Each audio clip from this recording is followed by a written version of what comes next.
Alright,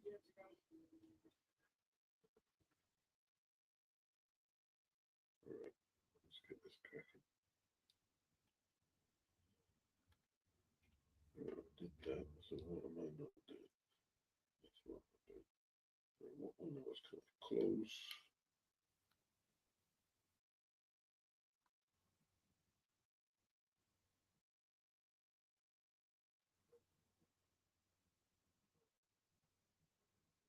That's good.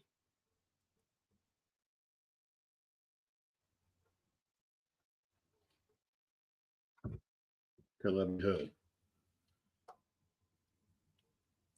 Am I coming up?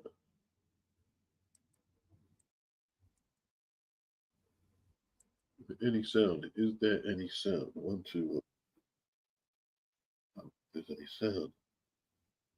1, 2.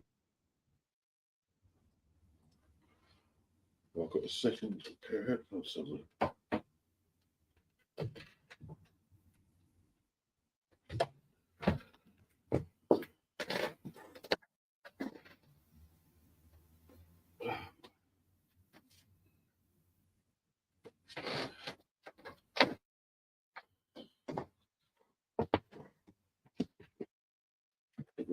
Right. Let's get it.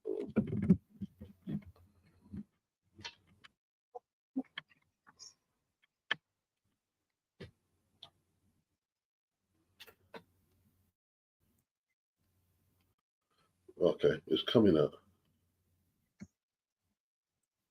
It's coming out. All right. Well, I guess that's that. Now, what am I?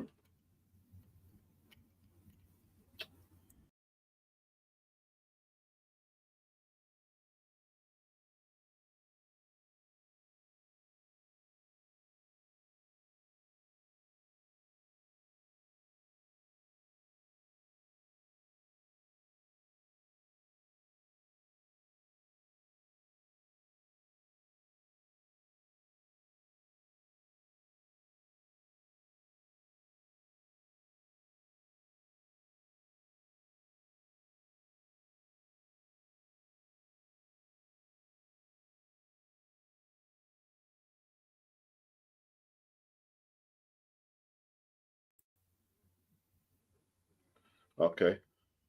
All right. I think there's some progress. I told you this defense, this hands down defense, is cut up my man's eye pretty good though, isn't it? See, that's the thing. You see a lot of them British fighters who copy the American sort of rolling defense. What they don't understand, yeah, is when you get into a fight and people throw combinations and threes and fours, all that rolling stuff, it's good, but you got to know what you're doing. You got to know what you're doing, man. You know what I mean? And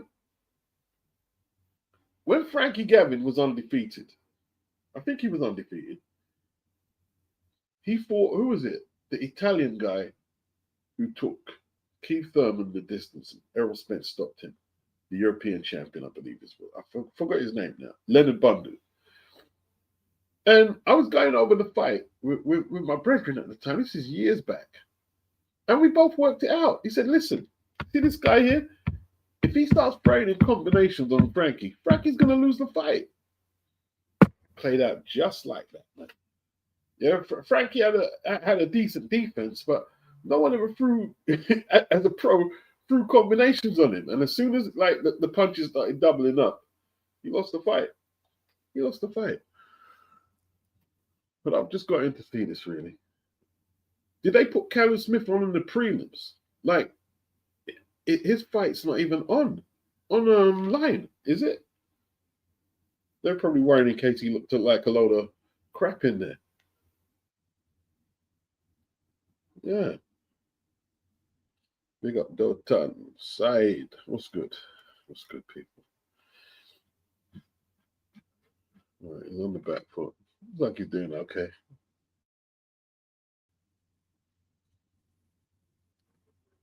But this is a step up, man. Gavin Gwyn, you know what I mean? He's a bit of a step up. Has he won a British title, Gavin Gwyn? He's won some belts. Good countering by Cameron. He's got to stay switched on now. This guy's pushing him as hard as he can. Yeah. Okay.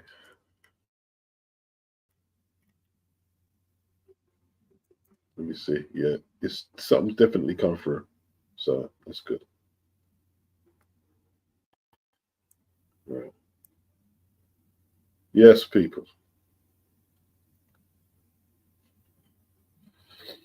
Yeah, I missed the Cam Smith fight. I don't know if it's not on this stream because I went to the start when I got back. I don't think it's on this stream, and it's not on the YouTube stream. So where did they put it on? A lot of people might have tuned into this stream just to see Callum Smith. He's the most popular fighter on the card. We know it's a return fight, but I guess he wasn't really in shape, was he? He had a couple of weeks training and then fought. So I don't know. But they're going to be looking for Bout next. If he steals that fight from Anthony Yard, they'll have to, come up with some new improved business. You know what I mean? Because it'll be looking sloppy over there, man. It's going to be looking sloppy.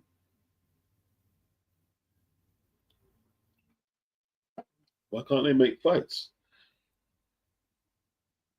Gwyn is just putting that pressure, bro. Pure pressure. He's doing better than he did against Mark Chamberlain. I'll tell you that now. Just pressure. Just pressure. Just pure pressure. Just trying to break him. Left hook from Gavin Gwyn. Look where your right hand is on your like on the center of your chest. Look where Gavin's hands are. High up. Gavin ain't trying no flashy stuff. Gavin's hands are right high up. By his head. Gavin knows what it's like to get stuck. He knows what it's like to bleed. That's why his hands are high up. Look at this dude dropping his hands like that. Yeah, well, let's see if you're a Purnell then. Let's see if you're a Purnell. You want to drop the hand then? He's on. He says Smith was on before the bill, but I missed it too. Must have been early. Yeah, very early. Very early. Right, that's Sonny Edwards entering the arena. Who's he with? That the Croydon man's in there. Croydon massive, yeah. Croydon massive. Yeah, man.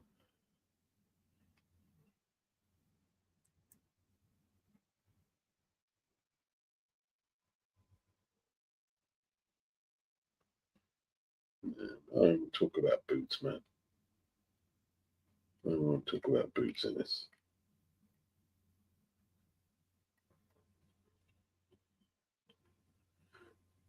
Good jab by Gwyn. And another one doubles it up. Vuong, good footwork. Pushes him off. Good 1-2 by Cameron Vuong, lightest uppercut. Lovely timing. If he can stop this guy, it'd be very impressive. But then again, if he can outpoint him without getting his face cut up, that would be impressive too. This is not an easy fight. So, I mean, he's a lot. Is he that much more experienced than Mark Chamberlain? I'm sure Chamberlain ain't much older than him.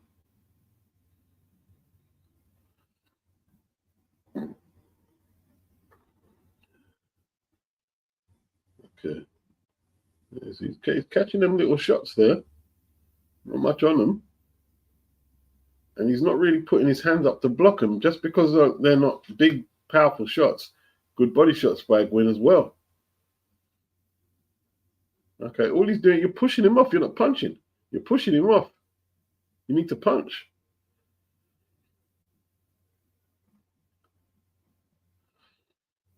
Yeah, I'm not sold.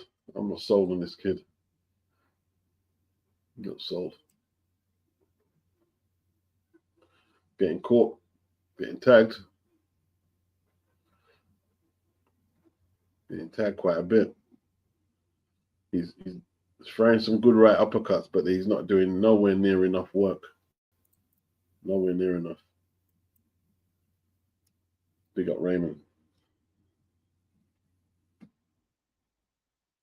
Yeah, man.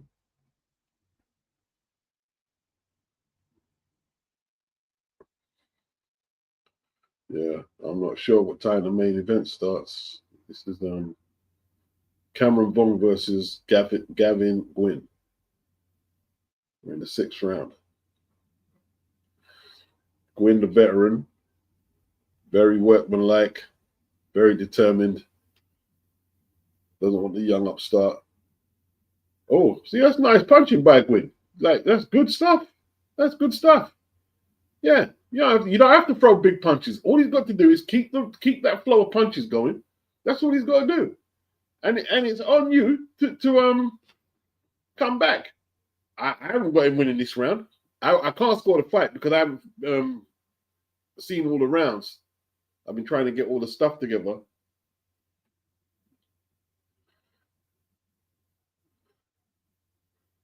So I haven't seen all the rounds.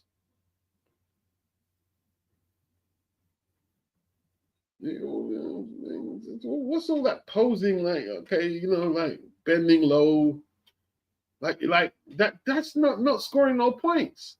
Not scoring no points.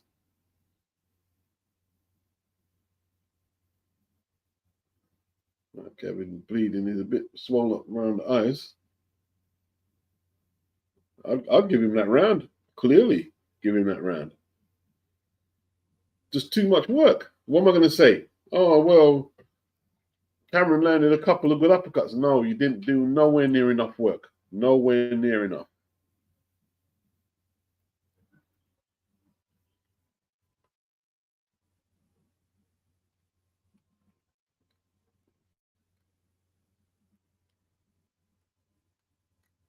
Yeah, man. But Waxy versus Smith next, man. I hope that's the next move, man. Why not?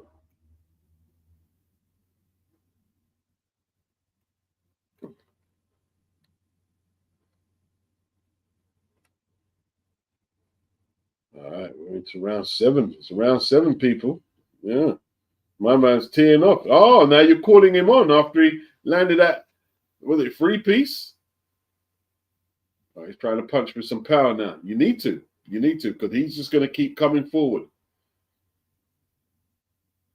This is the real deal now. A real solid seasoned fighter. Good right hand by Gavin Gwyn. Nice right hand. Yes, indeed. See, it's not just the chin getting tested, it's the work rate. It's the work rate. And from when I've been viewing, he hasn't managed to push Gavin on the back foot. Gavin hasn't come off the front foot. Good jab by Gavin.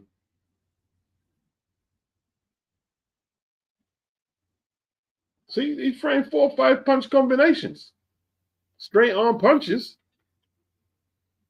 That's got to keep him in contention for the rounds. He's backing his man up. Went to the body there.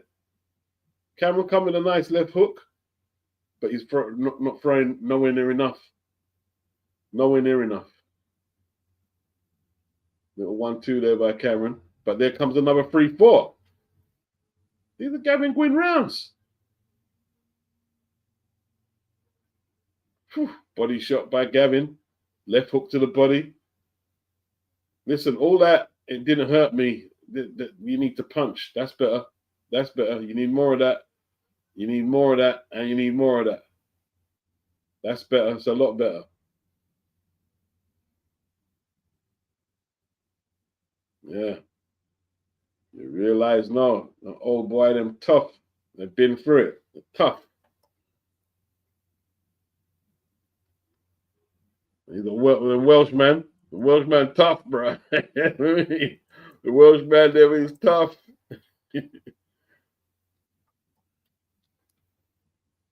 Yeah. Yeah. Yeah. You're the real fight tonight, Cameron. Real fight. Real fight. But you're not doing too bad this round. Still not backing his man up, though. Still not really impressive like that. Big up Raymond Hills. Big up Eason. Yeah, man.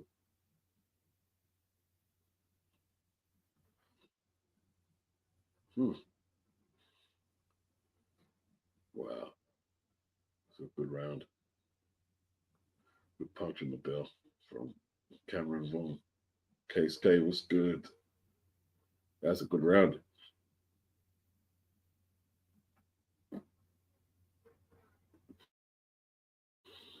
Oh, Lewis Ritson. Who's Lewis Ritson fighting? Conor Walker. Conor Walker.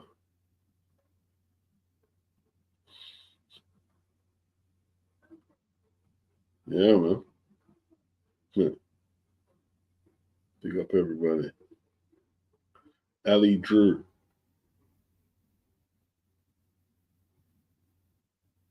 Lewis Ritson back on the Matchroom card. We were terrorizing Matchroom a few years back. Geordie Golovkin, 3 or 4 early round wins. A hot streak. Big up Jermaine C. Boy, Gavin just comes straight out on the front foot, man. Straight out. You're not letting this guy feel out the round. He's just applying PRESSURE. Yeah, relentless, relentless. Oh, holding, Cameron, holding. You need to punch. You need to punch. You need to punch. Gavin ain't having that. Gavin just coming forward. Wow. Need to punch. You're not gonna give. You know they're gonna give the fight to. He's out punching you. He's out that you can't throw 6, 7, 8 punches and tell me, oh, he still won the round. No.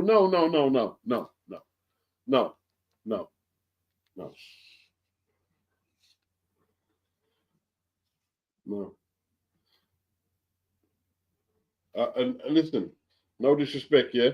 No one's done it yet, but don't ask if I'm showing the fight. You know, it's an instant outage. Yeah, instant outage. There's no YouTubers showing the fight. Don't come on me and ask if I'm showing the fight. I'm not showing no fight. I do day-to-day content. I'm not showing no fight. This is not the DAZN channel. I'm not showing the fight.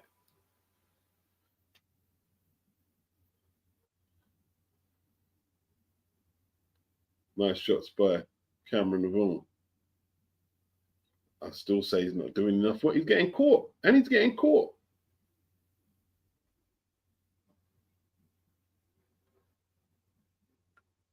He hasn't managed to hurt Gavin either. Hasn't managed to hurt him. Uppercut by Gavin. Good punches. Gavin's winning the round. See, that's why you're smiling, because you're getting hit. Because you're getting hit. And I knew that defense. I knew that defense. Put it under volume punching. Let's see how it holds up. Yeah. It's all right, shoulder rolling one punch at a time. Yeah, of course you can do that. Of course you can do that. Yeah. But Gavin is treating him like a school kid. You know what I mean? Like, yeah. See the man, they're tough where he come from. They're tough fighters. They're tough. He's fighting like Steve Robinson and them guys. The Welsh dudes are tough. They're tough. And he's an old veteran. He don't want to lose his career to this young guy. He's saying, I need to perform here. He's cut up around the face pretty bad. So Cameron's counters are doing something, but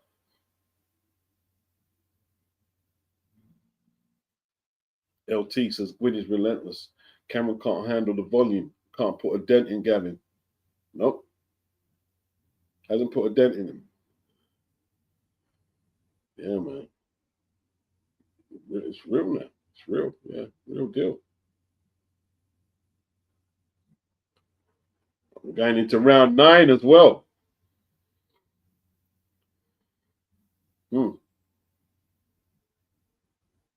Yeah, man. Good fight. Good fight, man. This is a gamble. This was a gamble. This was a gamble. They probably looked at the Mark Chamberlain fight and thought that Gavin would just fold up. Nah, he's bruised up round the left eye, cut round the right eye, but he's still ticking. Round 9. 2 rounds. It must be pretty even if we're being fair here. If it's hometown, you know, or house fighter business, then yeah, they'll probably give it to young Cameron. But it looks pretty close. They're saying 40 landed from 21 landed from Gwyn, 97% thrown by Gavin, 46 by Cameron. Wow. What? And they're saying a 30%, okay, percentage land rate for Cameron and 22 for Gavin. That don't mean he's up front. That means there's 30% of his punches he's landed. Yeah. Fish, hey, we'll start off 8. I thought I was on 2 times speed. Credit Gavin, although I've still got Vuong. Great fight. I'll stand Vuong in great. He's not winning this round. He's not winning the fight. From what I saw, he's not winning. He's not winning the fight. He's not throwing enough punches. He's just a house fighter. He's not winning the fight. If this was a neutral territory, he wouldn't be winning the fight. Trust me, he wouldn't be winning the fight. You know what I mean? Gavin hasn't always thrown really hard punches, but he's been throwing consistent punches. There's some decent punches from Vuong there, but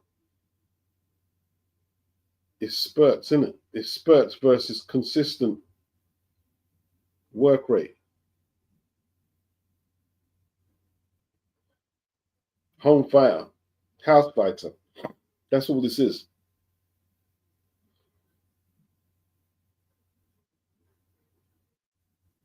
He's getting outworked. Getting outworked. Getting outworked. Great right cross by Gwyn. Very good shot.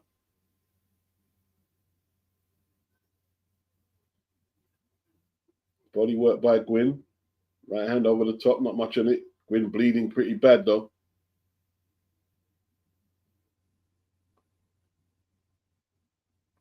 See, but that's scar tissue from Gwyn. Is because Cameron's throwing good punches, yes, but that's old scar tissue opening on Gwyn.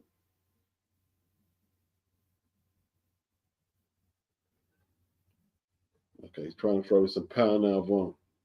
Right hand over the top by Gwyn.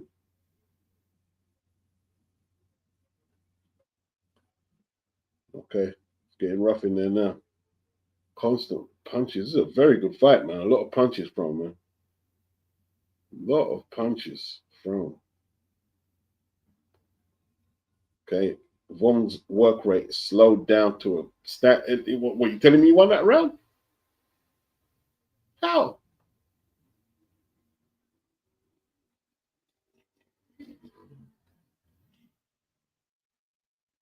All right, going into is this the 10th and final?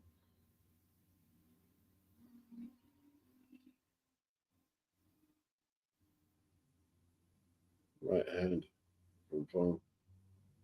Good shot.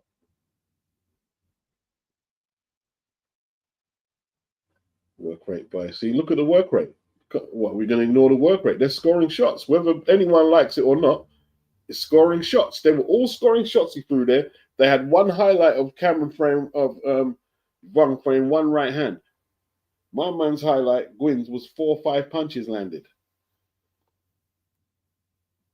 Yeah. They're going to give it to Vuong. And okay, that's how that goes. So, you know, if you're on a house fighter's territory, it is what it is. But if this was a neutral location and he wasn't a house fighter, he'd be in trouble. He'd be in trouble here. Yeah. If Gwyn was the house fighter, Vuong would be in serious trouble now of losing his W. Calling him in, but really doesn't do anything. Calls him in to pose. That right uppercut, did that land? No, it didn't. It got blocked on the forearm. And now Gwyn is piling the pressure on again.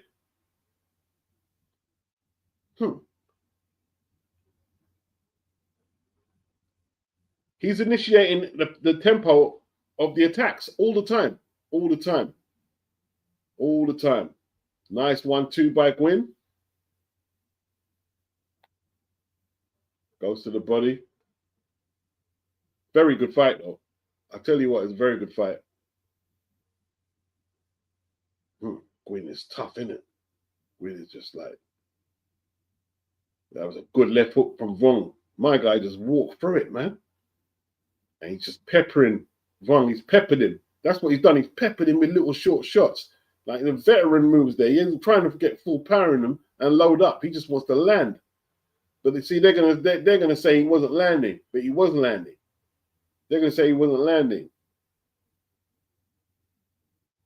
Yeah, and I have to listen to Eddie Hearn talk a whole lot of B-O-double-L-O-Ks, man. You know what I mean? Good round. 10th and final. Gavin just bossing the tempo. Just out-punching Cameron. Out-punching him. Cameron misses again. Good right cross by Gavin. Left hand from Gavin. Gavin bangs his gloves, man. Wow. Cameron wants to hold. Tempo getting to Cameron now. Pace is getting, yeah. That's a hard pace, isn't it, Cameron? Hard pace. Hard pace. Body work by Gwyn. Goes again to the body, Gwyn. Relentless from Gwyn. Cameron showing heart, punching back, though. Very good fight. Couple of seconds to go. 12 seconds to go. Big right hand by Gwyn. Missed. It missed. Good thing it missed. Wow. Well, you know, yeah, Gwyn's celebrating like he won. You ain't gonna get the decision, man. You're not gonna get the decision. We know. We know. See, everyone in the chat knows. Chrissy and Marky, they know. They know he's not gonna get the decision. You know what I mean?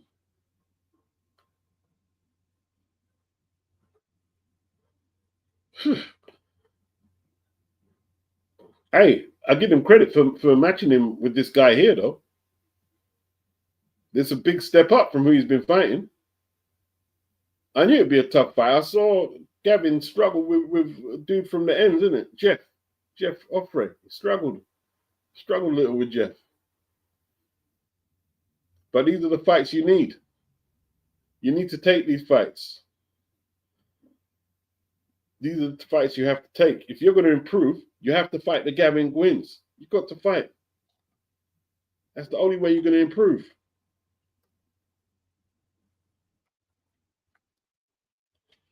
Fish says, ain't going to lie, loss or draw, best credit, both Gavin especially. Great matchup. Yeah, definitely.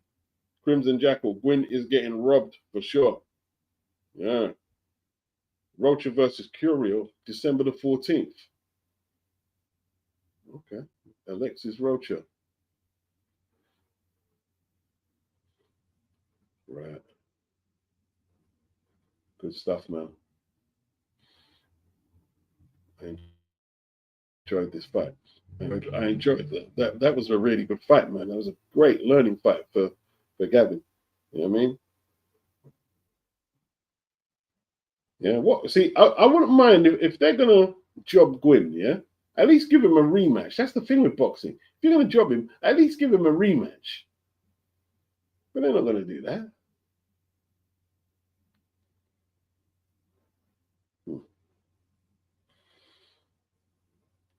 Very good fight, man. Team Gwyn did their thing. Gary Lockett. Does anyone know Gary Lockett? His trainer. He fought Kelly Pavlik back in the day. He was a big puncher.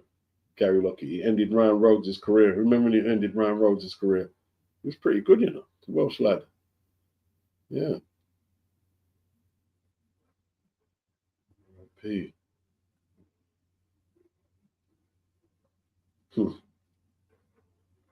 Victor Laffin. 97, 94. 96, 95, very tight.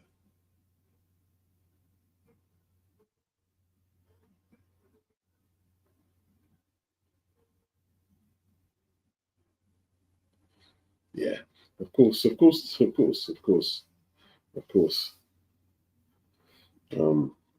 mean, Gary Lockett's disgusted. You can see Gary Lockett's disgusted, but you know, he took it like a trooper. Wow. Let me go to my Google, my YouTube page and see what they've got to say. I'll do a poll. Let me do a poll on it. Who do they think won? Okay. Yeah. This is like, I mean, this is business, man. Box is a business. A professional boxing is a business, man. I mean, like somebody said to me, Beats, I'm surprised at you saying that Conor Benn was cleared. And I'm going to do a response in a video. And like, what do they want me to say? I read it off the paper. The NAPD cleared Conor Benn. I didn't make it up. I read it off the paper. Boxing Beats and Ryan's receipt-based data. Everyone, I use receipts. I don't go off my opinion too much. Sometimes I do, but I let you know I am going off my opinion. I was going off the receipts, my receipts. It says, and this is official. This is what lets Conor fight back in the UK. National Anti-Doping Panel clears Conor Benn. That's what it says. That's what I read it from, the cue card. I didn't make it up. Oh, he didn't get cleared. Okay, so how was he able to fight in the country again if he wasn't cleared? Like Tyson Fury admitted liability, him and Fury and Huey, but he was cleared to fight. People don't like this. You know what it is, right? And this is why. Let me not go into a soapbox. Let me not go into my old man soapbox. But there's a lot of men or males who don't like clinical language. They get in their feelings and they want to do a revisionist take on what actually happened. No, I was right. It said they cleared it. Yeah? They cleared him. What was it? 3 times? Eddie said they overturned the ban twice. He was cleared. See, and like I'm trying to explain to people, clear doesn't mean innocent. Cleared means cleared. You've been cleared. It didn't say it. Nothing says cleared means you've cleared and proved you're innocent. You're cleared to fight. He was cleared of all wrongdoing. And yo, it is what it is. You know, like let's stick to today's topic.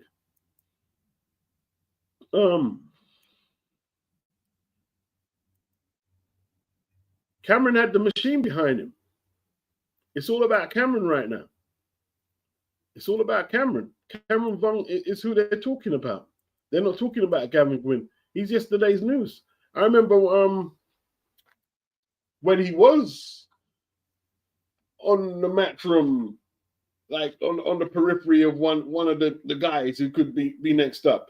But no, stepping stone, man. Yeah, gatekeeper. Yeah. That's the harsh realities of life. The harsh realities of life are the harsh realities. That's why I haven't made a big deal. That's why I'm not screaming robbery, because you guys knew what was happening.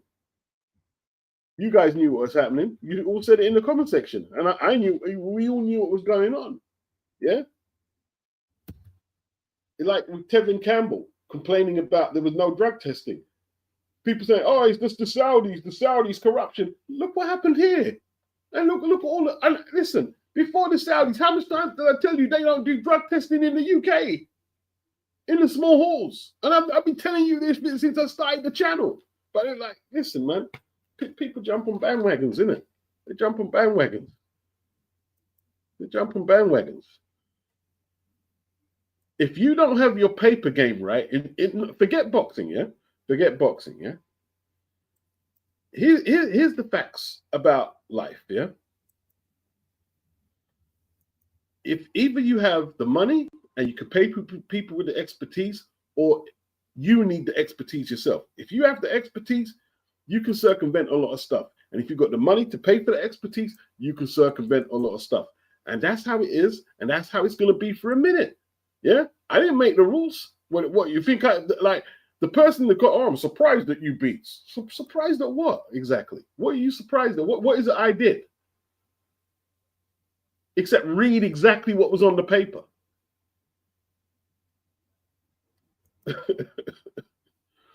Yeah. This fight wasn't set up for Gavin Gwyn to win. It wasn't set up for him to win. It was set up for him to lose. Yeah? It was set up for him to lose.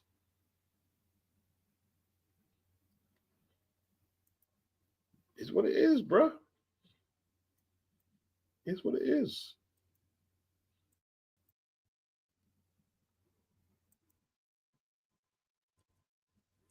It's the real world, man. Unfortunately, it's the real world. You can say people can, like, oh well, but I don't think it's right. Yeah, of course it's not right. Doesn't mean it ain't gonna happen though.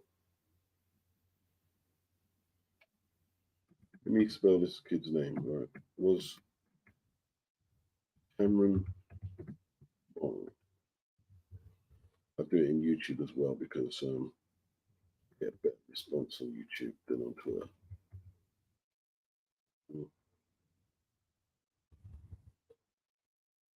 Cameron Vuong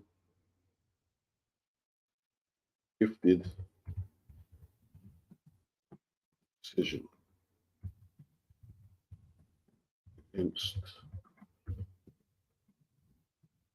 Gavin Gwyn. Tough old game, bro. Tough old game. Tough old game. Tough like old boots, bro. Tough like old boots. Tough like old boots. Tough old game. Yeah. Everything is politics. It's all politics. It's all politics, bro. You know what I mean? It's all politics, but at the end of it, nothing more than politics.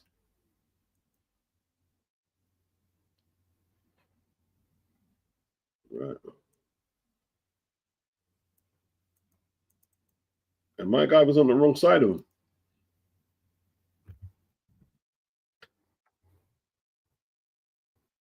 Let me post that. Let's see.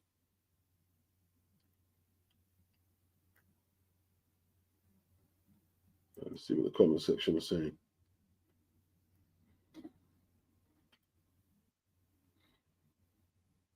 Crimson Jackal said, here we go. Uncle Beats dropping a life lesson. Yeah. Crimson Jackal. Why doesn't Puda retire? As a Bulgarian, he's an embarrassment. Fighting Shah. Well, retire and do what exactly? Like, he's been boxing as an amateur for Bulgaria. He's had 2 world title challenges. This is what he does to make money. He's not boxing for free. He's boxing to make money. You know what I mean? Yoel Shulman came to say that was an observed decision to Vuong, had Gwyn winning by quite a margin. He just threw too much punches to even suggest that Cameron won, in my opinion. He just threw too many punches.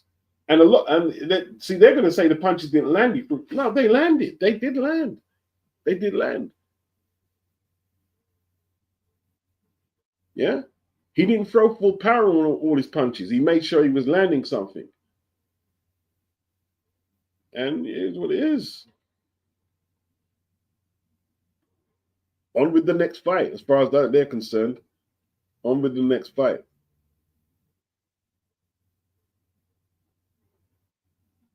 Yeah. See, they say that sports like Formula One are rich man sports. This is a rich man sport. You know what I'm saying? Like, if you haven't got the money people in your corner, then phew. Mr. Legacy said Cameron clearly won. No, I disagree with that. I disagree clearly. I disagree.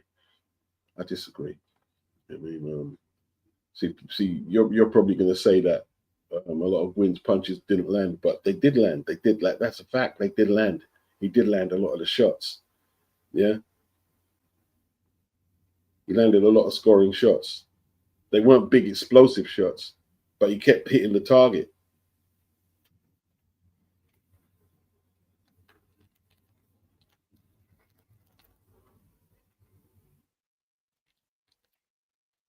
Nah, Joe Spielman said even if you think he won, that was in no way a clear win.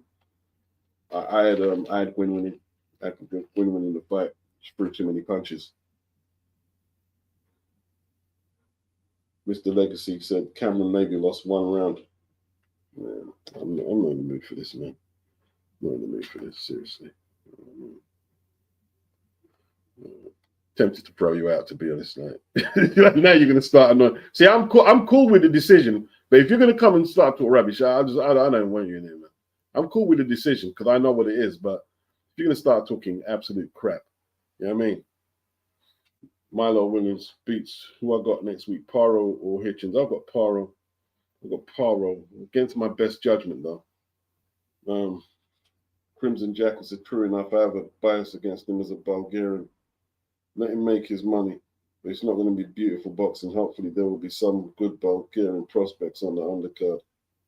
Yeah, it's on the zone as well. So, you know what I mean?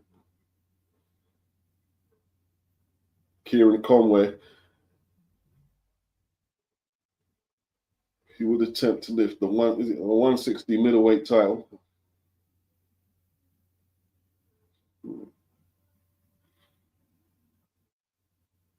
Yeah. I'm just watching the main event on that one. I'll probably watch Pulev versus Jar because it's on thing. But if I had TNT, I'd be watching TNT's card. They got a way better card. They got a very good card.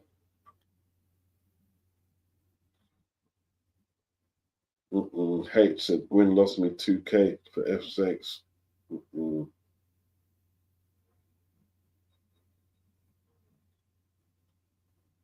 That's it, man. Gavin Gwyn won one round. Stupid. Go to crap on someone else's street.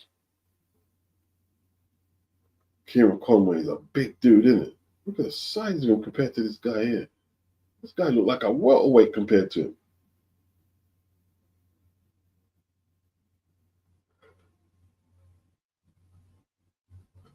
Okay. I don't know much about Kelly.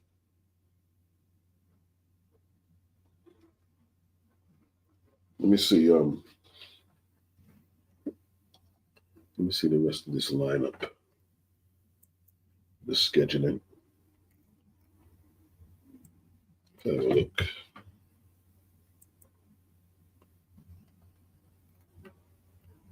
Yeah. Rob Tebbett, booze ring around the arena. See, I didn't hear that because I haven't got the volume on. He says, booze ring around the arena as Cameron Vuong retains his undefeated record with a highly contentious, unanimous decision win over Gavin Gwyn. Yeah. You love boxing. He says, Cameron Vuong moves to 8-0 with a tough UD over Gavin Gwyn. Gwyn was relentless throughout and unlucky not to get the decision. Vuong, through accurate, sharp punches, was put on the back foot from the get-go, with Gwyn landing far more often. Yep, that's what I saw. No bias at all. No bias at all. I haven't got no dog in the race.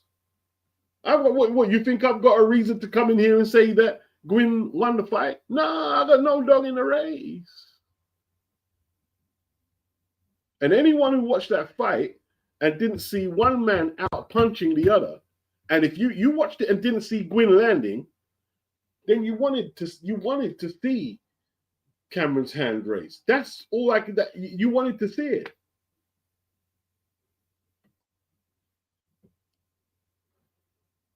Simple as that. Simple as that. Not rocket science to score that fight. Not rocket science at all. There's no rocket science needed.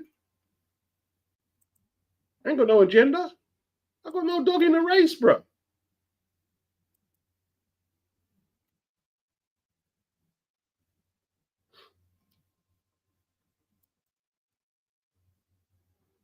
Name, big up. No dog in the race.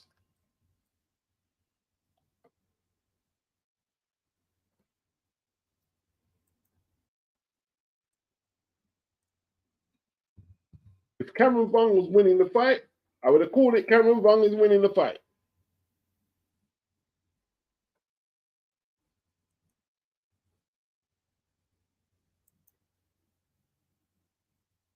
People say, "Oh, Beach, you're Mac from Shield, Mac from Shield." No, I'm not. No, I'm not.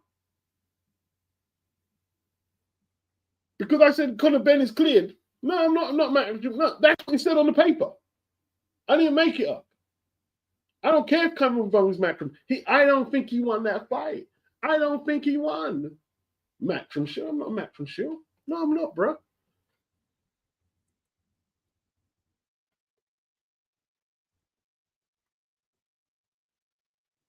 All right. We got Lewis Ritson after this one.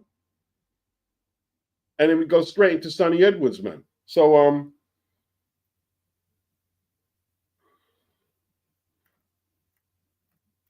3 more contests, including this one.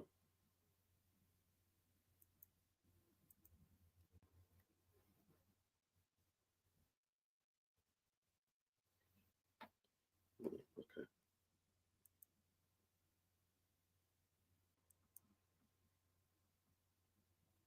That's enough of that now. Yeah, I mean, that's enough of that. Blackout, what's good, Beats? What's good, bro?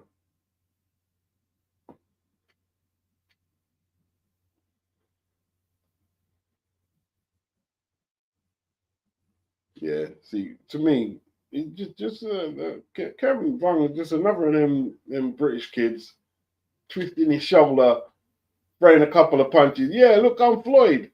No, you're not. No, you're not. No, you're not. No, you're not. No, you're not. No, you're not. No, you're not. See, the thing is, yeah, I wouldn't mind. I wouldn't mind if they did that to Gavin Gwyn, but give him a rematch. Why don't Eddie say, yo, if Cameron is up for it, we'll do it straight again, couple of months. Let him heal up from his cuts and we'll do it again. And we'll do a cleaner job this time and prove that you're who you say you are. That you're this top prospect.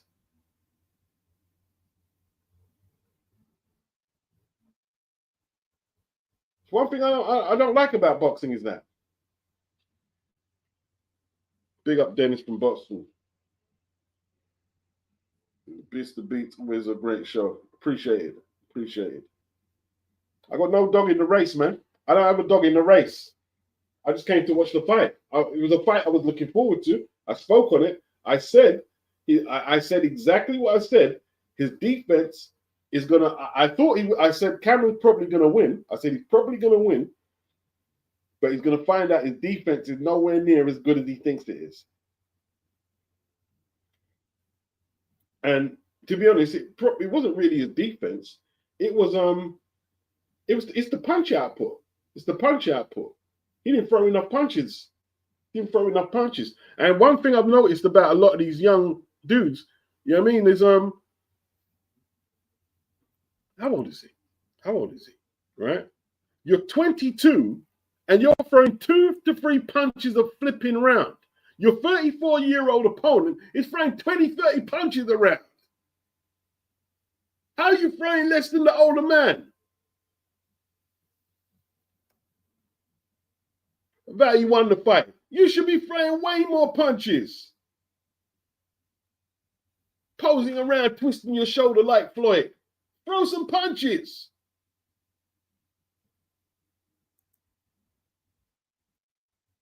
All this fake thing, this fake shoulder rolling crap. Throw some punches. You need Eddie Hearn and the machine to come stitch you up a win. Yeah. Throw some punches. You're 22, for God's sake.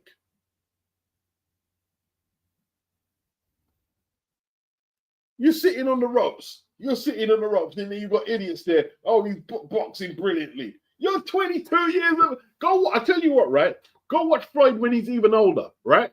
Against DeMarcus Corley. And watch how much punches Floyd is throwing. And he's getting caught and tagged. Yeah?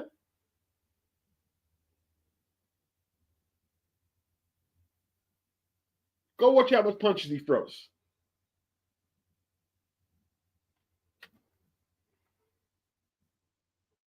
This Mayweather comparing. That's why I have to block him. People comparing this mediocre boxing to Mayweather. No, stop it. Stop it, bro. Stop it. Curling up your shoulder now you're Mayweather. No, not everyone who curls up their shoulder is Mayweather, bro. Not everyone who curls up their shoulder is Mayweather. Stop it. Or James Toney. Big up, Tony. Big up, my man, Tony. The beauty of the pencil. Big yourself up. Hey, it's the biggest robbery I've seen. I'd call it a robbery. I would call that a robbery. I would call that a robbery. Just like when I was watching Cepeda and Tevin Farmer, I looked at the fight and I really liked Tevin's performance. I said, man, Tevin actually floored him and he threw way more punches than this kid here. But when they gave the decision to Cepeda, I just shut my mouth. You know why? Because he threw a whole lot of punches, Cepeda. He threw so many punches. I was saying, well, I didn't score it, but if someone throws that much punches, they've got to be in contention. And he did land a lot of them as well. You've got to be in contention. If you throw that much punches, that's why I didn't say anything. But this here, you're seeing like 22. Tevin's 34. You're flipping 22, throwing a couple of punches. Nah, come on, man. Nah. I'm telling you, if I was his promoter, bro, yeah, next day I'd say, yo, I need to come see you in the office. And he would be getting the rocket. He would be getting the rocket. I would be telling him about himself, bro. That you are not throwing. Listen, next time you're in there, I want to see you throwing a lot more punches. A whole lot more. Yeah?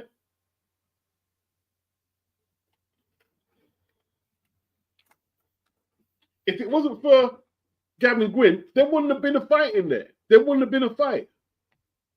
Big up Society said, Beats, normally I hate women's boxing, but Taylor was exciting. Serrano Taylor was exciting. Hey, listen, them two are the best. They're two of the best, man. Women's division. Katie and Amanda. Don't get much better than that. You know what I mean? Don't get much better than that.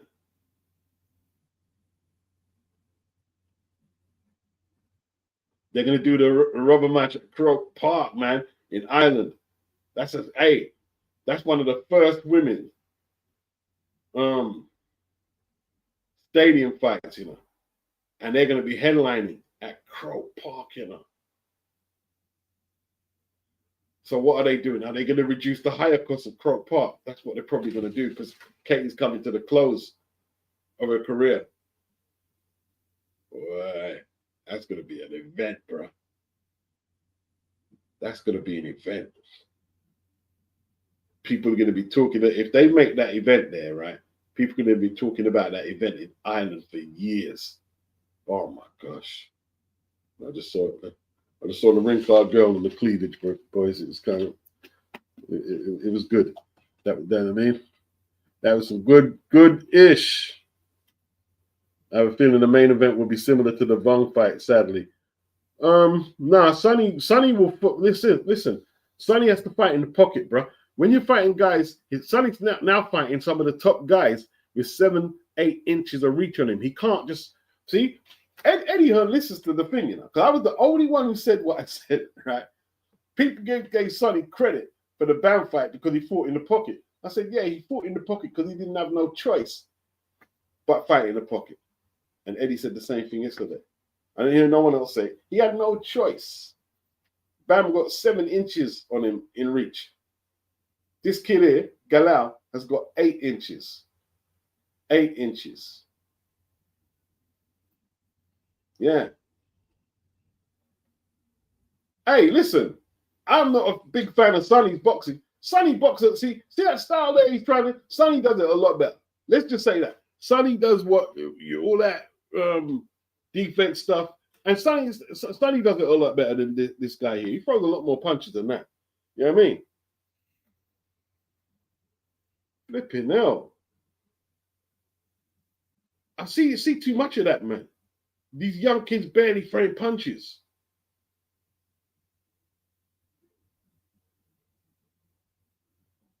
Fighting like grandpas.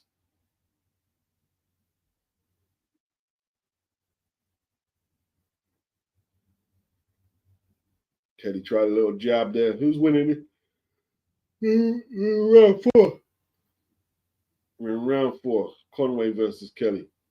Now, I'm trying to drum up some enthusiasm. To be honest, I can't wait for the main event, to be honest. So, who was he supposed to be fighting? He was supposed to be fighting a Queensbury fighter, but there was issues. It wasn't Brad Paul, was it? Let's fight Brad Paul. No, it wasn't Brad Paul. That was for the British title. Was it Nathan Heaney?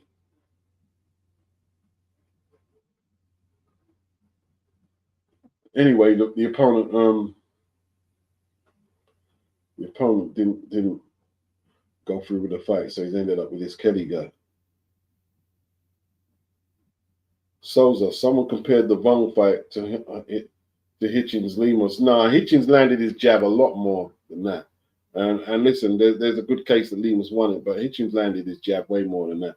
And he actually threw some good combinations. Like Vuong did throw some decent combinations. Yeah. Hitchens needs to do a lot better. I tell you what, next week needs to do a lot better.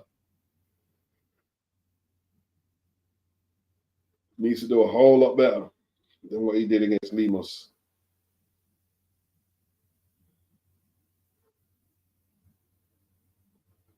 Okay. This one, they both threw the jab simultaneously and landed.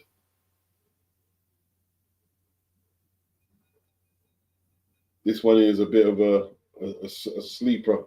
Bit of a sleeper. So send the old boy to sleep, mate. This might be what's the time now? 9 o'clock. Get a coffee break, innit? The infamous coffee break, man. You know what I mean? Infamous coffee break. You know what I mean? I got some biscuits as well. So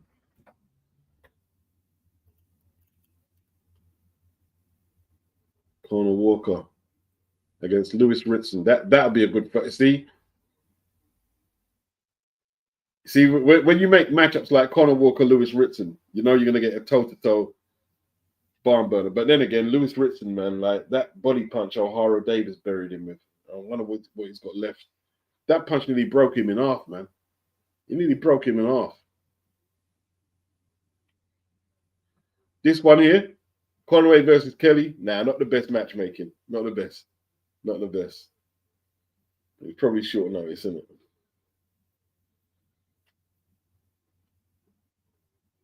Conway landed 46. The opponent 38. The opponent is thrown 3 more, 144 to 147.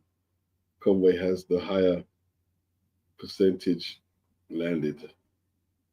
Okay.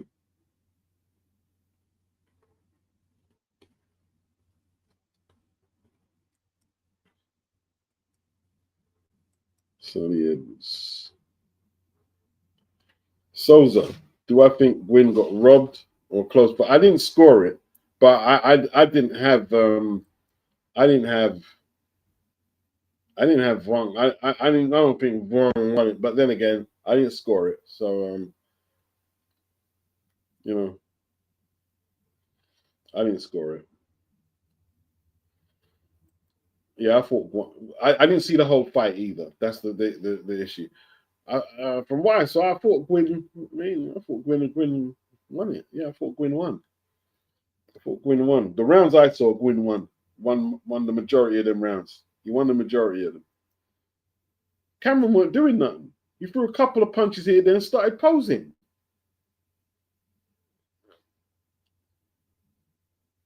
Yeah, Gavin was swollen up round the eye and bleeding, but that didn't tell the whole story. Didn't tell the story.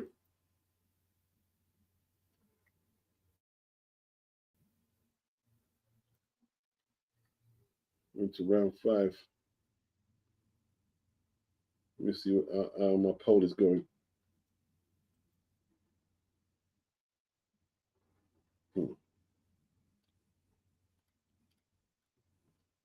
Anyone sees Floyd Schofield's dad? I can't go into detail about it. I mean, it'll probably take my channel down, to be honest, but it's disgusting what he did. Absolutely disgusting.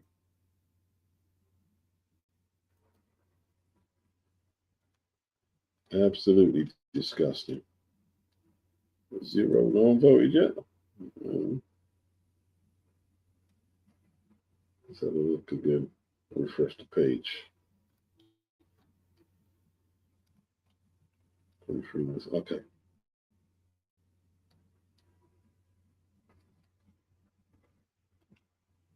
71% say he was gifted a decision so far. 71%, 21 votes.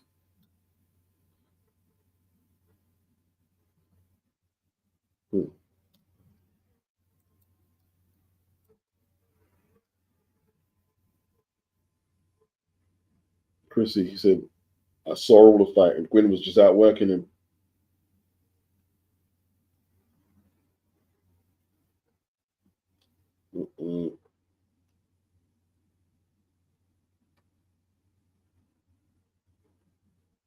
Souza, yeah, I linked it to you. What did you link? On Twitter.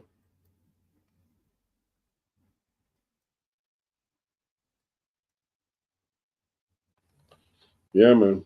Rough game, man. Like, remember that Irish kid against Barboza? There's a few bad decisions, man. I have to mark a few of them down in the end of the year review. Bad decisions. Virgil Ortiz, yeah. See Virgil coming out loud, and he should do. He says, I've always said I'll fight anybody, and I remain true to my word. Every single person that I have been offered to fight, I said yes. It takes 2 to tango in boxing. So if I'm not in that ring fighting someone, no, it's not my fault. Time for some of you guys to sort of saying, well, you did, well, according to Paco Vaccarel from the WBO, you did avoid the Crawford fight. So, but, that's history gone. This one here, Boots is avoiding the smoke. Yeah, Boots is avoiding the smoke. You know what I mean? Boots avoiding the smoke. Once again, I've been saying it on Twitter all day. If I was the shield for Matchroom, why would I be saying that then? How come I'm not making excuses? How come I'm never making excuses for the Matchroom fighters? How comes then? Come on, man. Shield for nothing, bro. Shield for the money in my pocket, bro. You know what I'm saying? Shield for the money in my pocket. Shilling? What for? I don't like when fighters duck fights. I don't like it. It literally really messes my time while I'm checking boxing out. It really messes with it when I see fighters avoiding fights. They lose automatic respect. I don't care who it is. Automatic. You're going to fight Stanley. Then Stanley, what you're supposed to fight Stanley? Or Stanley is just signing a deal with Gasayev, and your promoter's promoting it. Eddie Hearn full of crap as well.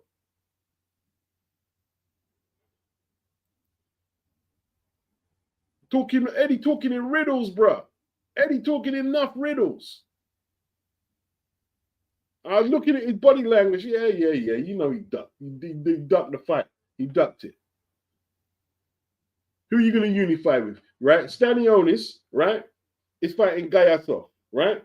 And you're promoting that, right? Barrios, you're putting Barrios in with your boy Ben, right? Brian Norman, him and his old man is a joke. Who are you going to unify against?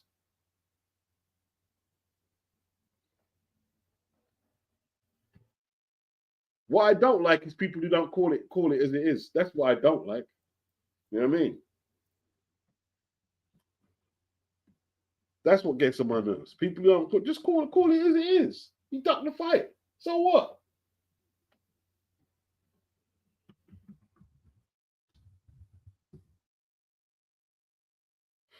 Am I to believe that Boots would have beat Terence Crawford? Nah, come on, man. You weren't trying to fight Terence Crawford. Come on, man. You weren't trying to fight Terence. No way. No way. You're looking like a fraud now.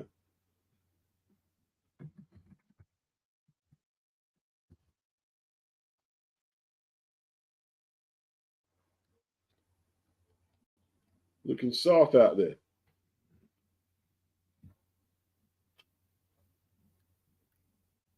Clarissa Shields putting out the first traps, isn't it? She's just putting out the first. She must be like thirsty for a man the way she's putting out the first traps. Watch her now. Thirsty.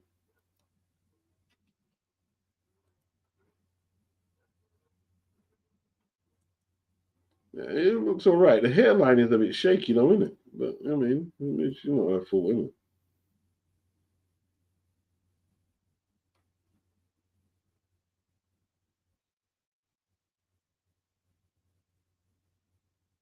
Chrissy said, I saw the fight. Gwyn was just out working him. Dennis says, Yafai by majority decision is 16-1 odds.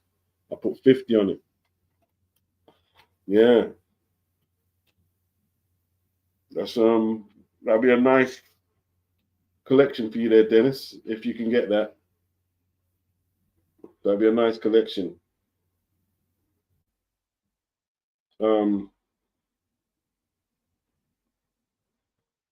Yafai by a majority decision. I was going to go with Yafai, but something's telling me that for Sonny's footwork is going to overcome the reach. But I don't want to shit on your prediction and make you start.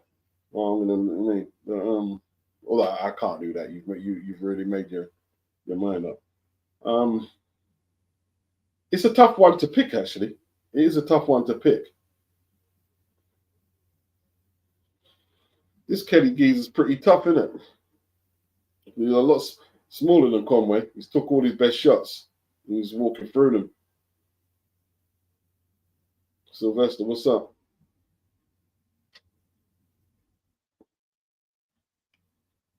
Conway looked like he's breathing harder. It's a 12-rounder.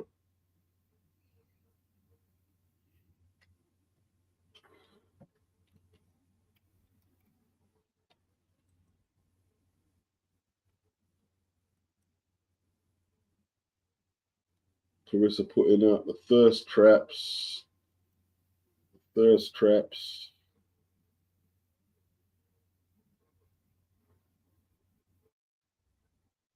Jam down. Big up, Jam down. He's been listening in the background for a minute. Big up.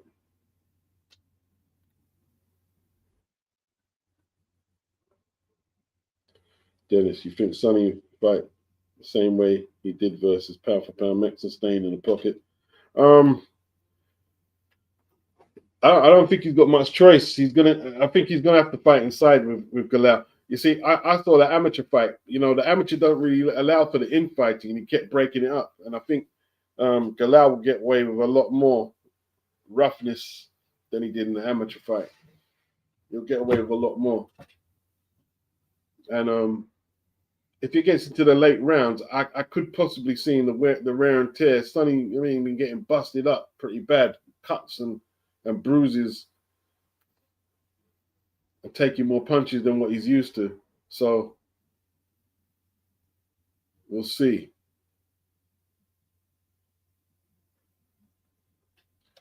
What was I doing? Right. I was going to show you guys the first trap. I was going to show you guys the first trap. I don't want to go there. Right. Clarissa's first traps, people. Clarissa Shields in the first traps.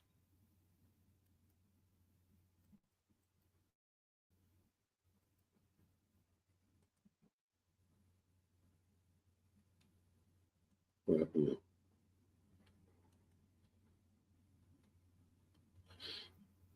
Jam down.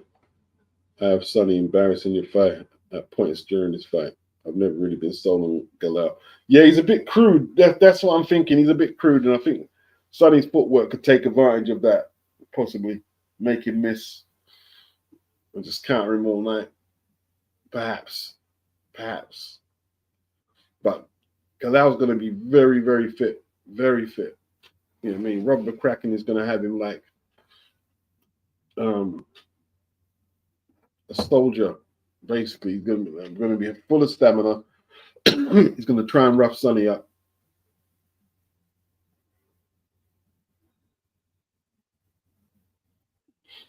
The amateur fight in 2015 is pretty close. It was very close.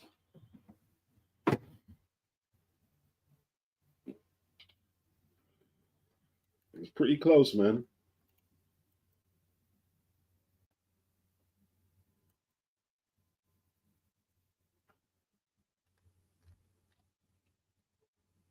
Yeah, man.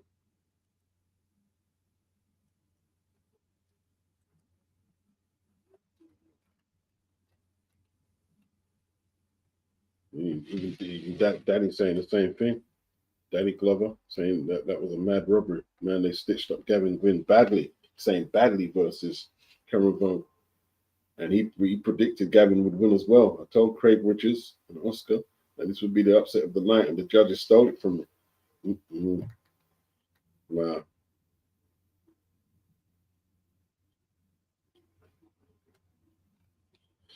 Man, I wish you people would stop talking about men and women and racism. It's depressing, isn't it? People, what's the matter with you? Young people are just depressing, man. They're depressing. My boyfriend and kind of thing. But men don't do this to me on dates, and women are, flipping hell. Whinging. Flipping hell. How about counting blessings, man, that you don't have no bad illness and you're not freezing in the cold weather out there? How about counting some blessings? Flipping hell. Entitled, moaning, whinging.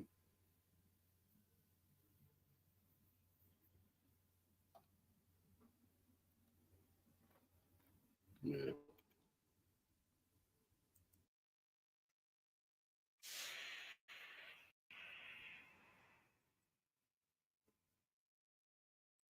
See, this is what I'm saying. Look, this is Boot saying anybody at 154 after the fight, right, with Karen, he said he's going to move up to 154. And now you want a unit? Nah, Boots. No. Stop it now, bro. Stop it.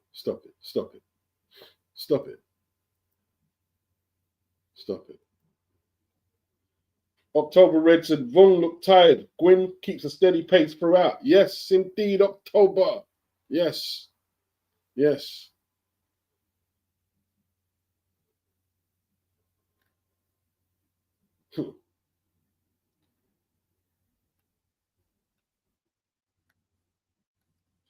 American boxing is just in a toilet bowl right now. The politics is just toilet bowl crap right now, man. Kid Austin and Shakur. Now you've got Boots. It's just in a toilet bowl. Absolute toilet bowl. The politics suck. No one in America should ever complain about Jake Paul. The politics in what they call real boxing out there, it sucks. It sucks. And it has done for a long time.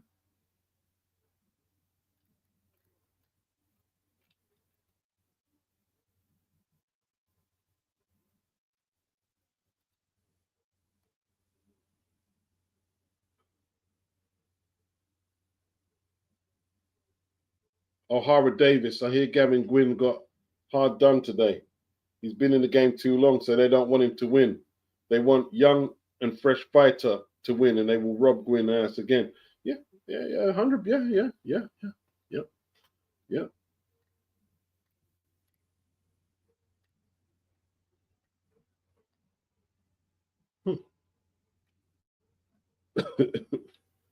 Oh boy.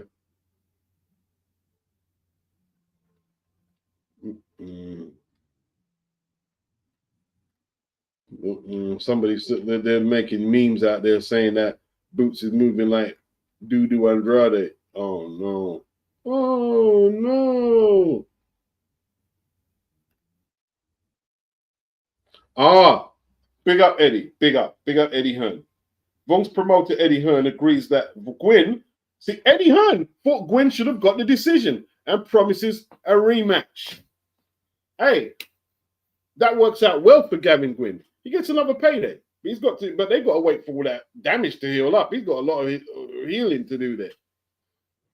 Eddie Hearn said that Gwyn won the fight. Eddie Hearn said Gwyn won. Big up Eddie. Big up. Not a lot of promoters would have done that. I mean, anything bad I said about Eddie, you know what I mean? I take it back for what I said there. You know what I mean? Big up Eddie Hearn. Big up Eddie. Big up Eddie. Yeah. He's just being honest. He's being honest. Yeah. Sometimes, let's call it down the line, and you'll be all right most times. Pull it down the line, and you'll be all right. Fight I saw, Cameron got out punched. From when I saw it, from around the fourth, he was getting out punched. Outworked and out punched. Right. You could see, but like, did you see the way Cameron celebrated when he won? That's when someone knows that they got the hometown. They got the hometown treatment, man. You know what I'm saying? You know, you got the hometown treatment, Cam.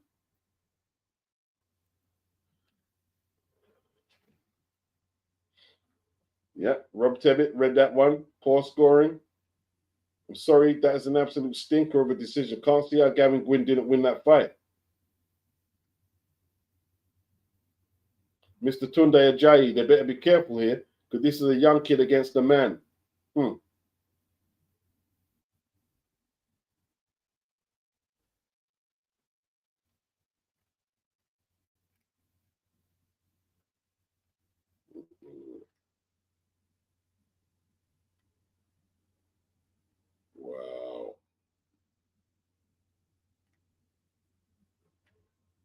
All right, I've been seeing some highlights of Callum Smith here.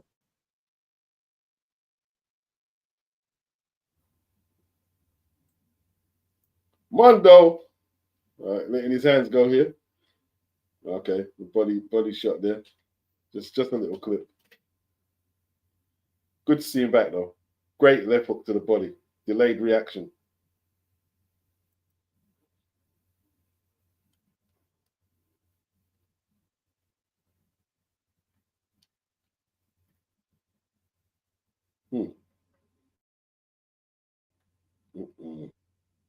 Boots is getting buried out here, bro. Boots is getting buried.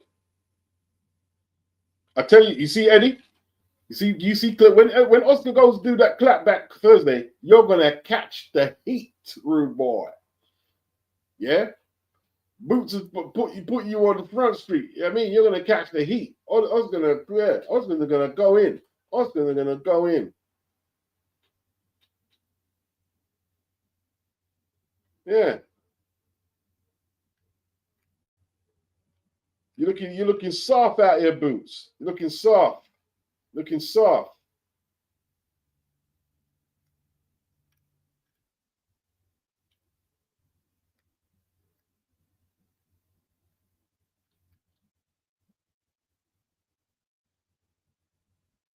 How did this kid come in 15 pounds overweight for his fight last night? Kamel Moulton. I want to apologize to everyone that was coming to watch me fight. I've been going back and forth with the commission about my blood work in their system, which meant the fight was unlikely to be sanctioned.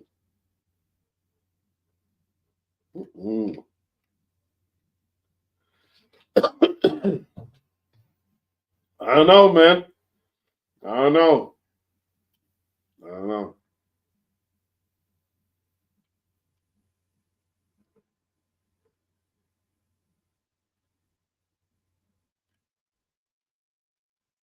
What else we got?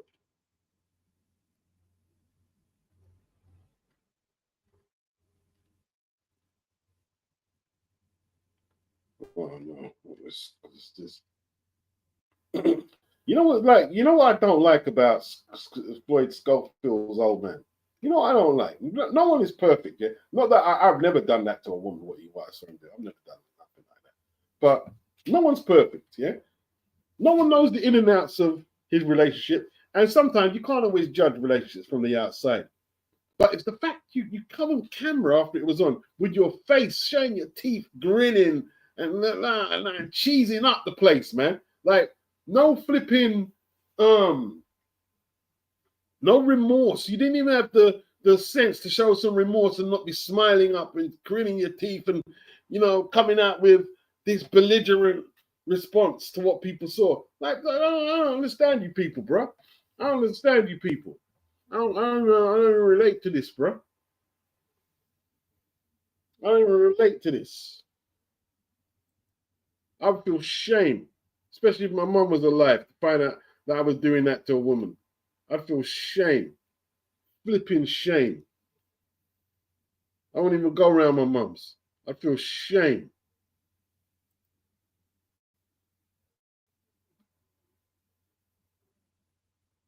Flipping shame, mate.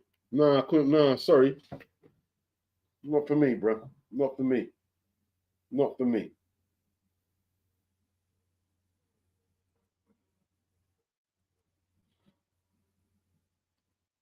Shame. Embarrassment. Total embarrassment. That's what that is.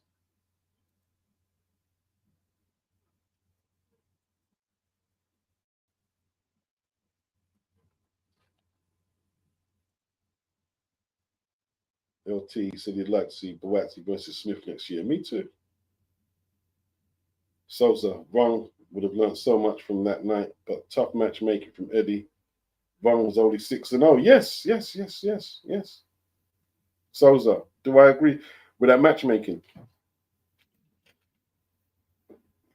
In hindsight, it was probably too soon. It was too soon. I think Oscar does have a point with Eddie. He does pitch his fighters in pretty early, but I guess he's under pressure to put out good content out there. Yeah.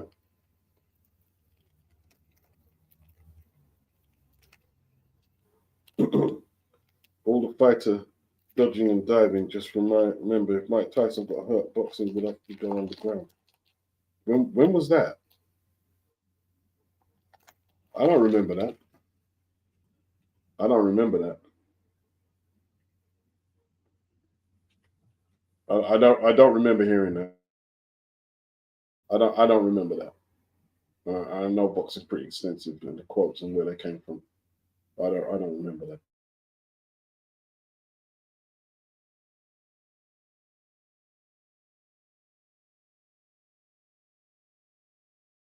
Yeah, it was risky, you know. Like Chamberlain had 20 plus fights, I think, when he fought Gwyn.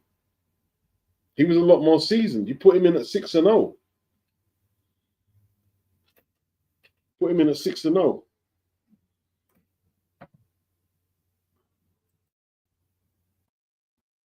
Let me see if I can. Let me.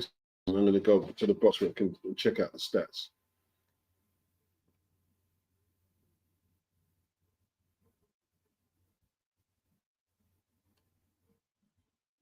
All right. 82% said he was gifted the decision. 82% people. 82%.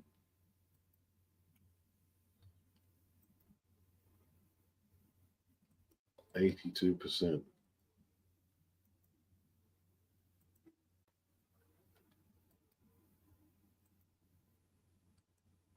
Jake Paul's knockout Tyson Rock Brigade would have screamed for boxing to be banned.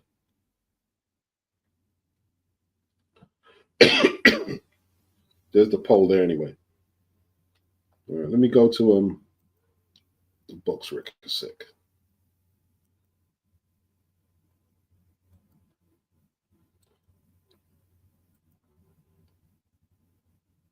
Right.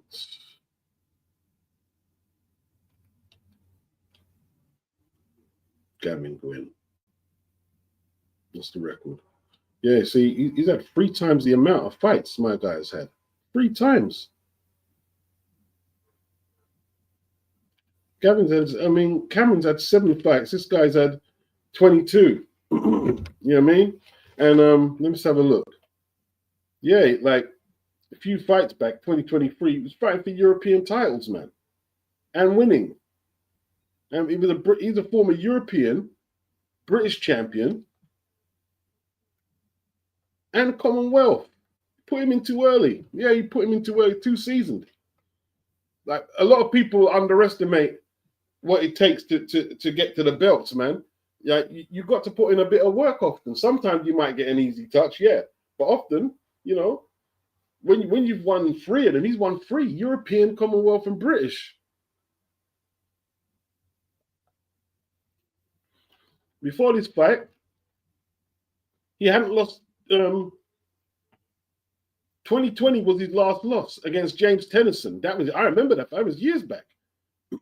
He's won 3, 4, 5, 6, 7. 1 draw against Craig Woodruff, which he won the return. I remember them 2 fights. And the Mark Chamberlain loss. And even against Chamberlain, he was putting Chamberlain under pressure until Chamberlain found the punches. I remember the fight. Yeah, the matchmaking. But yo, it is what it is. Maybe they thought he was better than what he was, and they got caught out because they gave him the decision. Yeah.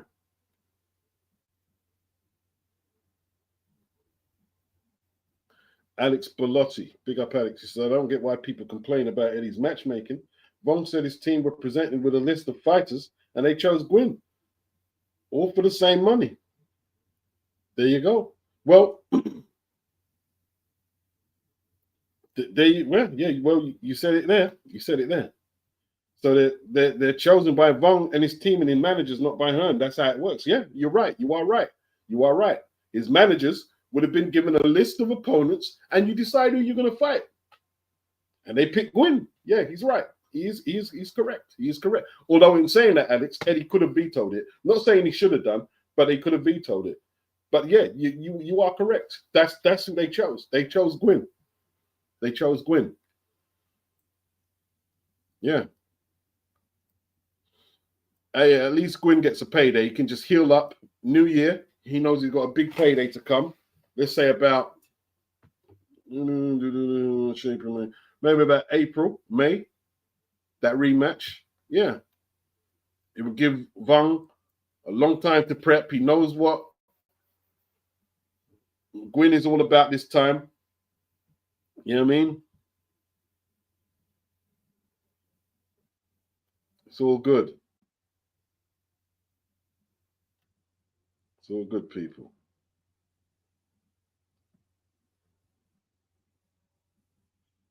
Yeah. Souza, I have a feeling Galal is going to put a beating on Sonny today. Beats. Okay. We'll see. We'll see. This one's nearly over. Conway versus Kelly. Yeah, I think I'm going to put the kettle on. Put the kettle on, you know what I mean? Put the heating on.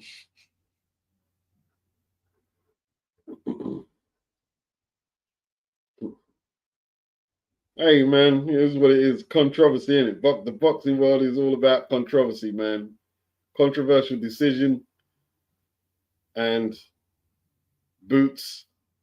I don't know, boots, man. I don't know. Kind of disappointed, man. I am disappointed.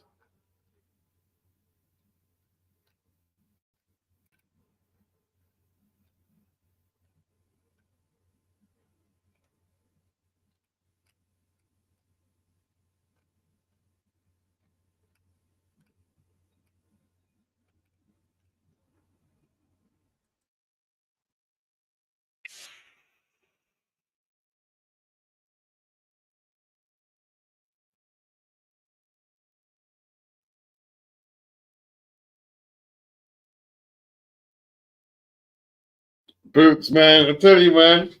Boots. It's going in the wrong direction right now, bro. It's going in the wrong direction.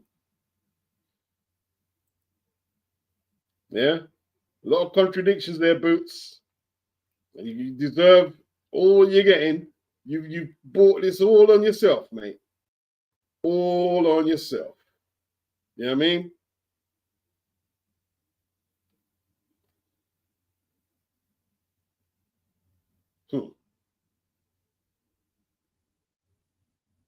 You bought it all on yourself.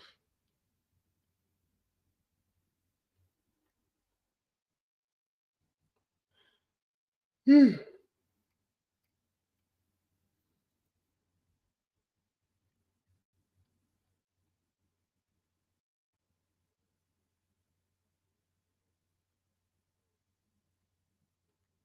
man.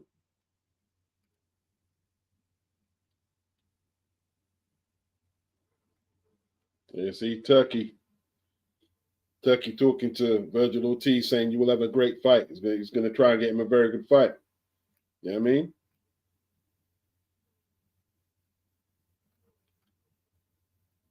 Yo, Eddie, you trying to hold on to the belt over there, Eddie? Huh? You trying to hold on to the belt? Let him beat Boots.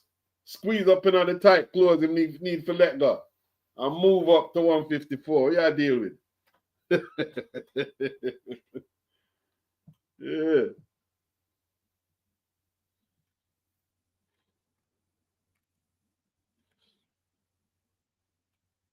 Woo, who is this girl? Damn, son. Woo.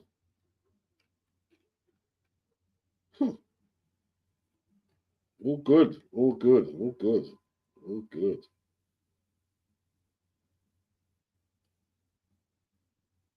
All right, that's enough of that, Beats. Let's keep it professional.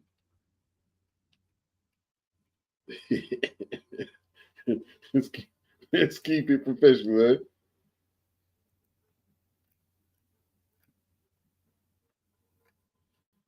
It's all good. Women putting the first traps out there, bro. The thirst traps, you know.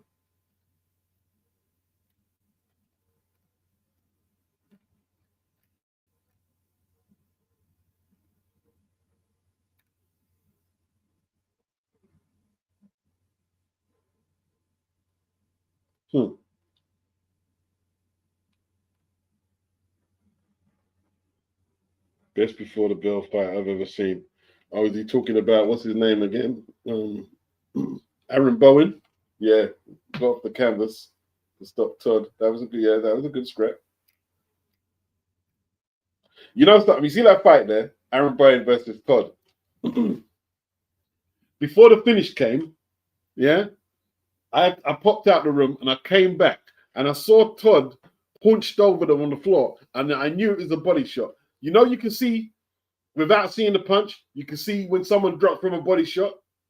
You see it's hard to explain it. Like he had his arms out, and you can see, yeah, that's a body shot. And when I rewind it back, yeah, it was a left hook to the body. It was a left hook to the body. You know what I mean? The body reacts different from their body shots to the head shots.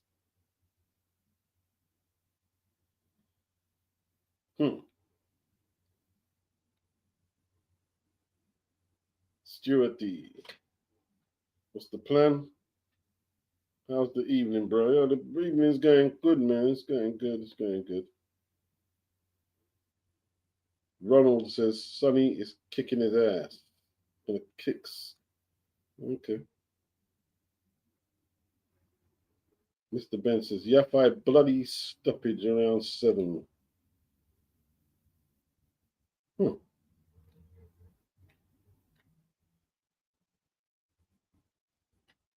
So's all that pity patty stuff ain't gonna work tonight, Sonny said, okay.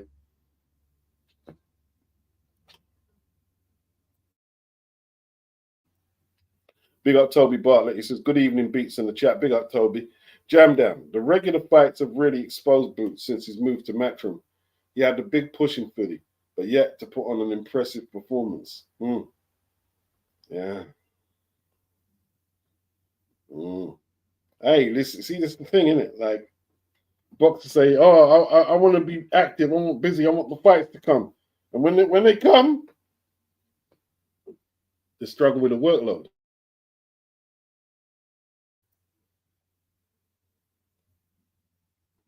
Struggle with the workload.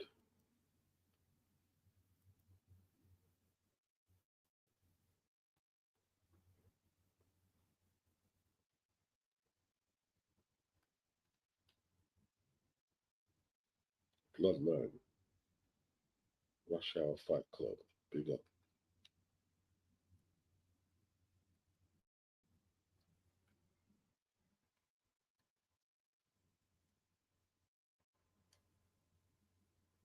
Okay, there's 76 people in the building. Good to see you all. With the one and only Boxing Beats and Rhymes, doing his thing, doing his thing. If you could hit the like button on your way in, it'd be much appreciated. I'm not going to exactly, discourage that. Hit the like button. There's a poll on the community page. If you think that Cameron Vuong was gifted a decision against Gavin Gwyn, overwhelmingly they're saying yes. He was gifted.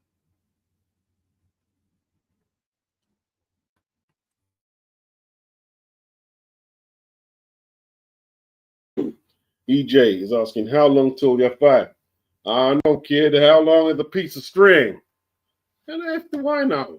I mean, what I look like, the program scheduler when it comes on, mate? No, I don't know. I don't know. President Bush, big up Beats. Do you think Eddie will boycott Golden Boy fights due to those Sky comments? No.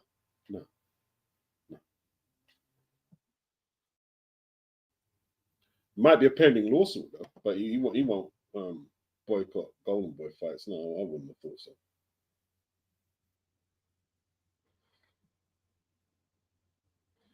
Oscar just an idiot, man. You know what I mean? Like, what are they based? Like, okay, even if they are, man, so what? You're getting a little pull. Like, this is what I'm saying. Immature, man. Man, get a little punani. People make a big deal. Well, so what? So what? I mean, Victor Barter, big up Victor, big up.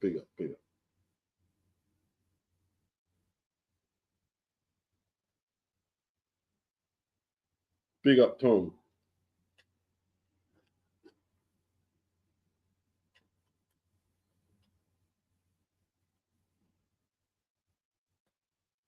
President Bush is mind blowing. Someone like Oscar is in control of people's career. Yeah, it is really. It is really.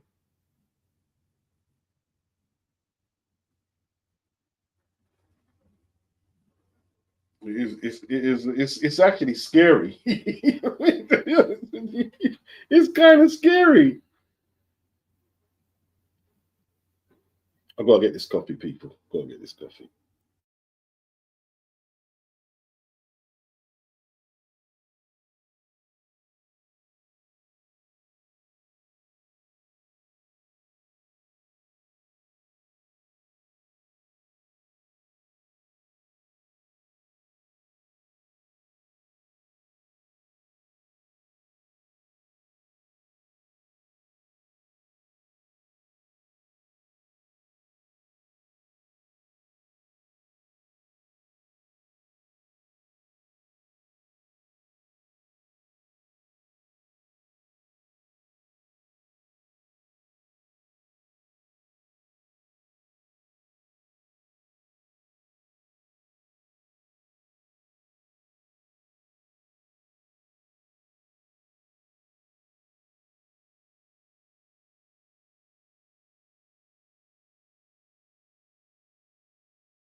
Yo, I'm back. I'm back, man.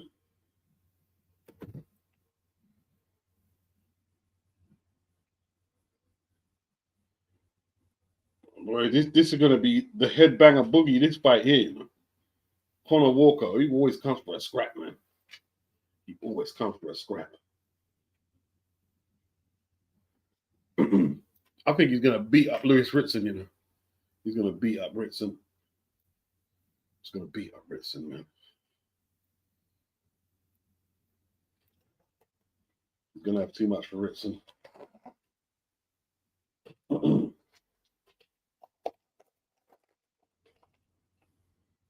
Okay.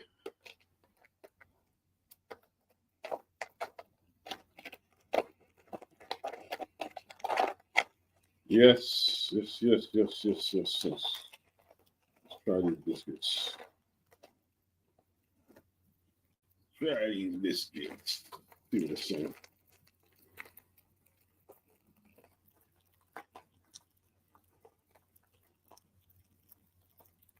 See Fraser Clark in the building.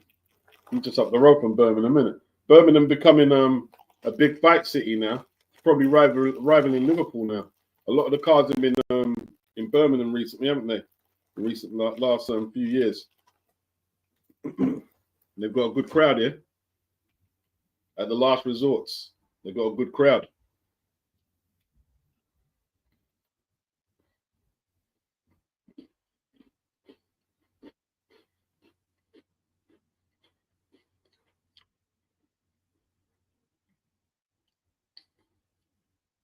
Not bad, nothing special. Goes okay with the coffee though, so can't complain.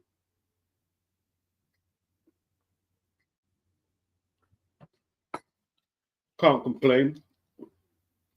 Not really supposed to be eating sugar, but I mean, I'll get on the good foot Monday and get on the good foot Monday.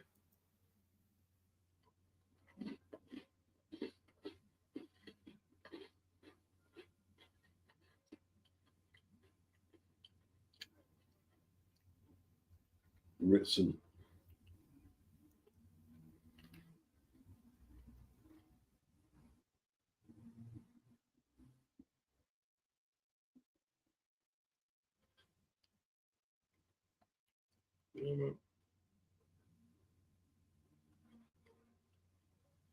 Ronald says Souza, Sonny is going to touch him up for the win.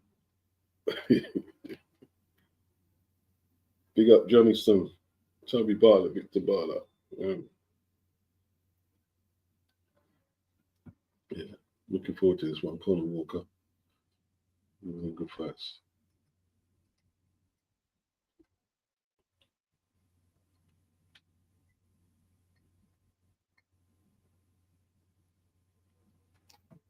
All right. Ritson back on Matchroom. Remember Ritson was supposed to be that dude.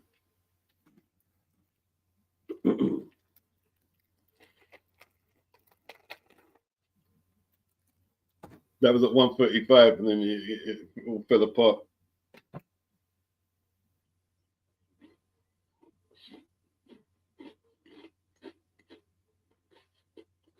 Both men were very high guard, unlike Cameron Young.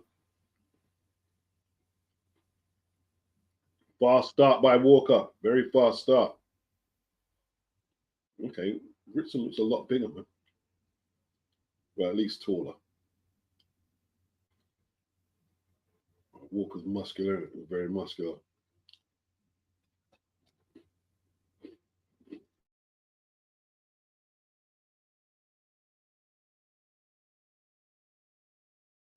Walker coming out of that crouch.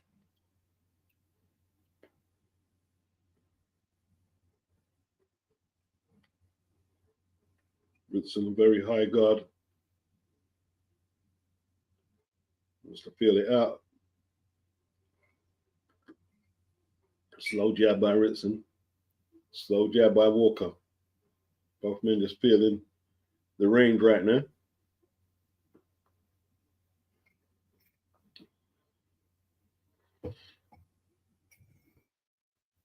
Cautious start. Although Walker did start fast with that combination to the body. Gets the jab off there. The shorter man Walker.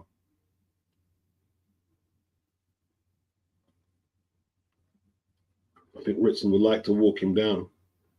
I don't know if he'll be able to do it though. That's what you want. The ideal situation is to put Walker on the back foot and diffuse that aggression. Easier said than done though.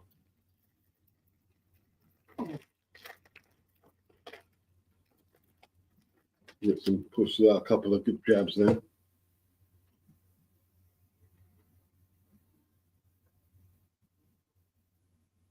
That's what he needs to work.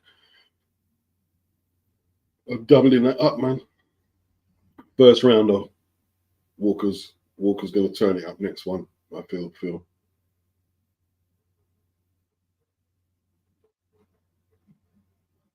Off, good right hook to the body. Oh, Walker going in, landing big shots there. Overhand right from that left hook to the body, overhand right. Good combination.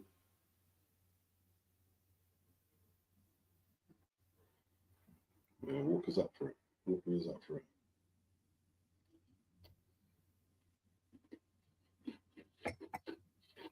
First round nearly over. Left foot by Walker. Right hand by Walker over the top. Found a little space in that between that high guard. Teed off. Good left foot by Walker. Oh, I think Ritson was a bit buzzed. Ritson was a bit buzzed already, man. 11-2, Sonny Edwards to win by split decision. William Hill.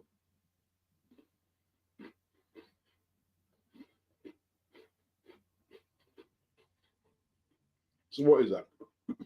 You have to put on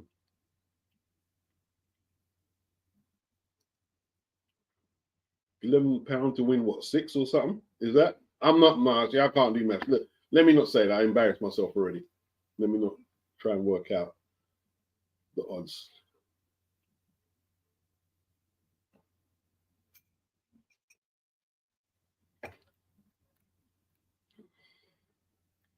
Toby Bartlett said David Diamante needs a good shave and a haircut. He's a Rasta, isn't it? Rasta man cut off him locks. You know what I mean? A Rasta man that.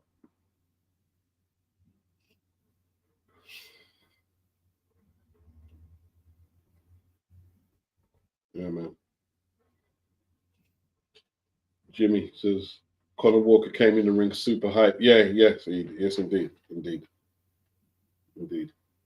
Tom says Ritson's been around the block a few times. Yeah. Could be a bit shot worn.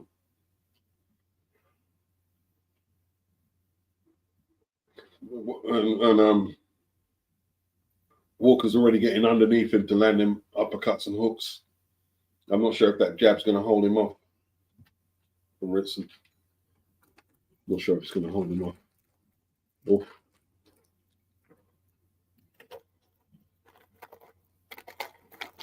Walker stalking, left hook to the body. Right hand over the top of that jab. It's a bit telegraphed, the jab. It's slow, isn't it? It's a slow jab. He's not really snapping it. It's very he's pushing the jab, pushing it. So yeah, Walker's gonna wait to time one of them.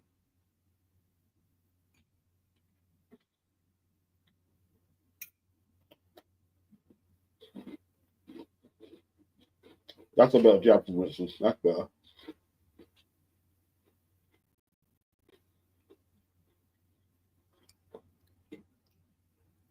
Ritson doesn't need to be backing up like that after he throws his punches up. Is that what his corner is telling him to do? Is his dad still training him?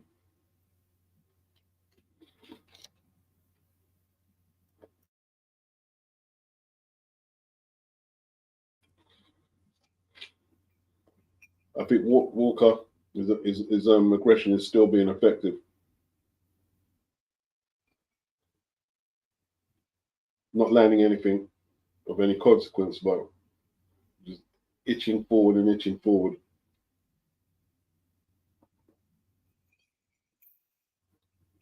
Right to the body by Walker.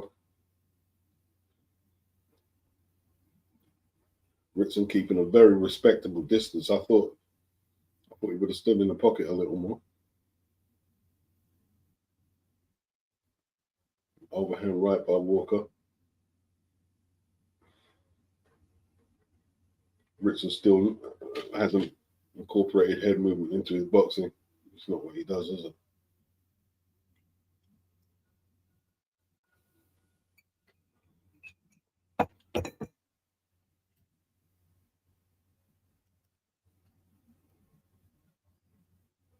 Jam down says Ritson felt a few of those late round punches. Indeed.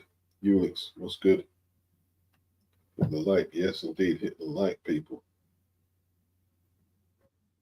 Toby Bartlett said Walker the Stalker is going to walk Ritson down.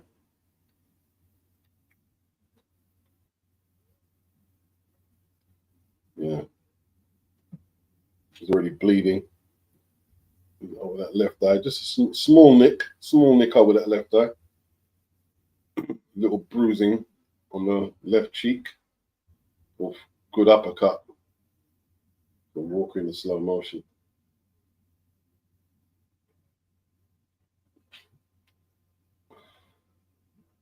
Yeah, man. Jimmy doesn't think this is one fight too many for Ritson. Yeah, I have a feeling Walker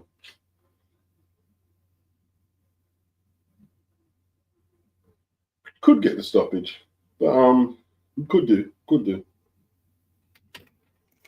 I'm not sure if he's a single punch take you out guy though, but if he can put his punches together, he should get. He could well do get a stoppage. Ritson looking a bit frayed around the edges, isn't it? Bit frayed around the edges. Toby Bartlett, was Ritson eyeing up the ring girl then? If it was the same one I saw earlier, I won't blame him. She had the cleavage, bro.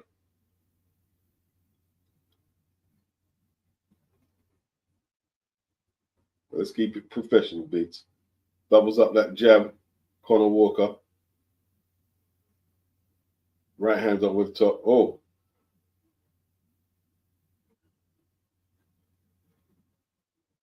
Ritson not retaliating when the guy's like teeing off. He's just standing there covering up. He's not moving, he's not punching back.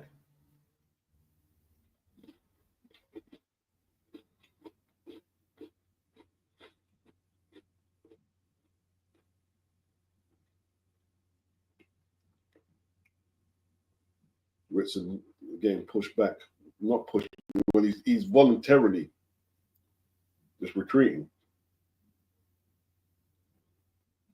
Not much coming from Ritson. He stalks. Looking at the occasional jab. You need to let your hands go, man.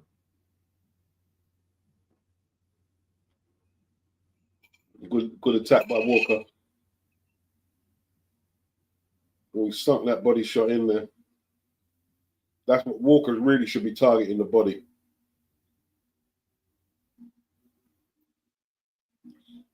Okay, now he's letting his hands go, Ritson. That's better. That's what they paid to see. Throw your hands.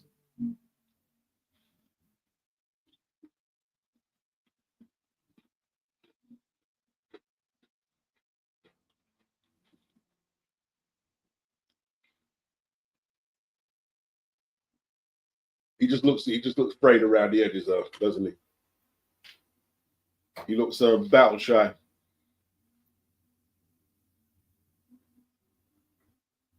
He's not really boxing, and he's not really going for it. He's just there, throwing a few perfunctory punches.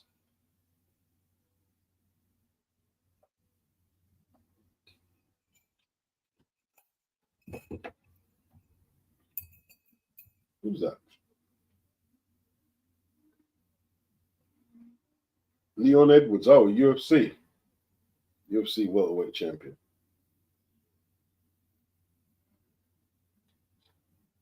Okay.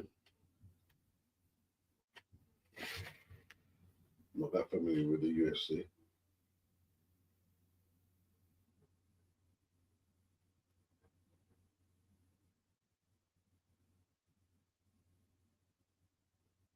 Main event coming soon, chaps. Coming soon.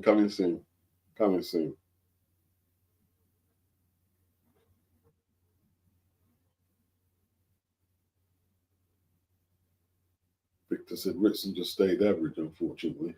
UX says maybe a bit too fast for him, so he can't reply back. Well, I guess we're getting into semantics now. Then too fast for him or Ritson's too slow. Could be either.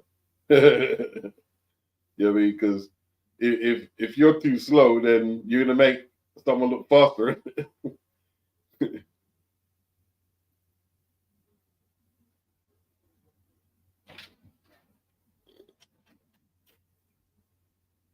Okay, Walker looking to do damage, and Ritson just covering up on the ropes, pushing out a jab.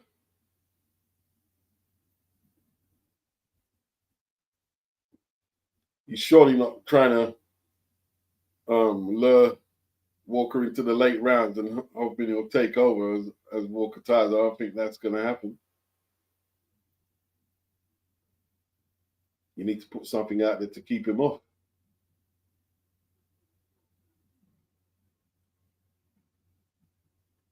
Walker just looking for the opening, and Ritson just puts out a little half a aggressive jab.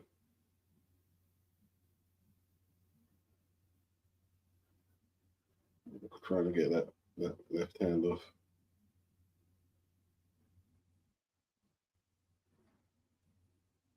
Okay, I thought Lewis would be trying to get his respect a little more, but maybe he's a bit wary. Maybe Walker punches harder than what? I thought he did. Maybe.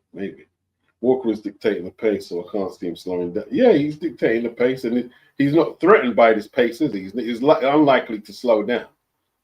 He's not threatened by this pace here. But Ritson is coming forward. One of the rare occasions. He's coming forward right now. Well, he was. Okay, that's one fault that Walker has. He bends low and then he uprights himself dead straight up, almost with his legs square on. It won't take much to knock him down. Off, good left hook from Ritson.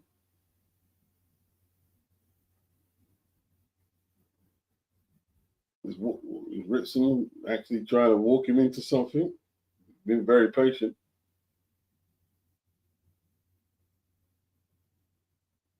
Okay, good work by Walker getting underneath to commit to his attack.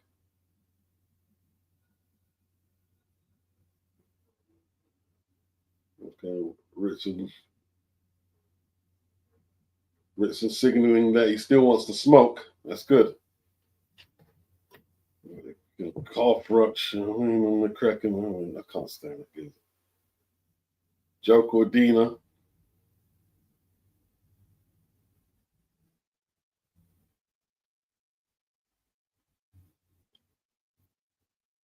What's Cordina doing? Cordina looking for is he working with Max McCracken? He's left the matchroom gym, isn't he? Yes, Sonny.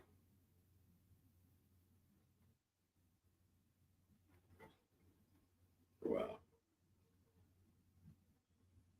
Main event people. What is this? 112? Is it 112 or 115? Flyweight. 112, isn't it?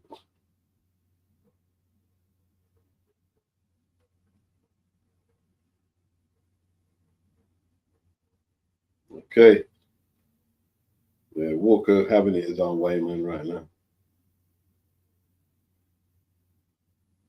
Oh, good right hand by Walker. Good backhand.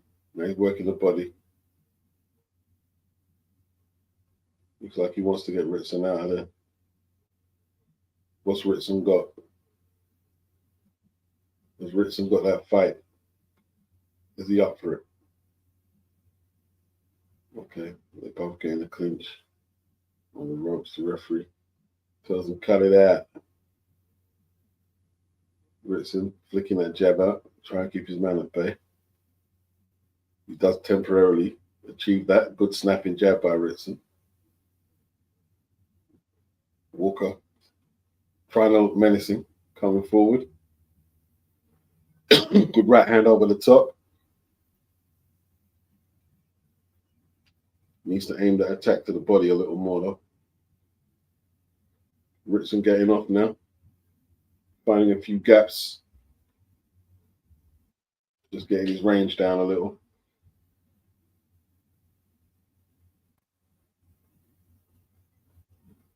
Ritson's going to get caught while he's backing up, while he's walking away like that. He's going to get caught.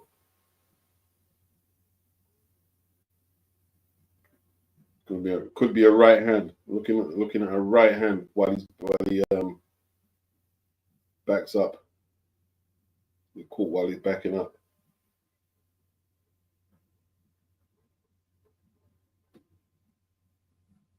No, you can't hear the fight here. Stop asking people like, flipping out, man. No, you can't hear the fight here. You can't watch the fight here, and you can't hear the fight here. It says it on the flipping title. No fight footage, no audio, man. Flipping out.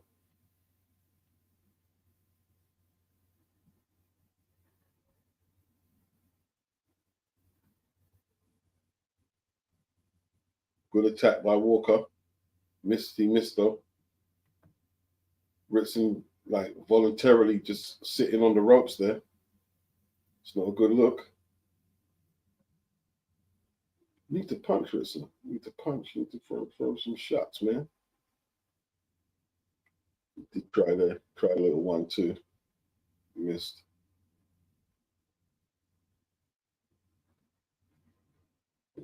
Walker targeted the body with that long right hand over the top. Didn't quite get there. Ritson tried that left hook off his jab. Okay. A lot of chess. Still a lot of chess between the two fighters right now. A lot of chess playing.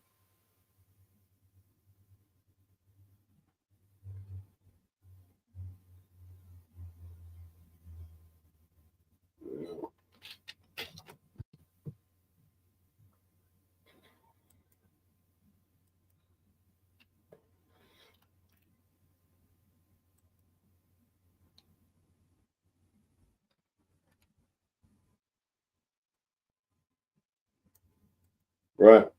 Hopefully the second half will explode into action a bit more.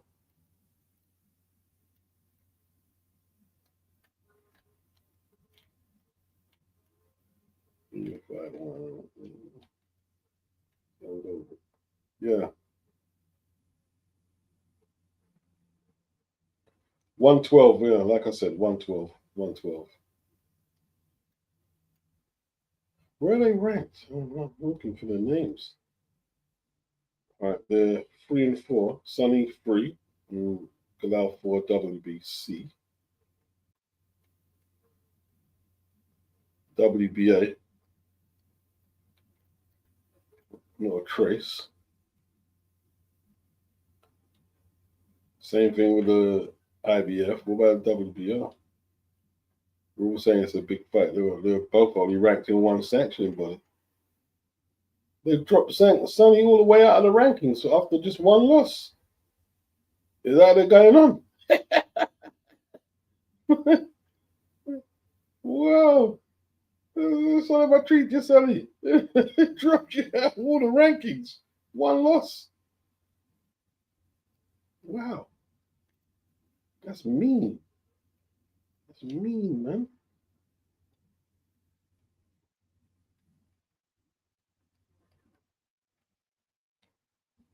Well, the winner will probably, be ranked more frequently, and then a few more of the sanctioning bodies. If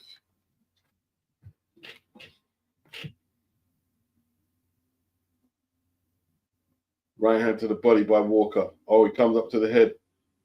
Ritson looking worse for wears. That right eye not looking too clever, is it? Good shot by Walker. He's slowly breaking him down, isn't it? Slowly breaking him down.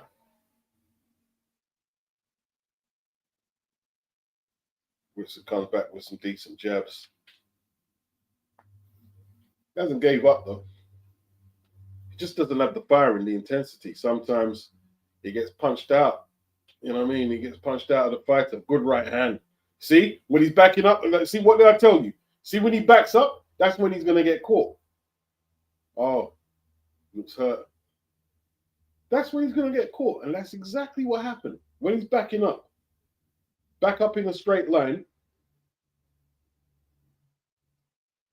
Worst thing for a tall fighter to do in terms of range control is back up in them straight lines. Well, that's what I was told. It's not always true. That's what I was told. Good jab by Ritson.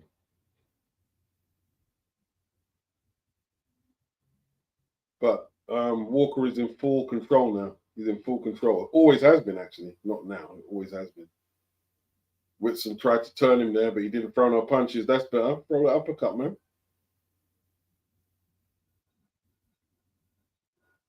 Ritson feeling the pace. Feeling the pace a little now.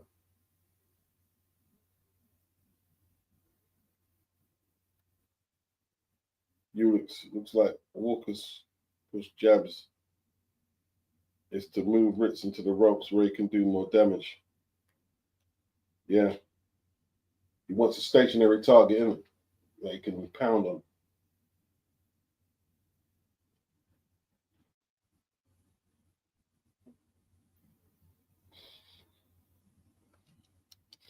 It's all good.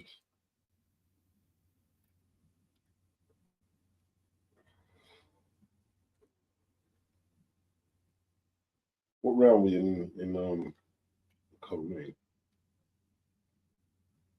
Hey, Eddie, big up. Big up for admitting that your man didn't win the fight. He thought Gwyn won it. Cameron won't be too happy that the promoter said that, but he told the truth. He told the truth.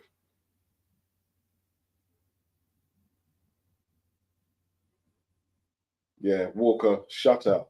6-0.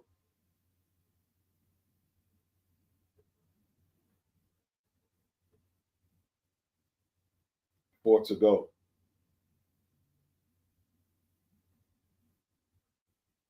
Can Ritson at least salvage some kind of pride?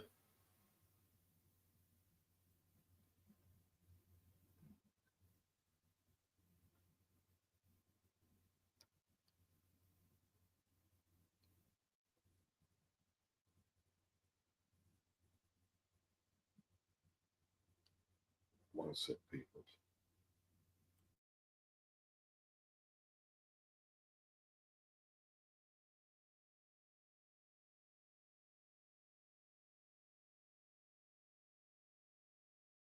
I've just got someone knocking my door. Just got to deal with that very quickly.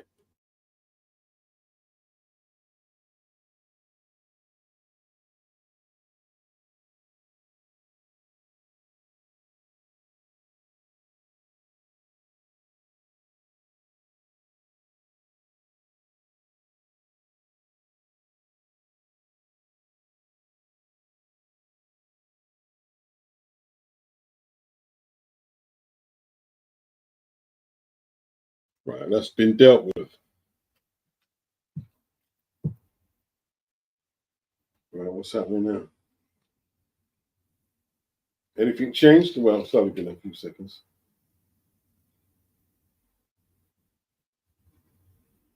Oh, good right hand from Ritson.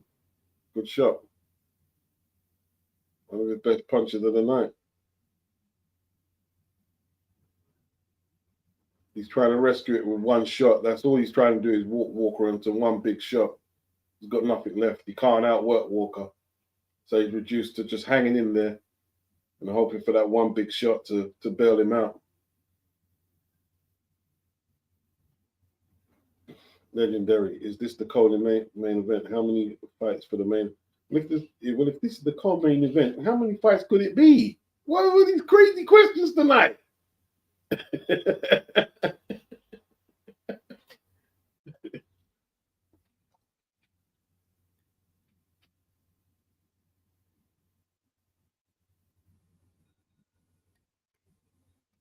Yeah, man.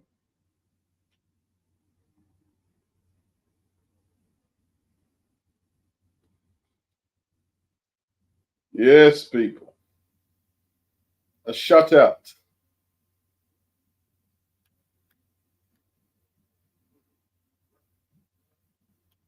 It's a shutout, man. It's a shutout.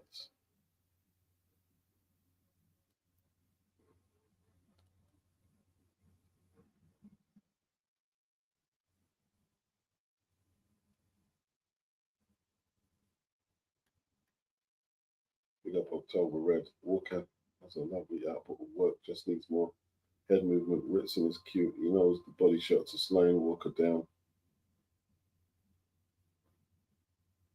Good fight. Less aggressive than anticipated, but still entertaining nonetheless. And she's live at the arena. Live at the arena.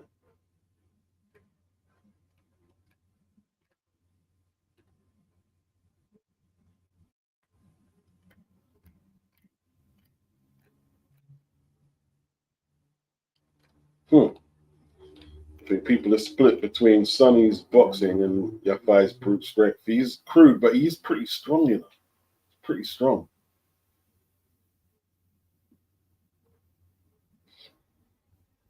Okay, Walker still on the attack. Body shots, uppercut.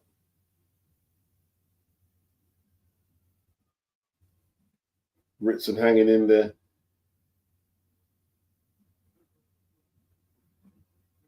Hanging in bravely.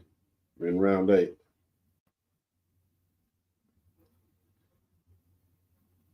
We're fighting inside now. For those who are unable to process the action, Lewis Ritson has his back on the ropes and they're slugging it out. Toe-to-toe action. Walker going to the body, Ritson going to the body too.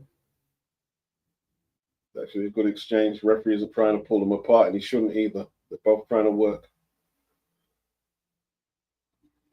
Find him in the inside. Walker's feeling the pace himself, though. As October Red said, you can see like his legs just falling off balance at times now.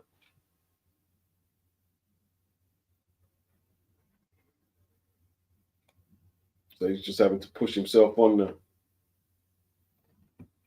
Good left hook from Lewis Ritson. Oof. Tough infighting here, and they've been doing it for about a minute or so. Just fighting on the inside. Not a typically British fight right now. Actually working inside pretty well. They don't want to concede.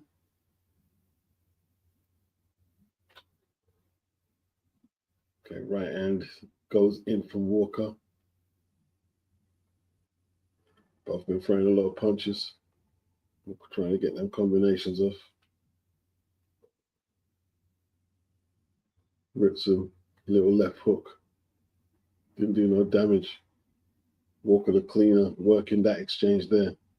In the back in the ring center now. Ritson trying to push his man across to the other side. But instead, Walker backs him up to the rope. Uses that forearm to assist him as well. Very nice little clusters of combination to head and body. Off, right hand over the top by Walker. Another walk around. I believe, how much rounds to go? Is it 1? Forged Irish Stout. One sec. Let me put that in there. Google search. Forged Irish Stout. Let's drink in.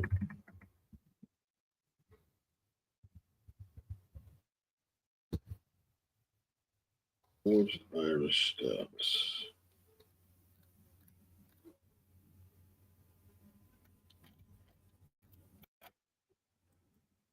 Is that the bootleg Guinness, yeah? Yeah. That's the bootleg Guinness. Forged Irish Stouts.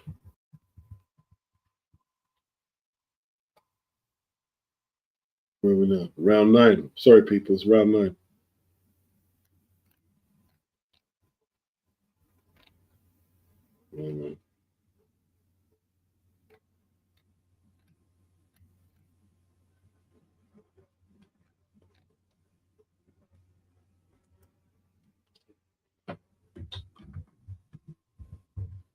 Right. I believe they've disassociated themselves with Conor McGregor, you know, because of the recent civil action. Yeah. And he kind of like pioneered, if that would be the right word, that stout. Yeah, they don't want nothing to do with him no more.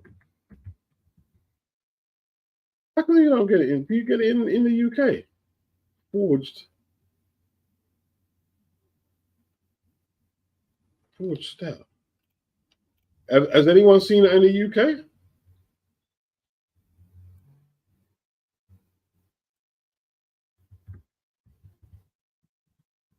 Same thing in this fight here. Just all the sequences are the same. Ritson throwing a couple of shots back. Walker backing him up. There was a good right hand in retaliation from Ritson.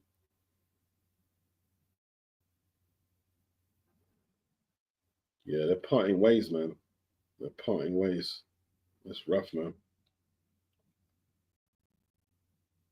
The Irish kids losing with brand deals.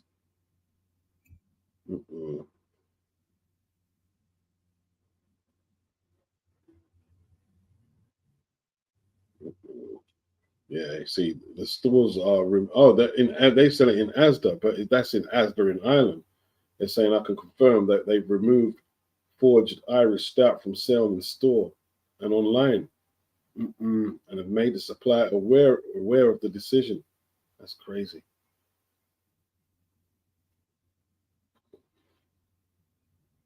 Okay, 20 seconds into left in round 9. Good right, left hook from Walker. Ritson took it well, although it's a hard shot. A very hard shot. I don't think Walker couldn't get the stoppage. Ritson took everything that he's the best he's had to offer.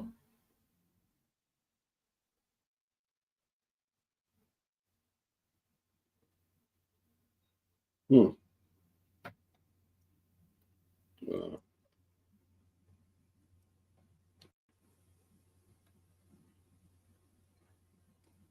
Ulix says rare to see infighting without holding. Yeah, it is rare. It is pretty rare. It is pretty rare. You know what I mean? You see it quite regular in Mexican rings, but in a British ring, that's quite rare. Ulix says, who do you think wins the main event beats? I think Edwards goes back to his back foot boxing. He should do enough. That's why it's so intriguing. Remember, they sparred a lot as well. So don't be surprised if the first half of the fight is very cagey, as they sparred a lot of rounds together. You know what I mean? Rob McCracken, he's got the inside scoop on Sonny Edwards. Right, who's Dillian fighting, man? Dillian fighting that Tete guy in Gibraltar. Big up Guzzy.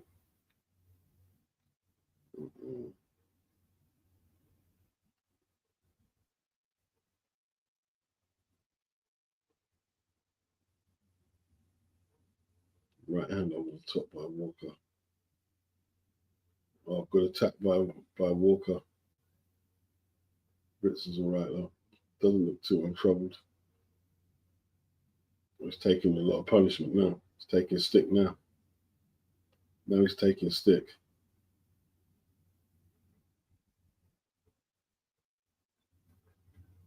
I think you'll get through, but it's touch and go. He's still punching back. He's still punching back. Not with any authority, but he is still punching back. You know.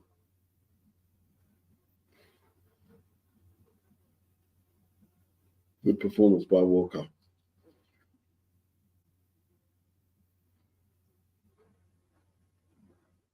Letting his hands go still. Try that right uppercut. Ritson came back with that left hook. He's still pinned against the ropes, which has been the tail of this round.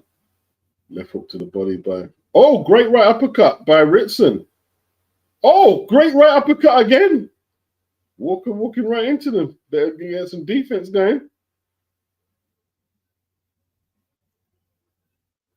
Like, okay, Walker, first time he's held on. I mean, some big shots by Ritson there. Big shots.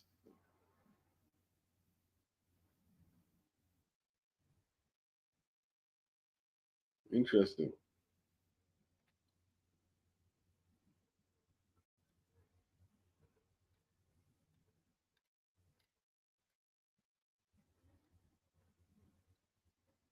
Okay. Ritson showing a bit of that heart required to be a boxer. He's showing a lot of heart. Oh, he landed some big punches. Little bit too late for Ritson though.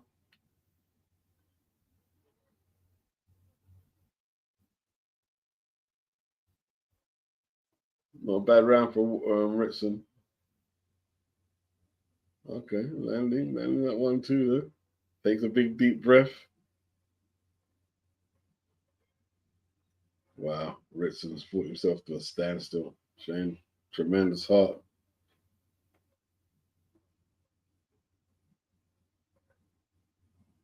Credit due to Ritson. Big up Ritson.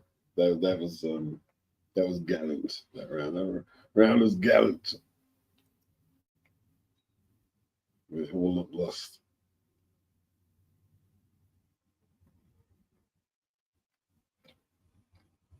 It all looked lost.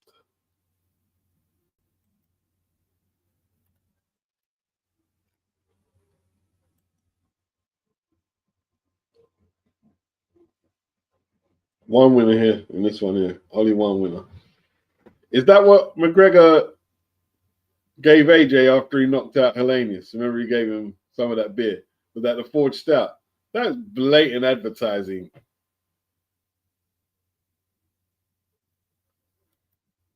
Has anyone managed to get or seen forged stout in the UK? How does it taste? What's it like? Is it like Guinness?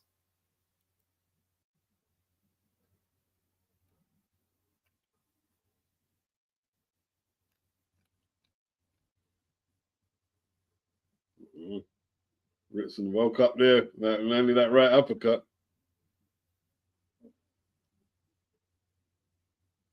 Wow, that's a good shot, man.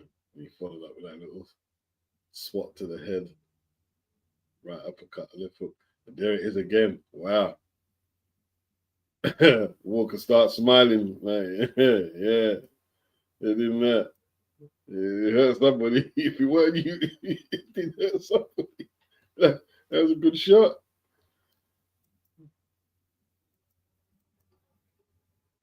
Good shot, man.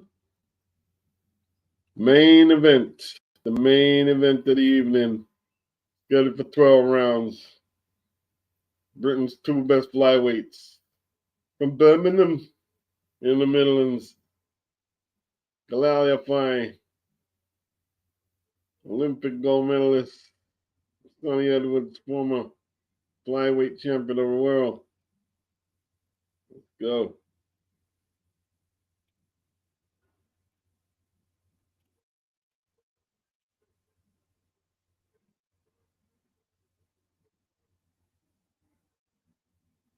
One winner.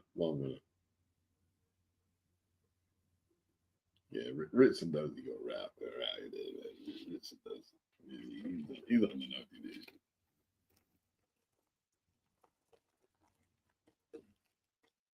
Under no delusion there. You know what I mean? Yeah, wash your boy. Yeah, wash. Good effort though, especially in the last round. He showed a lot of heart. Landed some good uppercuts. Some very good uppercuts.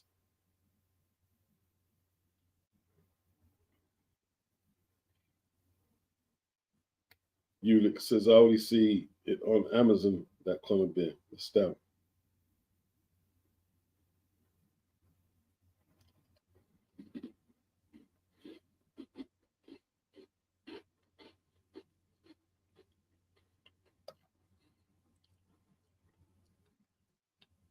Big up to the referee for allowing them to fight inside and not just, oh, you're fighting inside, I have to break you up. Right, if they got a free hand, but you let them work until, you know, maybe you might have to break them, but let them work.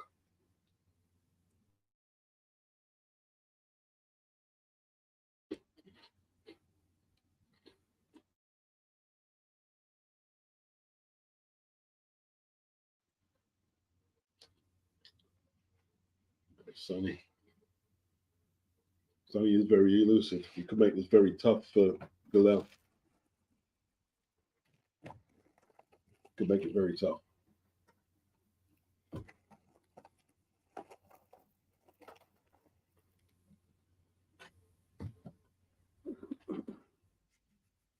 Let's go, main event. Let's go.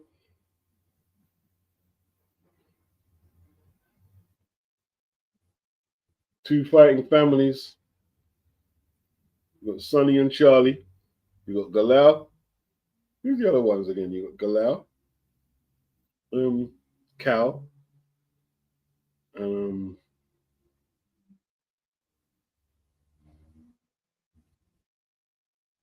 yeah. There's three of them, isn't it? One of them was a world champion in Metro.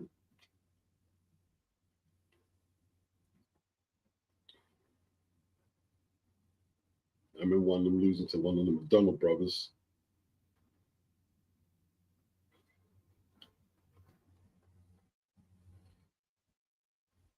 Main event, boys. Main event. We're near that time. Near that time, people.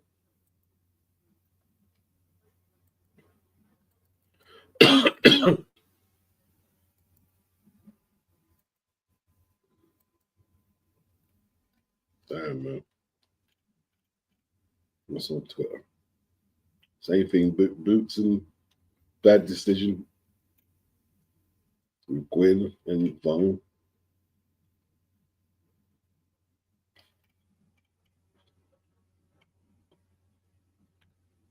Okay.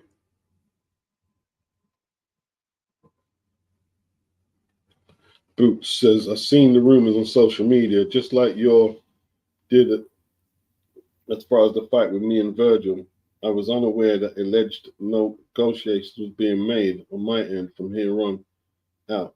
And if it didn't come from me and me only, don't believe it. And I will address if I'm staying at 147 or moving up to 54 at a later date and time. What does that mean exactly, Boots? What does that mean?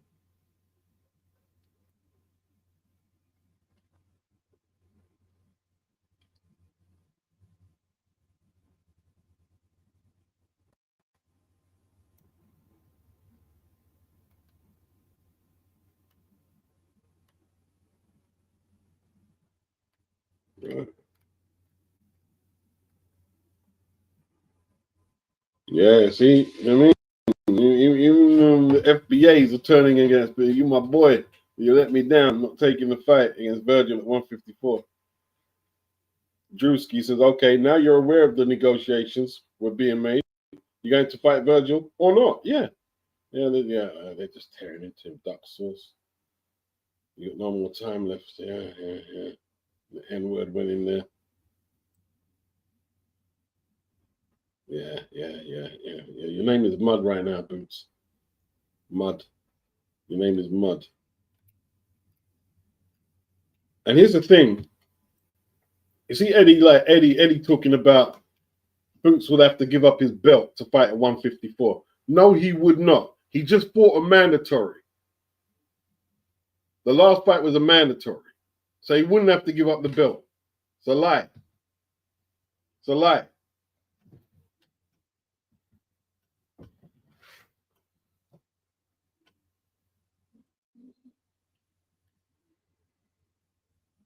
Ulick says means he doesn't want to move up to fight. Man, Boots is long, bro.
Tim Bradley's tearing into him, bro. Tim Bradley is tearing into Boots. Duck soup. Not good.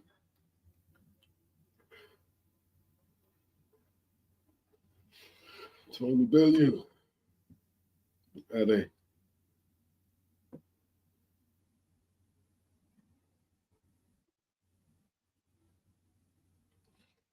Okay. David Diamante is in the ring to do his thing, people.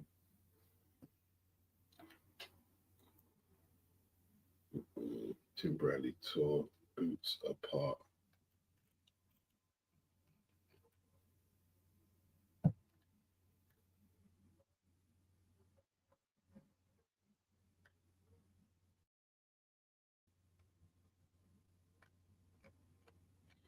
See, that's the thing. Like these boxers, you're either ducking or you're not aware of what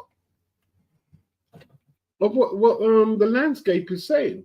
The Saudis are not putting up money for you to unify at 147. They're putting up money for the Virgil Ortiz fight because, in the boxing fans' opinion, that's the best matchup we can put Boots in if you can't get Crawford. And there you are, like talking about what are you doing? You know what I mean? I didn't think Boots was like the rest of the dunkers out there. I didn't think he was like that, man. I really bought into it. I really bought into it.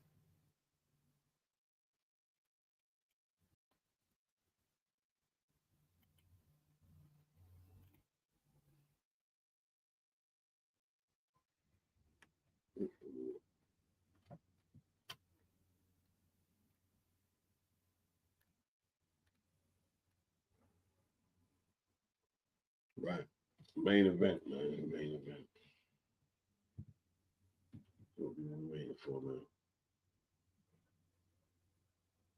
Yafai is making his way to the ring.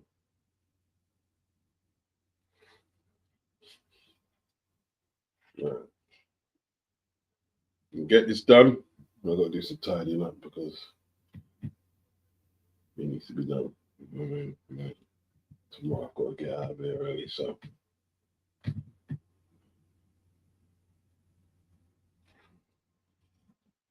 Cover this. Been looking forward to this fight for a little while. Should be good, people. Should be a good one. Should be a good one.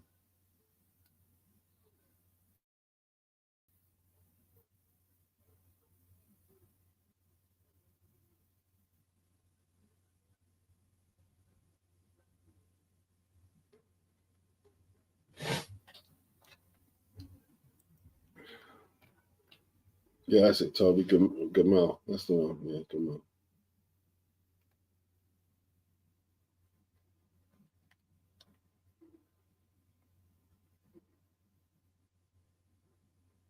All right. Who comes out first? Probably Galal.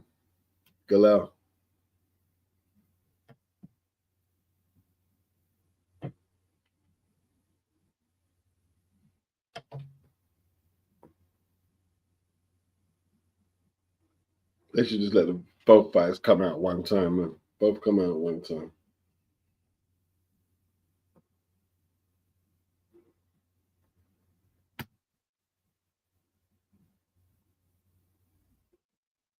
Who's first out?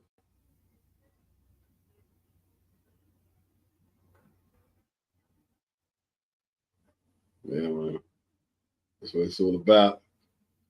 Big British dust stuff, eh? Go, people.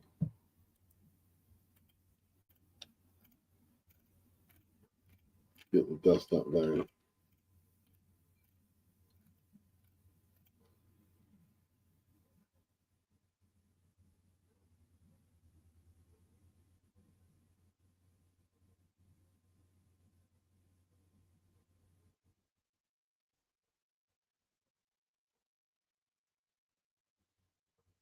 Right. Looking forward to it, man. Looking forward to this. Let's see if Galal can take the torch, not be past it, but take the torch. Keep flyweight alive in the UK.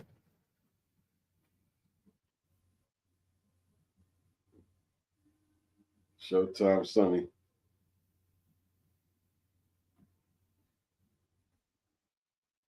All right.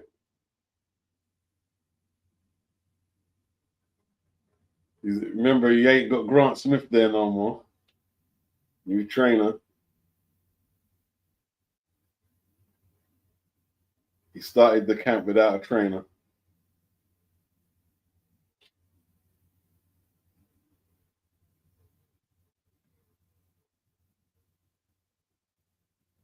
There we go. Sonny making jokes, looking like he's, very confident, smiling,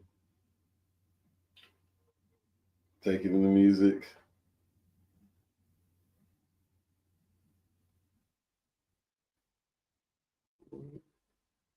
It's like he's enjoying himself.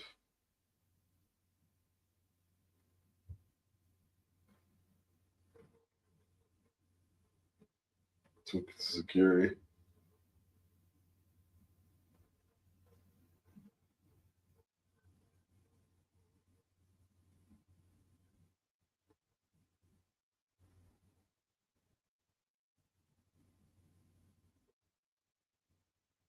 Here we go, people.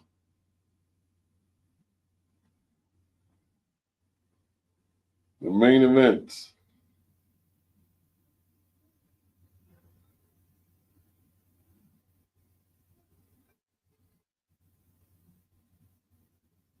What they got? Rappers? What was it? A rap battle?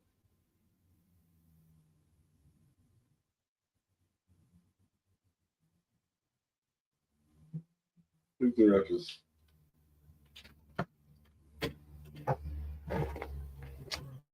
They got any buzz?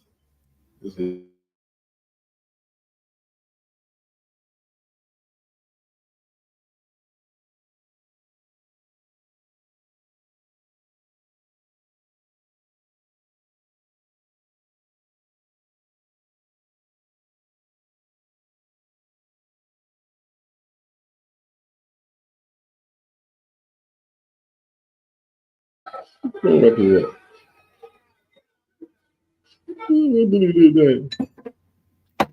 I'm talking about that UK drill. UK drill. UK drill.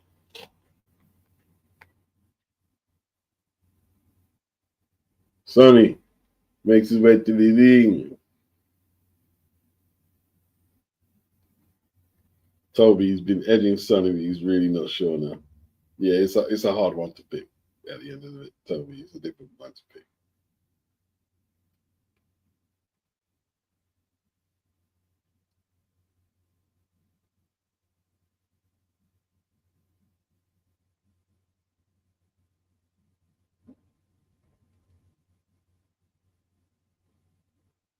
All will be revealed. All will be revealed.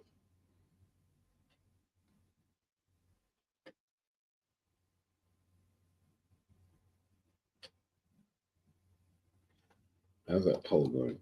We'll check it in a minute. Right now, I want to focus on this fight.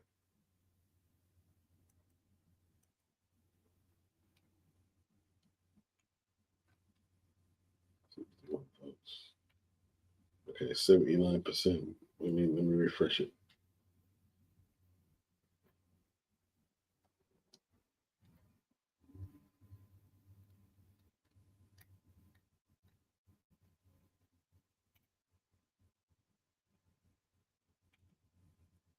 %79%.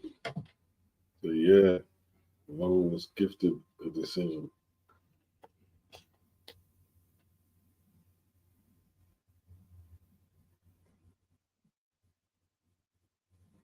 Right, one second.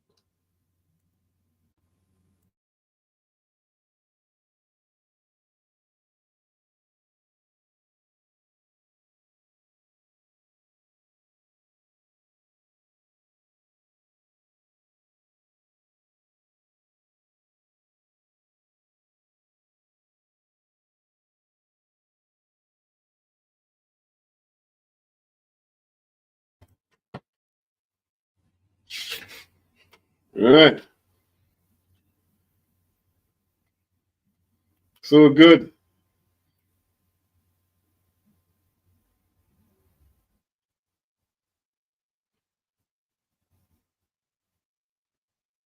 It's all good, man.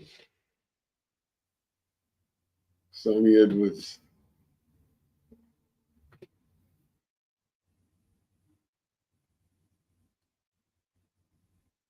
I think the movement is going to give Galal issues early, but we'll see if he can cut the space down, man. Cut a ring off. He's got the reach to do it, so he shouldn't have to telegraph his punches with that reach. He should be able to catch Sonny with that jab, double it up, go to the body, vary the speed up, and hold his own. But we'll see.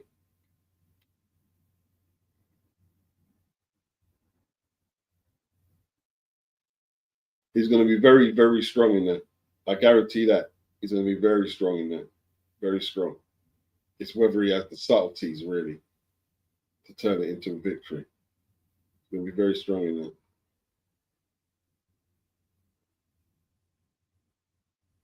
He's going to try and rough Sonny up. He's not going to box with him. He's not going to box it like. Obviously, he's going to have some of the components of the sweet science to get the victory, but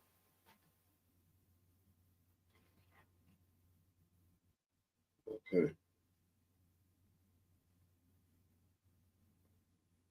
Here it is, people.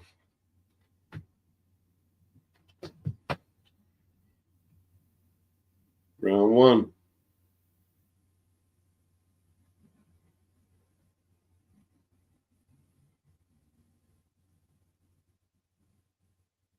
Looking for that overhand right very early. Stalking Sonny. Sonny ducking very low. Ducking very low. Oof. Galal looking to take his head off, man. He look messing about. He wants an early knockout. He wants an early knockout. He really wants to knock Sonny out. Let's see what Sonny's skills are about now. This is real. That Birmingham crowd's got him amped up. He's really amped up. He's going to burn himself out if he don't get the knockout early. He'll punch himself out if he's not careful. Right, Sonny. Elusive there. Ducked under that right hand. Referee cautions Galal for the roughness. No one's winning yet, Ricky. It just started. Oh, right hand from Galal. Oh, Galal throwing a lot of punches. Sonny's defense is getting tested here. This is definitely a Galal round so far. Sonny tried to come back with a wild right uppercut. See how wild he threw that shot? He's going to force Sonny to fight. He's trying to force Sonny to fight. He doesn't want Sonny to get into a rhythm. Doesn't want him to get into a rhythm. Targets that right hand to the body. Good shot. Wow. He's showing Sonny no respect at all. He's got no respect for Sonny's power. Is that a mistake? We'll see. So far, he's winning this round. Sonny comes back with a nice right uppercut. A hook type uppercut shot. Oh, great left down the pipe for Galal. Sonny didn't look like avoiding it. See, the reach. Yeah, Sonny, yeah, I'm read up already. I'm fierce, yeah. I read up. Yeah. Oh, Galal looking for that big shot. He's had Sonny backed up for the whole round. Sonny locks up the left arm wisely, trying to slow down the pace, trying to get his own uppercut. That right hand to the body is going to be key to Sonny to stop him piling in like that. And he landed a good right to the body there. He's coming back a little late in the round, Sonny. Good stuff by Sonny. Yeah. Sorry, Ricky, you got to go. You got to go. You got to go. You got to go. Man begging to watch the fight. No, you got to go. You got to go. That's the most annoying. People come in begging to watch the fight. You got to go. You got to go. Once you do that, you got to go.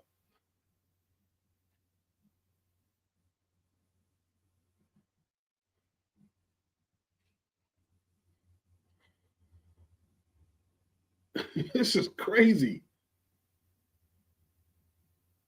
Yeah, that's definitely a Galal round.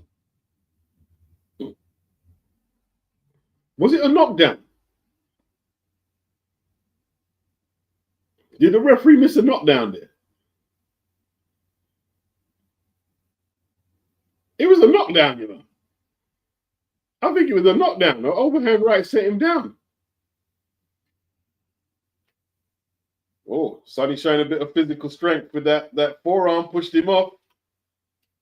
He's not just going to get bullied out of it. Galal wants to fight. Looks like Sonny's going to give him one. You know what I mean? Oh, Sonny landed some nice little shots there. Galal giving up his reach there, really. He doesn't need to be going this mental to land punches, like I said earlier. With that reach. But he obviously... Oh, what was that? Well, Sonny's okay. I think he's okay. A lot of pressure, Sonny. A lot of pressure on Sonny right now. A lot of pressure.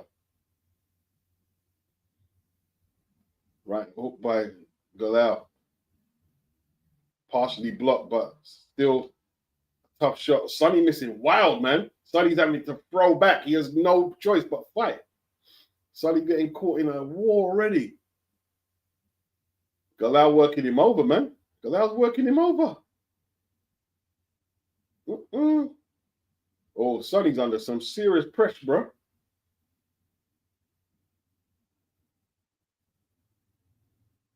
Can Galal keep this up for 12, though? That's the question. Galal tried to shoot that right uppercut over.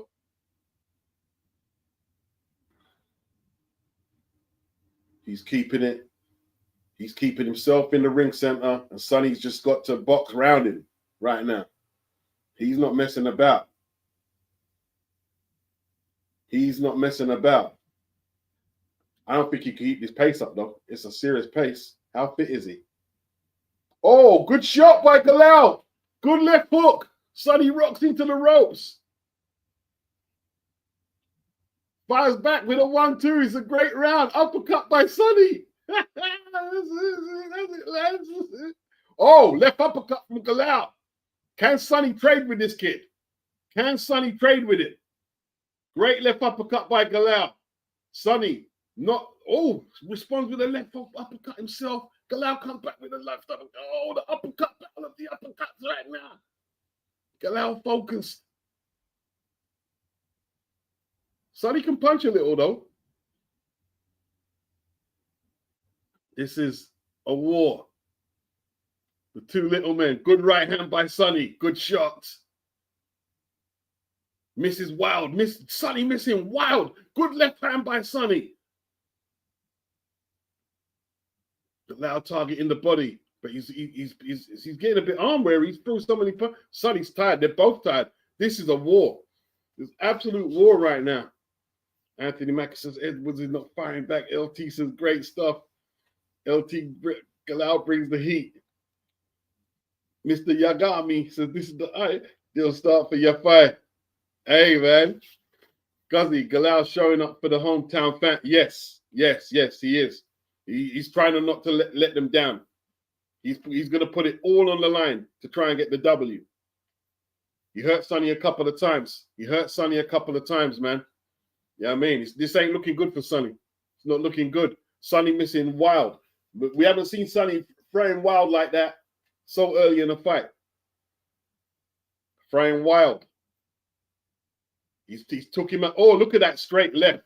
Beautiful straight left by Galal. He's taken Sonny out of his stride. But Sonny not looking too bad firing back at times, though.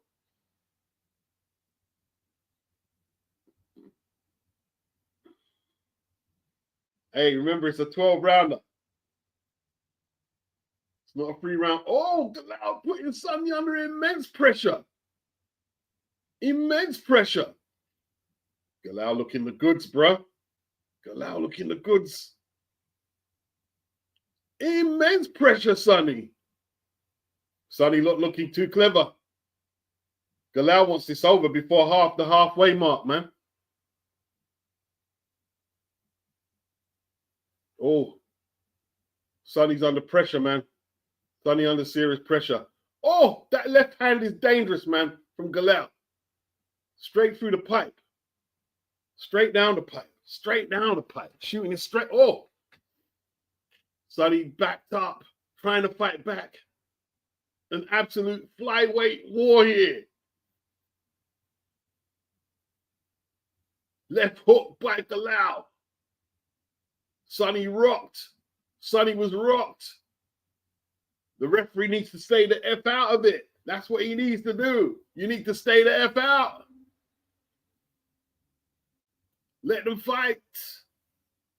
Oh, Galal coming that right hand to Sonny's hip. Illegal, but I mean, it won't do Sonny any favors. Sonny firing back when he can. That's a beautiful right hand by Sonny. Both men trading. Good shots. Very good stuff. Sonny showing a lot of heart and skill as well. Oh, right uppercut from Galal. Sonny's head jerks back. Low shot by Galal, but he's just keeping the pressure on. He won't let Sonny breathe. Not letting Sonny Edwards breathe. Oh, Galal landing big shots. Sonny doesn't like it. Sonny doesn't like it. Great left hand by Galal again. Sonny pinned in the corner. He's under manners right now. He's under manners. Galal's got him under manners. Oh, great right hand by Galal. Oh, digging that left to the body and the head. Sonny trapped on the ropes. Galal getting his combinations off. Great right hand by Sonny in retaliation. Good stuff by Sonny Edwards. Oh, right uppercut by Sonny. Galal, did he feel it? He shakes his head and says no. And he comes back and drills Sonny in the corner. Oh, Sonny firing them flashy shots, looking pretty good though. Looking good, Sonny, looking good. Sonny's, hey, Sonny's, big up Sonny, big up Sonny, big up Sonny, big up Sonny. He's firing back. He's not giving in. Sonny not giving in. Nino Brown, Sonny said he doesn't want to be here. Wow. T, have we got a Barrera Morales on our hands coming up? Woo. LT, I like Galal style, man. He's trying to smoke Sonny. Guzzy, this could be a 12-round war. Tots. Sonny said he didn't want to be there. Is that what he said? Anthony Mack said he's shot. He doesn't want to be. He doesn't have it anymore. Jimmy didn't like them words from Sonny in the corner. I didn't hear you. You guys are I've got the volume off. So wow, that's not good signs from what you guys are saying. Wow. Damn, man. Wasn't anticipating a fight like this. Can Sonny pull it round? What's he got? Oof. Ring center's not a good place for Sonny. That's why he's retreating to the ropes. Galal banging him up in the ring center, banging him straight back on the ropes. I don't think Sonny wants it. He's fighting back, but I just don't think he's got the firepower. It's not that he don't want it. It's the firepower in it. He landed a good right hand, and Galal said, nah, I'm good. Oh, right uppercut from Galal. Right uppercut. Pins Sonny, stalks him. Sonny spins him though. Doesn't manage to get a shot off. He gets a right hand off, but takes a left in return. And see, Sonny's going to get caught while he's going backwards as well. He's going to get caught. When he backs up, he's going to get caught. When he's backing up, he's lifting his head right up in the air. He's lifting his head right up in the air when he's backing up. Yeah, because he's not used to this. He's not used to it. He's not used to it. Or Galal teeing off again. This is what he's taunting him now. Galal taunting him. Galal realizing the range now. He knows the range. He's doubling up that jab and he's backing Sonny up. Sonny getting pump up. Not good. You see, he keeps doing it. All Galal's got to do is wait for that left hook when he backs up like that. Wait for that left hook, and he's got the reach and the length to do it. When he backs up and straightens up, bang, down he'll go. But Sonny showing a lot of heart.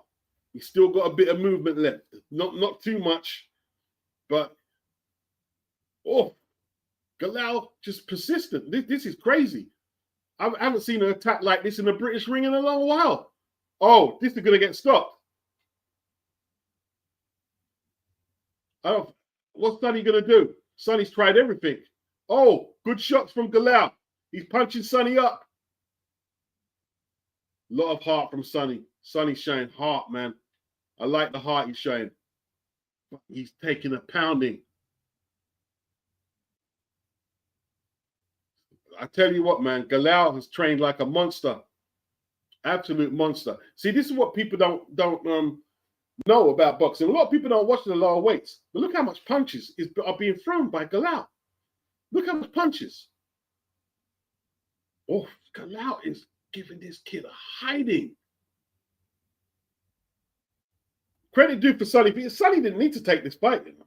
He didn't need to take it, in all truth. Oh, Sonny looks exhausted. Looks exhausted.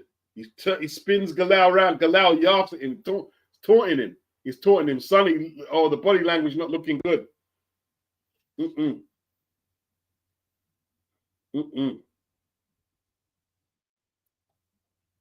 Yeah, maybe he's there for the payday, Anthony, like you're saying. Maybe he's there for the payday. Yeah, you see, Sonny, he's managing fighters and all that stuff now. You know what I mean? I'm talking a lot of extracurricular stuff that now have nothing to do with beat up a man, yeah? when boxers stop talking about a beat up a man, you know? Yeah, it's not a good look. You know what I mean? Yeah. Toro TV, great fight. Damn, long live boxing, beats and rhymes. Big up, Toro. Appreciate that, man. Copin 09 says Sonny doesn't have respectable pop. Yeah, the pop is a big issue. Mr. Yagami says Sonny's lost. No, he's still here, man. He's still here. He's still here. Credit due, he's still here. And it's round 5. He's not going to give in like that. Not going to give in. Whether he has the firepower is another question. Galal with them body shots there. Sunk that right hand to the body. Sonny just can't hold the ring center with him. Oh, right uppercuts. Left uppercut. Left uppercut. Oof.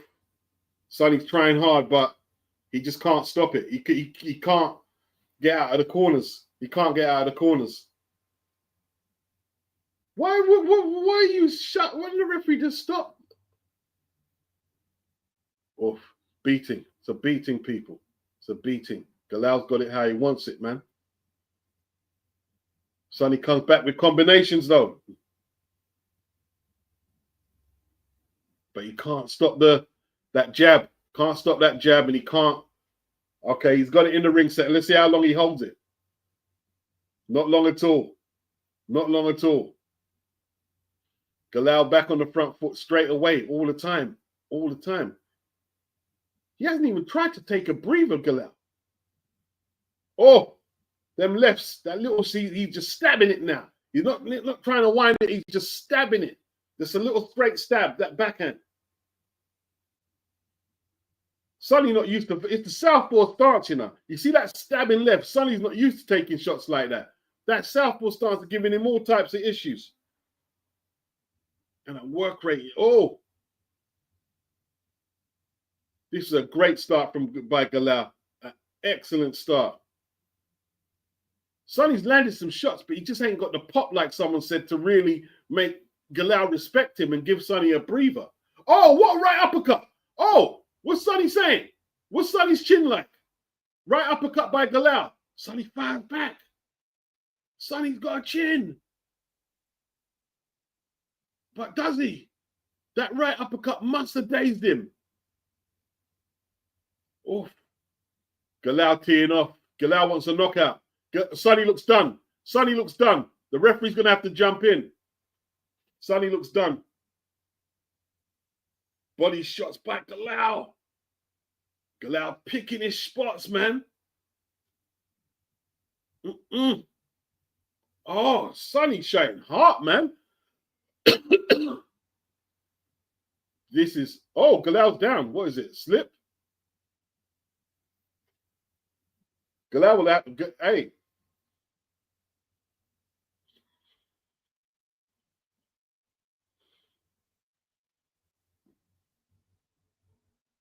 What are they doing?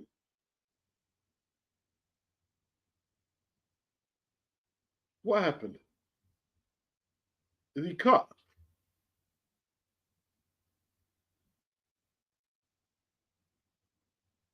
So what happened? His ear busted or something? Looks like his ear's bleeding or something.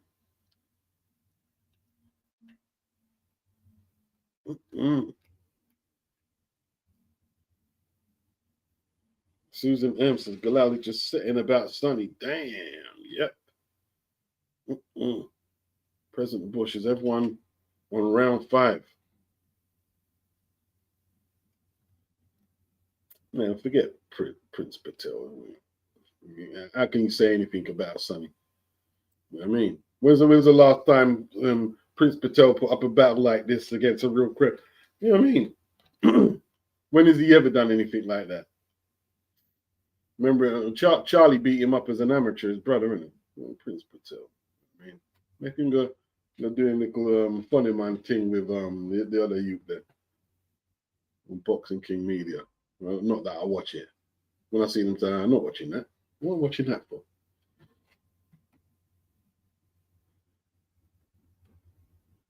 Same thing. Left hand crashes to the body. Sonny trying. Oh, that left hand again. It's a punishing shot. Oh, he's punishing Sonny. Relentless. McCracken wants him out of there. This is a beating, man. Whoa.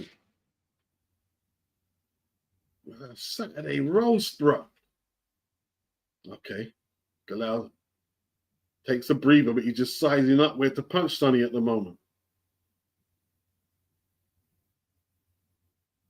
Sonny's brave, though.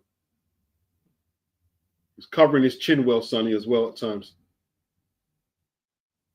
The referee's looking to jump in. Sonny better throw something back. Sonny better throw something back. Sonny better throw something back. Oh, this is bad. Oh, this is it. This is it.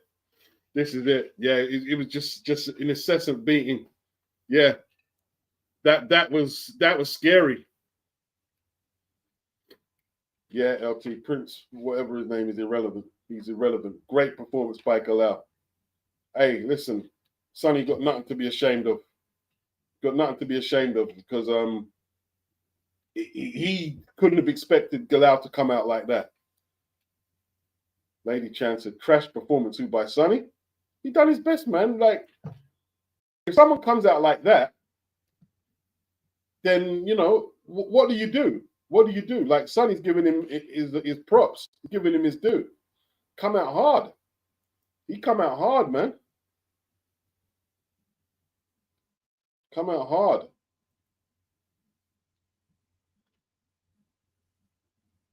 Well, Sonny having a word with Eddie about something. What's he complaining about?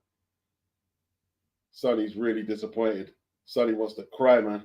You can see that. You can see the tears are just about to, you know what I mean, just flow. Second stoppage, loss of his career. First time he's lost to a British fighter. Yeah. Yeah.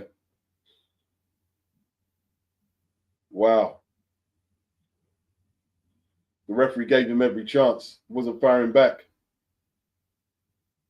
Wasn't firing back. He was getting a beating. Oh, dear. Oh, that left. Oh, big combinations. Oh, dear. Referee didn't like it. Although he was still like alternating his hands from what the punches that were coming at him in defense, though, in saying that. Could have perhaps let it go on a little longer. Perhaps could have let it go on a little longer. At least let a knockdown manifest and then say, okay. I think, was that premature? Looking at the slow motion? Because look, you see Sonny's he's twisting left to right to defend. He's still twisting left right to defend.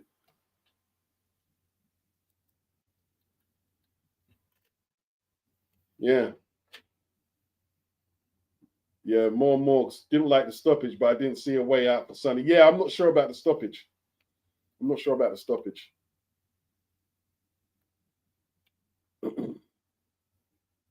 Kieran Malcolm, not even Bram Rodriguez could do that to Sonny. What a performance by Yafai. Chrissy G, how is he not even blowing? Trained like an animal.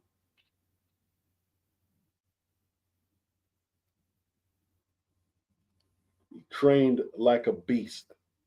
Robert McCracken whipped him into you know, yeah. Coppin 09 said most people would have quit. Yeah, in all truth. You've got to give Sonny credit, man, because he didn't quit. There was no quit about Sonny.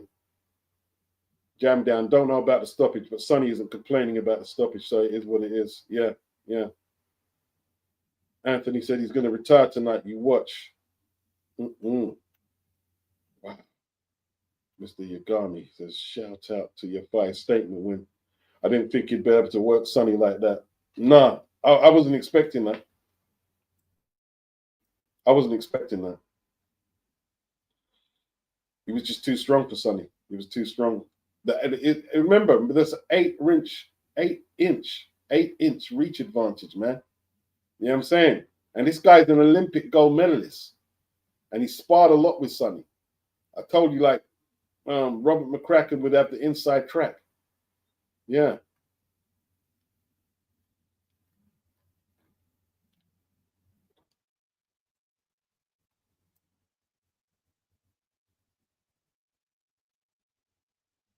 Ghazi says the Yafais live down the road from him. Should see the fireworks soon. Oh, no. Yeah.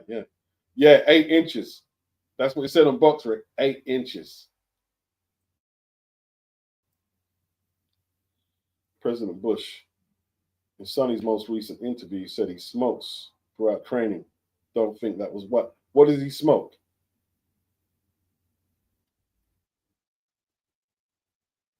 Bam would iron him out. LT. Vincent Bridges. Sonny didn't even box like he used to. Well, how are you going to see? This is the thing, man. People ain't aware. I said it close to the time when he fought Bam. People were saying, oh, Sonny went toe to toe with Bam. He didn't have no choice. And just like he had no choice but fight for his life. He couldn't do what he was normally doing, because you're now fighting the top level flyweights who have got big, long reaches. If someone's got an 8-inch reach and they're really fit and they can fight, you're not going to be able to. If someone's got an 8-inch reach on you and they can fight, you're not going to be able to do all that boxing on them. You're not going to be able to do that. That's going to be taken away from you. And you're going to have to fight inside. Daniel Cole, not enough power. Yeah, he did land, but Galal just, just brushed them off. Brushed them off literally. Yeah. Daniel says, Bam stops Galal easy. I agree. I wouldn't say easy, Daniel. I wouldn't say easy. I wouldn't say easy. It'd be a good fight. But I think Bam would win. But I wouldn't say easy. No, I wouldn't. Because he didn't beat Sonny easy. He didn't beat Sonny easy. The first few rounds, you had to work for it. You know what I mean? Case K, what happened to Edwards? He got decimated in there, man. But you guys heard him say, I didn't hear it, that he didn't want to be in there. Yeah.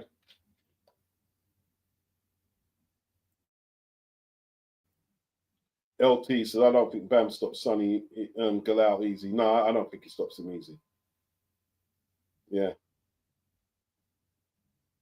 Daniel Cole literally pushing Sonny off when he tried to tie up. Yeah. Like a kid. It was like his little brother. More, this is agreed beat. Sonny wasn't able to do any of his work. Sonny gave him no time and was too big for him. Yes, exactly.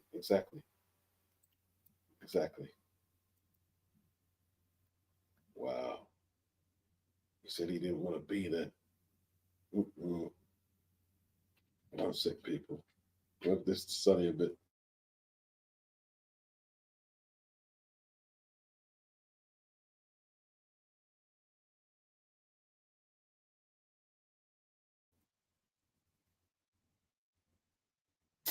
Flipping hell, man. Click the wrong button and click off the thing. Click back on now.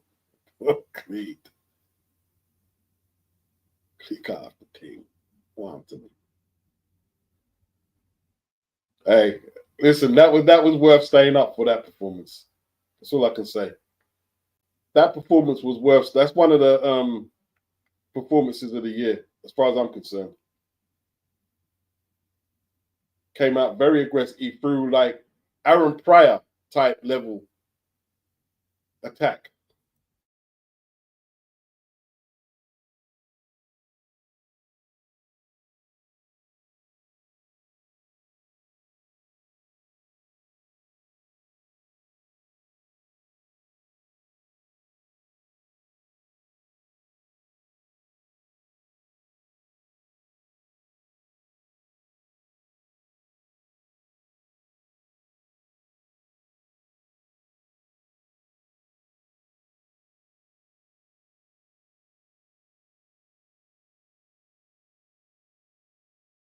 I mean, he's more or less saying he went in there for a payday.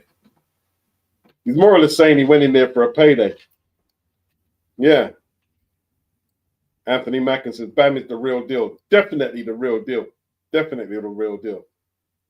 But hey, it's always good to get new challenges, isn't it? Lady Chan, I had the volume on. That wasn't proper Sonny. If you got a fighter in the corner saying in round 2, can I be? Can real? I don't want to hear you. Can give Yafai that as a statement win. Yeah, no, it's definitely a statement win. I mean, this is a big occasion for Galal. It's definitely a statement win. You know what I mean? This is the biggest fight he could have made in Europe, not just in the UK, in Europe.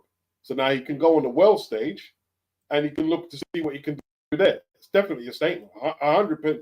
You can't take that away from him. This is one of the biggest nights Matchroom have had in domestic boxing. So it's definitely a statement win. You know what I mean? If Sonny wasn't ready, that's his problem. That ain't Galal's problem.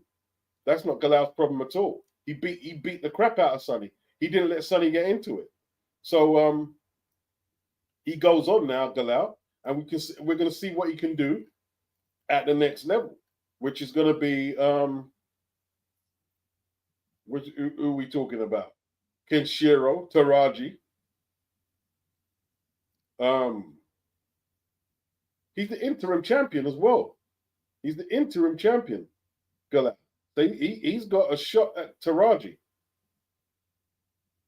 And there's I'm trying to Akawai, Anthony Olascuaga, Angel Ayala. Yeah. It's a big event for flyweights. We haven't had how much big flyweight fights that we had in the UK. This is a statement win. There's no doubt this is a statement win. He ended Sonny's career. And like Mr. Yagami said, he made it look easy. Yeah, he just announced his retirement. Yeah. Gary King Frog, he says, massive statement for Yafai. LT said it's a statement when people wrote him off and said Sonny was the former world champion with more experience. Yeah, Sonny was the favorite coming in. So, you know, you can't do more than what was beaten in front of you. You can't do no more than that. Anthony Mack, and what about Martinez? The Argentinian guy, I didn't see him there. What's happened to him? He beat Taraji, didn't he? No, he didn't. He didn't beat Taraji.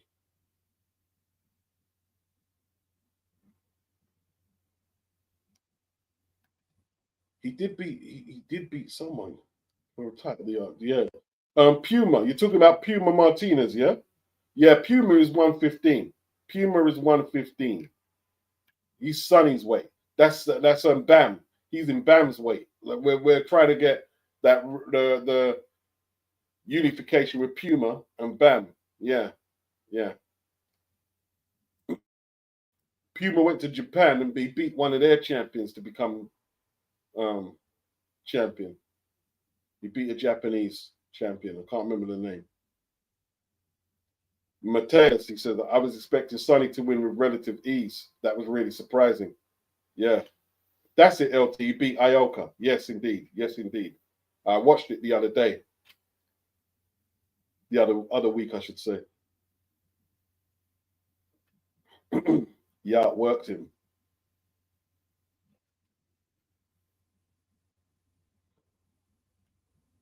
Martinez, the Mexican. No, there must be someone else. Okay, I think I know what you're talking about. Fish, he says, big up, Sonny, passing the credit. Your fight, exciting times ahead. Yeah, definitely. See, that's good for British boxing, that we have a flyweight who can at least, you know what I mean? We'll see in it. It's too premature to say that he's gonna, you know, beat the likes of the champions or whatnot, or even move up to 115. It's too premature, but at least he's got the building block. The torch has been passed to a degree.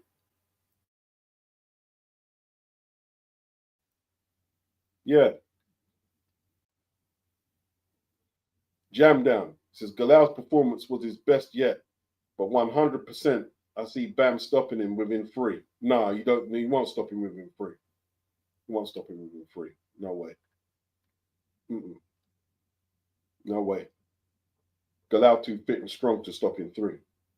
You have to break it. Take a little more to break down Galal than that. I'd go with the Bam win.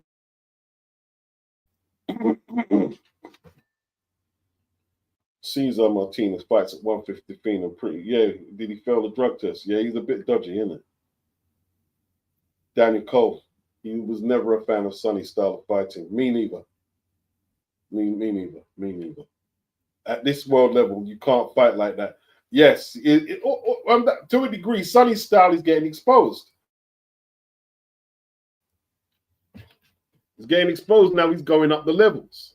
You know what I mean? Souza, does Eddie have a new star in Galal Yafai? That was a superstar performance.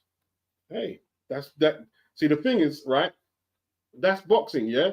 You know, no fight goes in there where the two men are 100%. One might be on the decline, his mind might be elsewhere, but that's his problem. Galal was 100% on it. 100% on it. He wasn't focused on managing fighters or, oh, I don't want to be there. He came there to beat up Sonny Edwards, and he accomplished his goals. And that's what you got to do.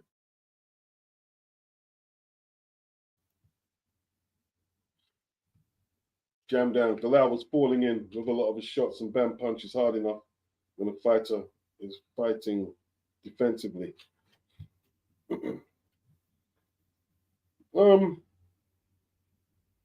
If you watch the fight with Sonny, like Sonny and Bam, Sonny caught Bam with shots. Sonny caught Bam with shots. I don't know if you saw the fight. Sonny caught Bam with shots until Bam started breaking him down. He caught. So it's not just it ain't easy to fight Sonny Edwards and not get touched. Sonny's got skills where he's a good counter puncher. He's just not efficient at fighting in the pocket.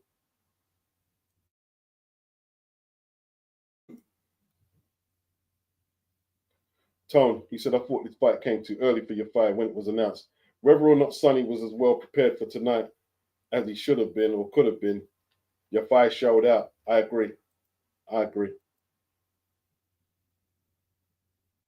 The beauty of the pencil, I missed the fight. Was it good? Heard Galal won. Yeah, he looked pretty good, man. LT, I picked Bam to win, but not in 3. Tone, one-sided beatdown indeed. Hakeem, big up Hakeem. Yes, man.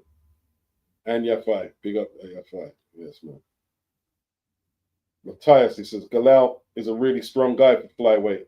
He's not going to be easy to anyone. He's always been strong. He's always been physically strong. He's a bit crude, but he's very physically strong. He's very physically strong. And if you watch them in the ABA final in 2015, the referee doesn't allow that rough stuff that Galal was doing. And I thought that was going to be a problem for Sonny, and it was. It was, because in pro boxing, you can get away with a lot more in terms of infighting. And like, he done a job on him, man. Done a job. Yeah. The crowd was crazy excited for Yafai's interest in entry. Yeah, it was a good night for Birmingham, man. The Brummies are having a nice little patch over there, man. It's good to see.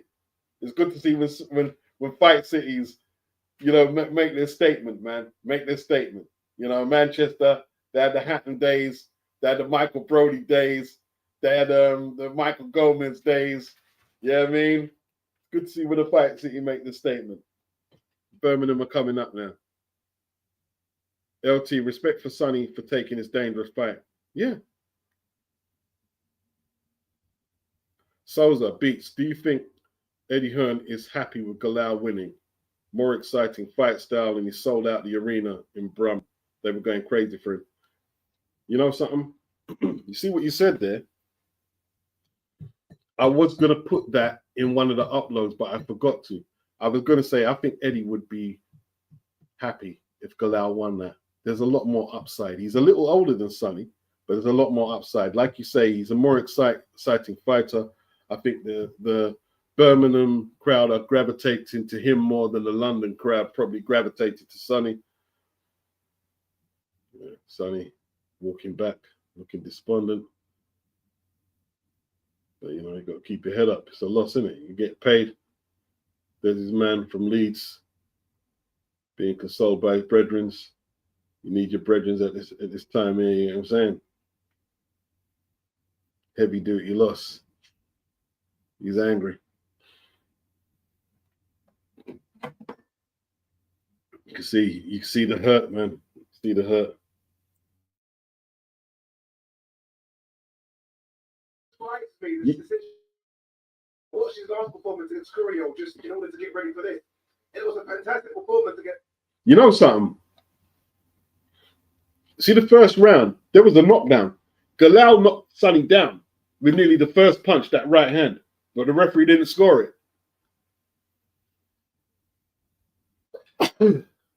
Yeah, I do think Eddie was happy that Galal won Souza. Yeah, I do. I actually do. And I forgot to mention exactly what you said, nearly bar for bar. Yeah, you read my thoughts, what I was going to put down. Yeah. Yeah, Sonny just taking too much punishment, man. You know what I mean? Just got overwhelmed.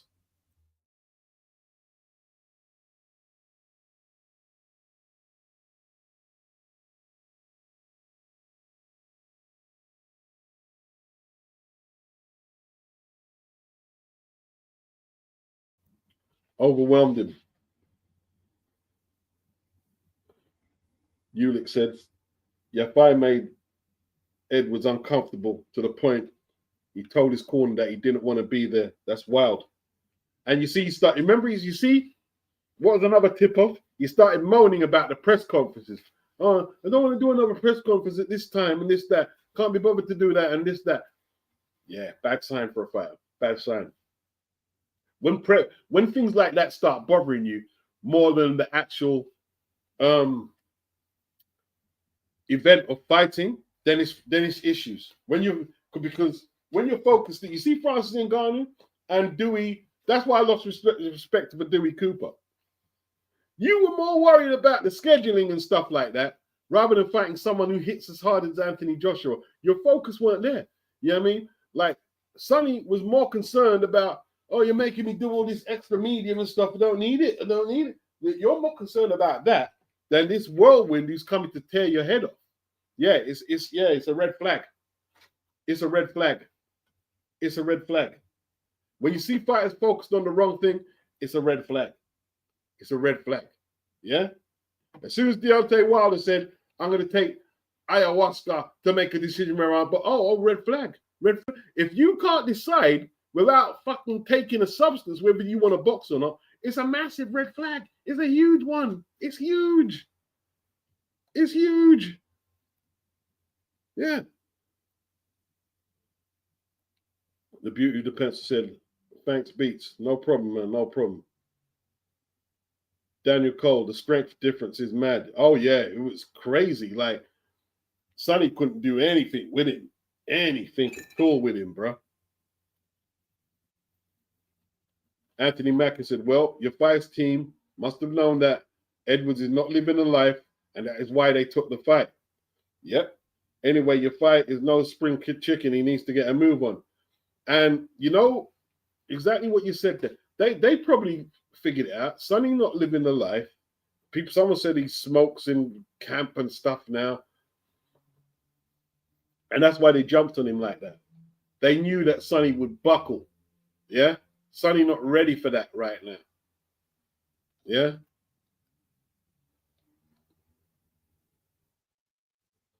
Wow. Jam down. He said, yeah, I watched the fight. Sonny was super motivated, on alert, and mobile during that fight. Bam was hurting Sonny with every shot he landed. Sonny today looked retired from boxing by the first bell. Yeah, well, he's fully retired now. I mean, like, even if you got your foot halfway through the door, you need someone to push you all the way out. And that was Galal. He did that. You know what I mean? He did that. But, you know, Bam talk is a little way away. Bam's at 115. Bam is looking at Inoue, apparently. So, you know, Galal still got options. Kieran Malcolm, I'd hate to do a 10K run with Galal. Yeah. Anthony Mackin, they should have counted it as a knockdown for sure. It was a knockdown. It was definitely a knockdown. Yeah. Yeah. Mateus, he says, I was literally screaming in the first round. Sonny was lucky there. Yeah, it should have been a 10-8. Anthony Mackin, the Matchroom checks made him lazy. That's what he's doing to Boots. It's making him lazy. Boots lazy already. Boots lazy. Lazy. Yeah. Copy 09. Only check he had was the Bam fight. Let's be real. And this one, this was a decent check. This is a decent check. And once he had that cash, he was all right, isn't it? Hey, it's prize fighting at the end of the day. Prize fighting. Yeah. Ulix. Yafai punched retirement into Sonny as soon as he sounded like he wanted to do more things in the sport. Yeah. Mr. Yagami, you're right. Beats. Tim was talking about fighting Tio and making his brand in America and got packed up. Who are we talking about? Tim Zhu. We're talking about Tim Zhu? What are we talking about? Yeah. I'm a bit confused by that one. Anthony Mackin, he went in there to get a paycheck and buy gifts for the missus and kids. Probably take them on holiday for Christmas. Yeah, basically, yeah. This is what I'm saying, man. Like, you know, the whole notion that, like, flip it now, man. Like, I tell you what, man. I mean, like, working flipping 60 hours a week and things to me is just like, just at this age here, hey, it's not the lick. You know what I mean? Not that I'm beyond it, and I'm probably back out in the grind as soon as well. I mean, doing that kind of shit. But Mike Tyson made 20 million for what? 8 twos and 32 minutes for something he's been doing since he was 12 years old, and there were people telling him not to do it. Oh, do it, Mike. Are you fucking out of your mind? You people are crazy. I tell you, the world is full of nutters, bro. The world is full of pure nut jobs. And the thing is, the nut jobs don't think they're nut jobs. They actually think they're rational thinking people. And they're not. They're nutters. Absolute nut jobs.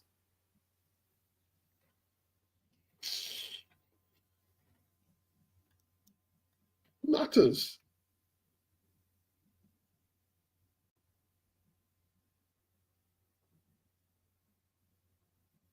Copying 09, what paycheck is there for a Yafai fight? Can't be that much. Hey, listen, it's better than what most people are getting in the country. I tell you that now.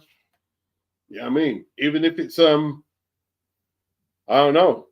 I haven't got a clue what they're getting paid. They're probably clearing at least they're probably clearing 3 apiece, 2 apiece. Maybe that fight's worth 500 grand in terms of purses between them. Hey, it's better than what most people are getting. You know what I mean? It's better than what most people are getting. You know what I mean?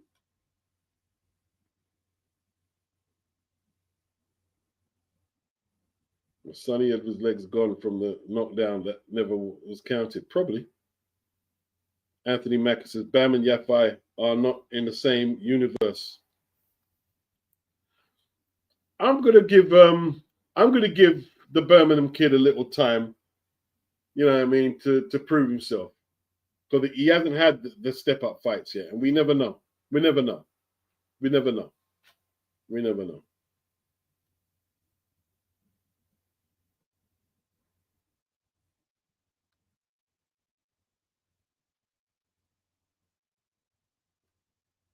Yeah, that's what confused me, Copin 09. Like Tio's name came up there. I don't know why Tio came in there.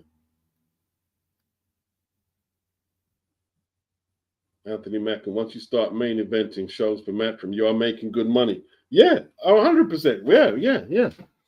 And they sold out the arena, bro. Sold out the arena.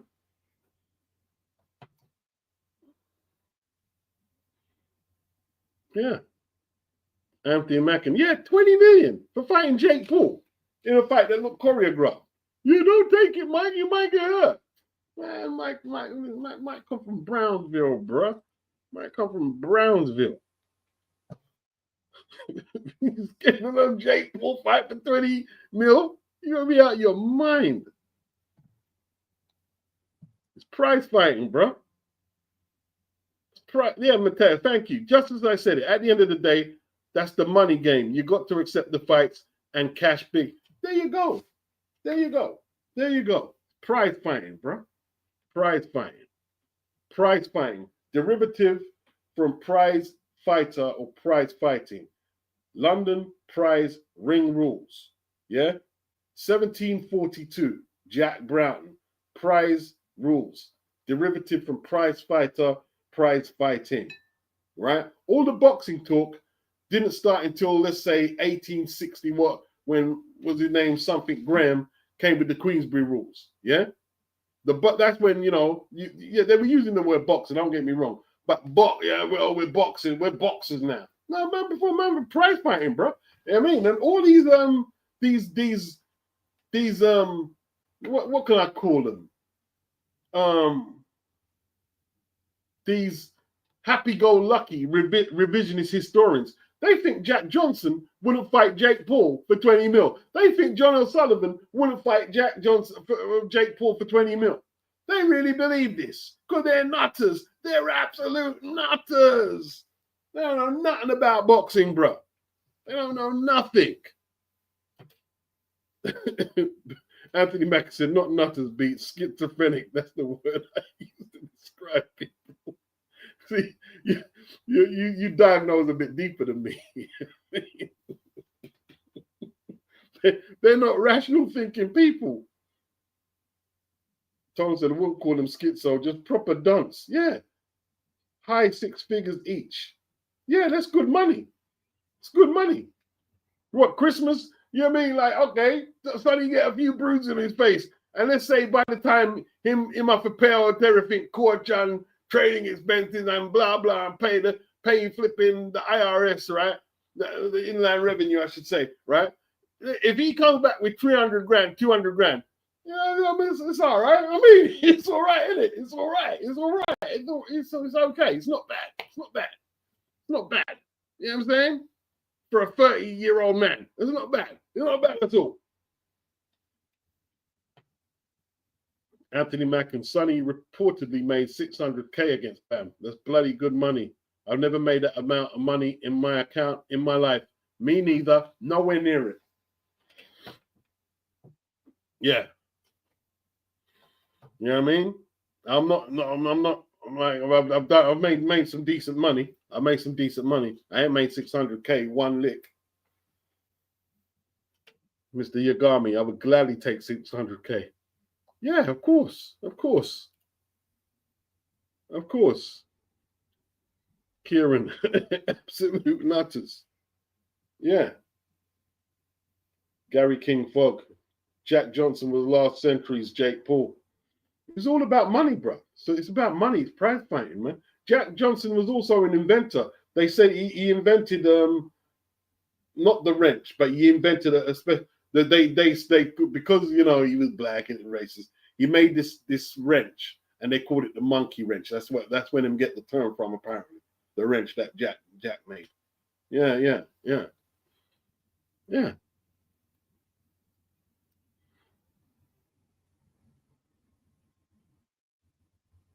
Mateus, he says, boxing hasn't started as self-defense back in the day. It started as purely a way to get money and beat someone you don't like. It's a job. Always has been. It's a job. That's what it is. It's a job. It's a job. Yeah. Diobby Newley says, Vuong got a gift. Yes, he did. Yes, he did. Yes, he did. President Bush, Edward paid off his mortgage tonight. No doubt. Yeah. Souza, I respect Sonny Edwards passing the torch beats. Most fighters wouldn't give a guy 8-0 the opportunity. Yeah. But then again, I respect him for that. But like we're saying, it's the money as well. You know what I mean? See, the thing is, remember what you said? I think it was you who said, who would Eddie prefer? You think Eddie would prefer Galal? Yeah. And that's why he tempted, yeah, Sonny, we got a bag load of money for you to fight Galal. Yeah. Yeah. Now a bag load of money.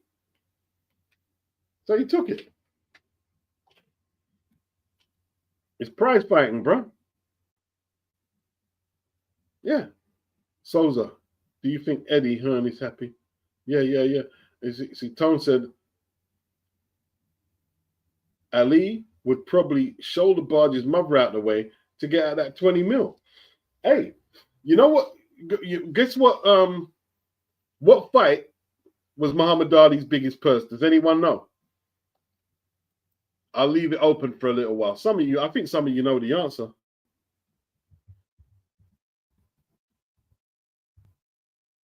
I think some of you know the answer.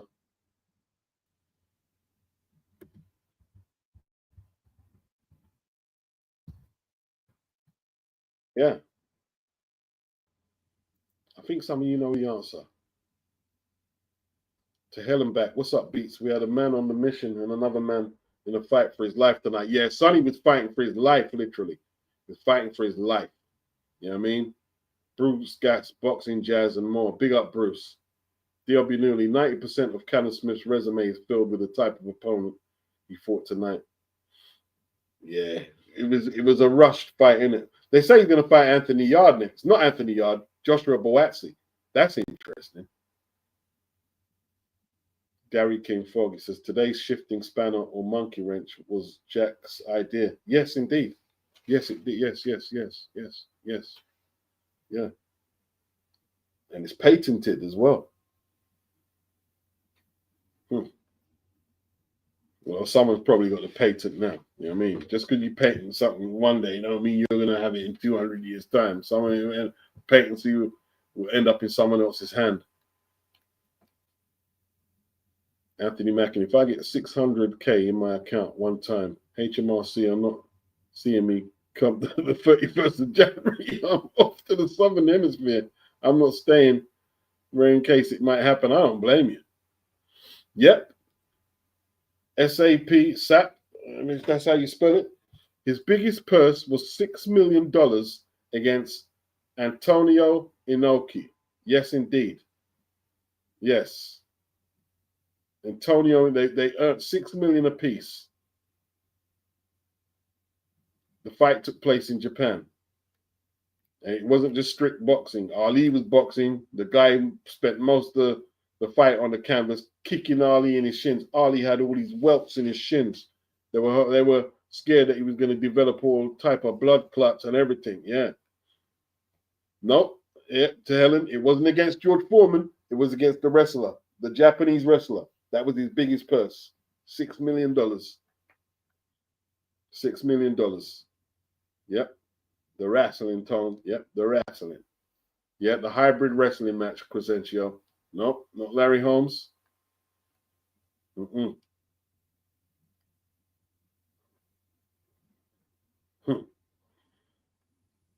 600K. Yeah, that's good dough, man. 600K is good dough. It's good dough. It's good dough. It's not as much as it used to be, really. You know what I mean? I mean, it like in terms of a big house, you can't even buy you a decent house in England. You get a decent flat for that, maybe.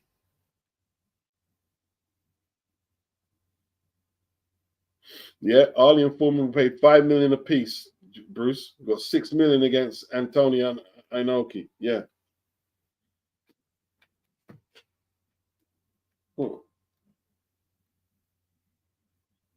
Yeah, 5 mil back then is a lot of money now. Nah, bro. Nah. Inoki, massive, this and this. In Japan, their sporting heroes are like gods. You got 6 million, same as Ali. Their sporting heroes are like gods.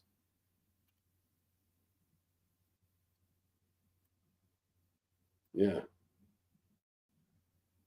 In fact, they're saying it's his second highest purse. I read it was his highest purse. They're saying it was his second highest. What was his highest purse then? His second highest purse. What was his highest purse? Wow.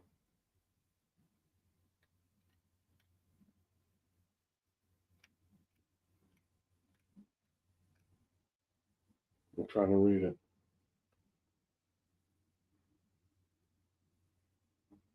Wow. Hey, prize fighting. But bottom line, prize fighting. prize fighting. You know what I mean? There's loads of fighters who would have fought Jake Paul. Loads back in the day. Loads of them. Oh, look at Danny Dubois trying to fight Jake Paul. Listen, leave Daniel alone, yeah? Worry about what you're doing Monday morning when you got to get up, with frost on your windowsills and shit. You know what I mean? Leave Daniel alone. Let Daniel go fight. You know what I mean?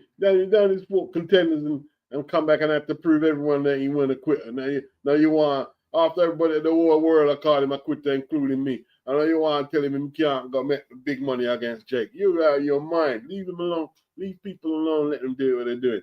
Yeah? If they ain't going out there and flooding the place with disease and poison, you know what I mean? And being obstruction on the street. Leave people alone to make their money. Yeah? That's what you, if Daniel gets Jake Paul, Daniel's a millionaire already, but he'll be in a nice tax bracket with that fight. You know what I mean? Artur Beterbiev, look what he's achieved as a boxer, as an amateur, undisputed light heavyweight champion, and people still trying to tell him what he can do if he can't take a Jake Paul fight. Listen, I would tell the man to go suck WOOD, bro. I'm sorry to be crude language, man. That's out of order. Bang out of order. You're risking your life in the ring for how much time there? I mean, you become an accomplished fighter, and now they're telling you shouldn't take this class. What rubbish. Absolute rubbish. I tell you what, man, sometimes I can't stand hardcore boxing fans, man. They talk some of the most rubbish. Some of the hardcore boxing fans talk the most rubbish, talk absolute nonsense.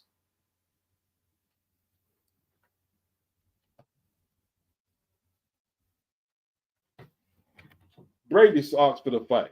What, do you think he was asking for the fight for fun with that stupid rap he made? Yeah, he wanted to pass that money on to his kids and his family out in Latvia. You think, listen, probably not a thriving economy out there.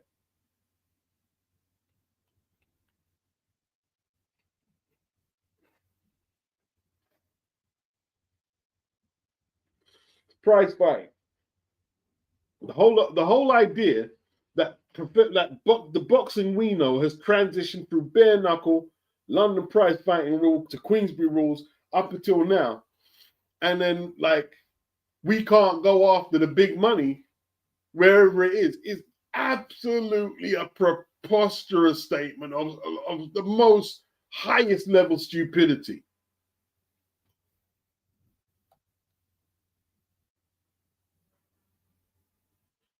Okay, Mateus is saying Larry Holmes. It could be the Larry Holmes fight then.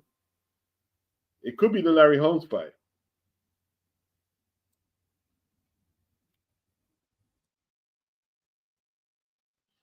But still, one of his highest paydays was against that wrestler. You know what I mean?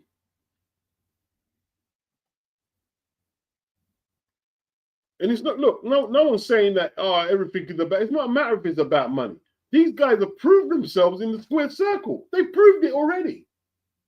Beterbiev beat Bivol, one of the pound for pound best fighter. He's still, all of his fights, apart from the Bivol fight, ended by knockout. He's proved himself time and time again. Training camp after training camp, breaking up his body.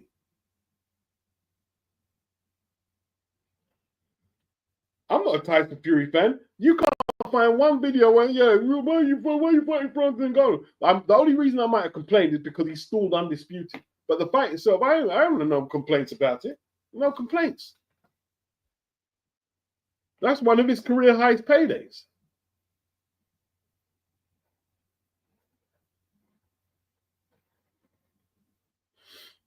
D.O.B. Newley, I would pay £200 pay-per-view to watch Dubois bludgeon Jake Paul. I won't pay £200, D.O.B. Newley, but I'd pay for it. I'd definitely pay pay-per-view to watch it. Yeah. I'd watch it.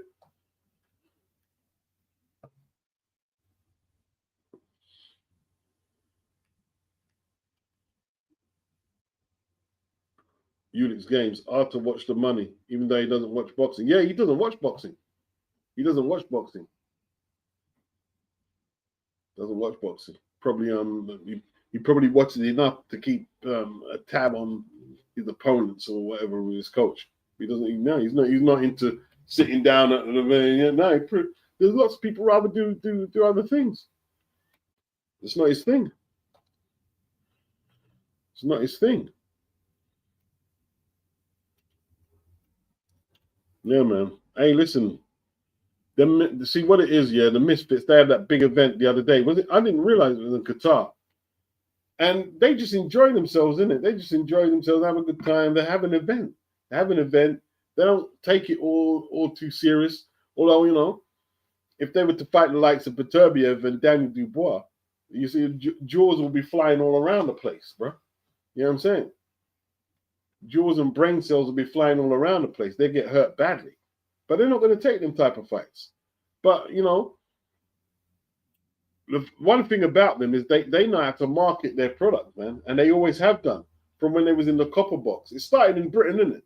With that copper box. Remember they sold out the copper box with Joe Weller and KSI. Then they went into the Manchester Arena, sold that out, and done big pay-per-view numbers on YouTube. And when Eddie saw that, he said, wow, I can't believe this. You know what I mean? He went to MSG and done the Logan KSI rematch. And that's the thing, man. What people don't understand, they don't understand the power of what they're doing. Yeah? Because you see the paradigm we're in right now, right? If you want to make a whole lot of money, you don't need the startup money that you used to need in the past to make money. And it doesn't matter what you're doing. Sports, music, like, listen, let me tell you this now. In the 80s, if you wanted to make one record or an album, right, you more than likely would have to go into a studio. People had home setups, but you have to go to a pressing plant. You didn't want no MP3s. There wasn't no streaming sites. You've got to go to a pressing plant, or you've got to, you know what I mean? Like, you can get a couple of acetates, but you're not going to sell anything with a couple of acetates, and they burn out in a few seconds, right? So you would have to go to a pressing plant or go to a label to get your song played, and that costs money. Studios used to be damn expensive back in the days, but the technology has it that you can have a studio in your house and you can produce an album in a day if you wanted, or in a week, right? And like the Misfits, what was their startup? Okay, we hire out the Copper Box Arena, right? And we go on YouTube and do the pay-per-view. And that's all you need. See, even Soulja Boy, remember Soulja Boy came up, right? Soulja Boy done them little clickbait titles on YouTube, and he blew up. He blew up. And that's why the label started doing the 360 deals with artists, because they were realizing, right, that these kids, they can do wonders without them. So now when they sign you up, they want a piece of everything rather than, okay, all we need to do is get some of your royalties, your hard copy sales. Yeah. That's why they started doing that. And with Jake Paul, like their startup was minimal. And now they're making money, making crazy money, and boxing hasn't clocked that. They haven't really clocked that. That's where and you know what they're doing now, KSI? They're going into football. They're starting this Ballers League. Like Gary Lineker, he finished with Match of the Day, and now he's on this. They've got the Ballers League now. They've got the Ballers, so they're going into that territory now. And what you have to understand, right? Football, I wouldn't say it was going through an unpopular period in this country, but pro formats like Match of the Day, it's still got that traditional audience, and they're lucky they will never lose that. But you know what I mean? That was getting Gary Lineker, Alan Shearer, Ian Wright, and this guy, Mark Lawrence. That's getting boring now. That's getting boring. So now they're going into this Ballers League, right? And that's going to be the people. Listen, people around the world love football. Love football. So if you can reinvent the format a little, jazz it up a little, they're going to be successful in that too. And that's why UFC had so much success. And like, because the MMA thing, they had the octagon, which is a very interesting shaped, like sphere to fight in. It's very interesting, the octagon, like the way that the little tight gloves and whatnot. It was different. It's different. It was different. The audience was different. The excitement, that's why it took. And when what's his name, Dana managed to consolidate his own brand of it, it just blew up. It blew up because boxing was it's getting stale. It gets stale. It gets stale. And what it is, right? A lot of the fans, they don't want nothing to ever change. They want to always stay the same. Yeah. Always the same rigid arguments. Became stale. That's why they took it off the BBC. They took it off the BBC because it wasn't getting the viewerships it used to get. Took it off ITV. And that's in Britain. Then across the pond, they took it off Showtime. Took it off. You're getting boring. It's fucking boring. They ain't got no Mayweathers there, no Holyfield, no Tysons, no Holloway's, and the viewerships. And it's boring. It's boring compared to a lot of other content that's being viewed. It gets boring. And boxing, it's got to like spruce itself up a little, man. You know what I'm saying? It's got to spruce itself up. Got to spruce itself up. Or you go obsolete. That's what happens, bro. That's what happens. I remember when I was doing drug counseling, that the brother who used to run it, yeah, I'll never forget what he said, right?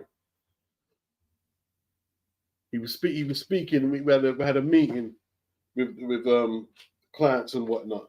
And that statement, he said, you see these days, right? If you get any qualifications you get, and it doesn't matter if it's at school, uni, college, or a course.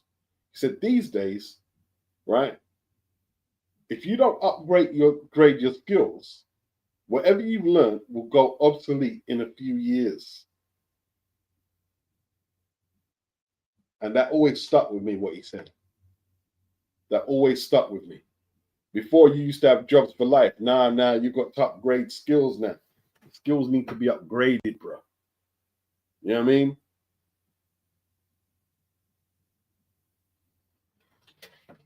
Even the most simplest jobs, they want certificates. When I was a kid, and I used to work in Enfield, I remember the miserable Turkish guy when he said, "Yeah, think you can drive the forklift truck?" I said, "Yeah, I reckon I can drive it."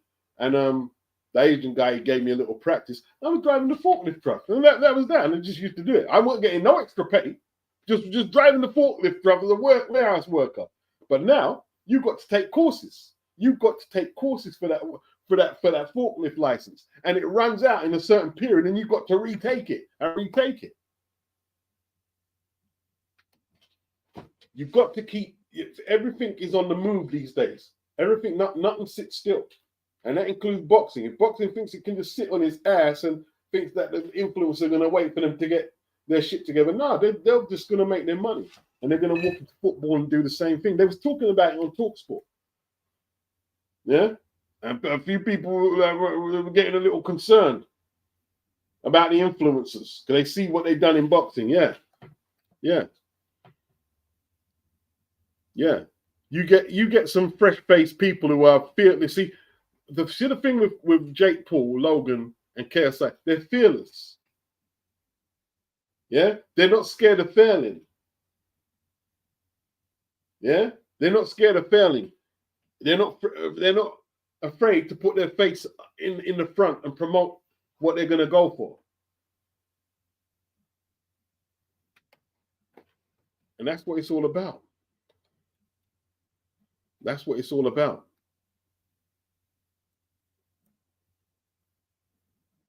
Told said kids love YouTubers, TikTokers, etc. As far as kids are concerned, these people carry the swing.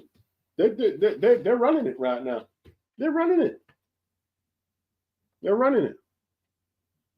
I was watching that event trend. I was watching it trend. Salt Pappy, he knocked out what's the youth's name he knocked out? Forgot his name. It looked like a forearm or an elbow though, but yeah, he chinned him properly, innit? Chinned him. Salt Pappy. King Kenny. That's the guy he knocked out, King Kenny. I haven't seen the main event yet. I haven't seen the main event. You see, like Usyk and Tyson, right? They're not interested in that in America. That's the rematch for undisputed. They're not interested in it. Why are they not interested? Why are they not interested?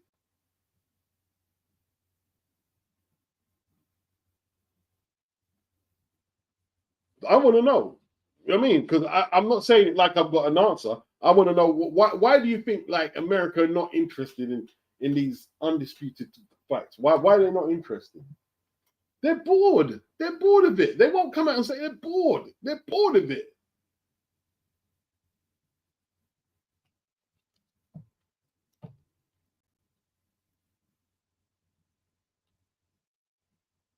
You know what I mean?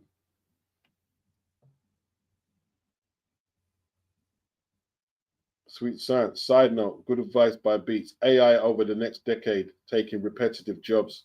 The AI is dangerous, man. It's very dangerous. Very dangerous. Very dangerous. Matthias, Para versus Hitchens and Char versus Pulev. Is that it's just next week, isn't it? And you got Frank Warren's card. Ulix, he says Dana made UFC as an event and promoted the brand over the fighters. Yeah. And the fans just lapped it up, man. The fans lapped it up. I remember when they used to put it on regular TV. I used to watch a few of the shows. I wasn't really into it, man. You know, okay, let me check this out.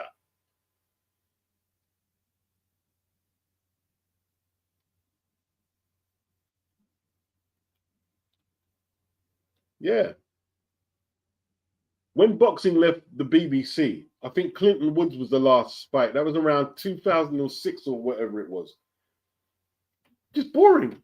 Like, not for me. I'm watching it. Although I remember when they robbed Glenn Johnson when he came over here with one of the Clinton Woods fights. But by that time, it had no interest to the BBC and no interest to their viewership. None at all. None at all. Yeah? Frank Bruno gone. Lennox Lewis gone. Nassim Hamed gone. Eubank gone. Nigel Benn gone. What else can we do? Not interested. You know what I mean? By the time Khan, Roch, and David Hay came along, they just weren't interested. They just weren't interested in the sport no more. They weren't interested.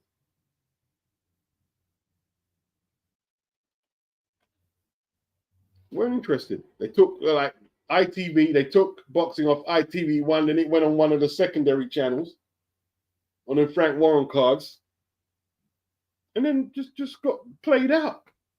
Just got played out. Al Heyman, remember he tried to restore the ITV thing with Eubank and DeGale. And he had that deal with Fox and Sports. One fucking card. Dead. They turned off the platform signal, the pay-per-view signal on ITV. Turned it off. No interest. And then Eddie was supposed to put boxing back on BBC. He had a deal. Then I think the thing with Conor Benn, I think that hurt her any progression in that happening, you know. Yeah. Yeah. So boxing has to be mindful that it can't just go back and be what it was. It can't be mindful. Nothing does. Nothing stays the same. Reinvention in this era here, if you don't have that, it's see you later, bro. It's see you later.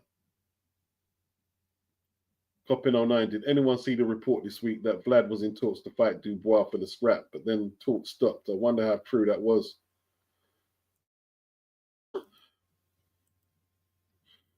Boy.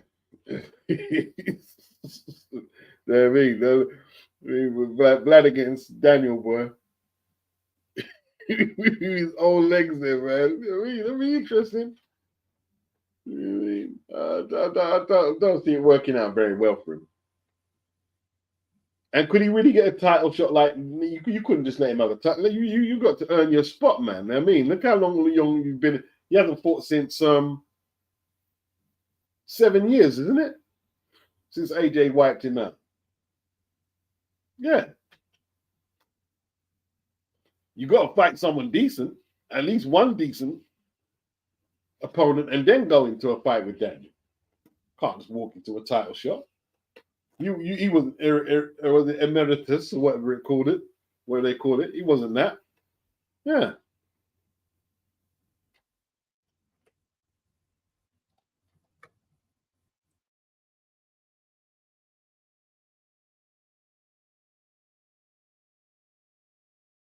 Vlad needs to sit down, man. I mean, if he's gonna come back, at least you gotta have a tune-up. Go have a tune-up, and then if Daniel wants the dough, wants to punch him up, you know what I mean? But Vlad's been threatening a comeback for a little way. You know what I mean? Let's see the comeback now. Let's see the comeback. How old is he now? I don't think he's 50 yet. How old is he? About 40, probably late 40s.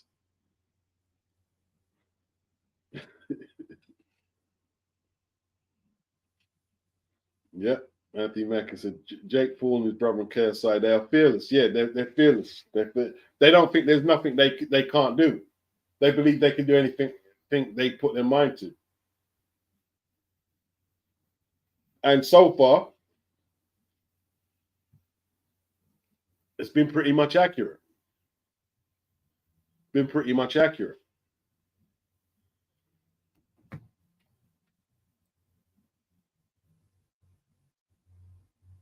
Matthias, I understand the feeling that a sport must keep its roots, its history, its culture, and honoring something like rugby was an amateur sport up until 30 years ago, but boxing started pro.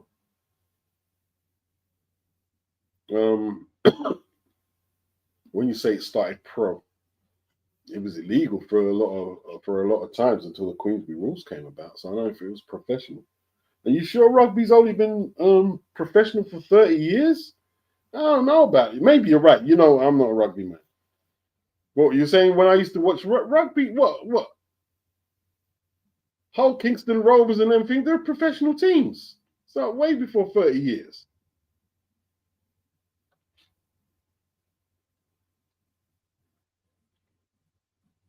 Anthony Mackin, they live life on their terms. Yeah, they do. Bruce Gass says Salt Pappy. Laughing out loud. Hey, Salt Pappy, you're probably making some nice purses. Man. Yeah, that's it. I think his name was Slim Ulix. Yeah.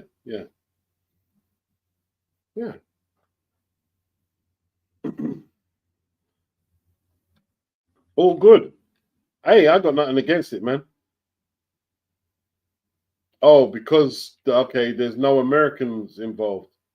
But all right. So tell me this then. So how comes when there's no Europeans involved, we still watch and pay pay-per-view, stay up all the night, pay pay-per-view to watch an undisputed, no problem at all? That's strange.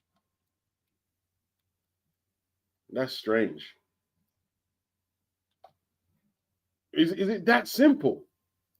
What? So they just like, wow, that's deep. That's deep, man.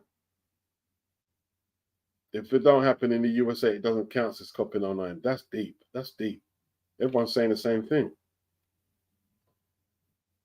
President Bush, he says, Ben Whittaker is the only boxer who utilizes social media properly.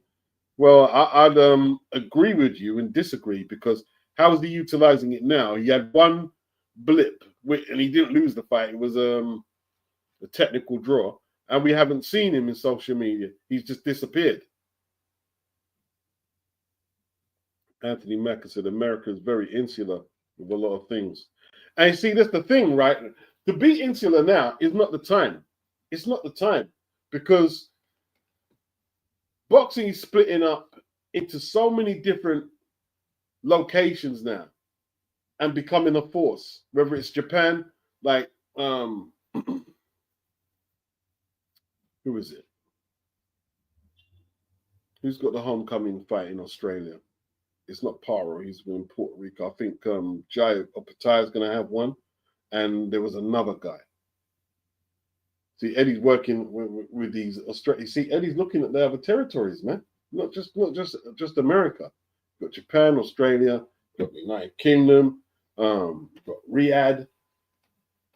This ain't the time to do that. You've got to not saying you've got to embrace it all, man. You've got to go where the money's at, and people will come to where you are. But if you just isolate yourself insular, then you're done. You're done and dusted. Done and dusted. All this, we should be just want it like when HBO was there. That's just failure talk. That's just talk for failure, right there. When you talk like that, you're just begging for failure. See, yeah, Ryan Garcia was going to fight in Japan, wasn't he? He was going to fight in Japan until Oscar vetoed it. To Helen back, she said, Americans aren't interested because it's two Europeans fighting. If an American ain't involved, they don't care. Wow. Anthony Macker said, Khan had to go on the road in America. Yeah, because after a time, when he was with Frank Warren, he couldn't secure, him and Carl Froch at the time, they couldn't secure TV dates over here. So Carl Froch, he had to do a lot of his fighting abroad in that tournament. And then Eddie signed him. And then Eddie signed him and he beat Lucien Boutte, and he didn't look back from there. But yeah. When terrestrial television bailed out, boxing had to reinvent itself in this country, and it did. It did. Had to reinvent itself. But, over there, Showtime and HBO pull out, and it's just like, oh, God, you know what I mean? Everything is falling apart. Like Amazon, now Tank's fighting in March, apparently.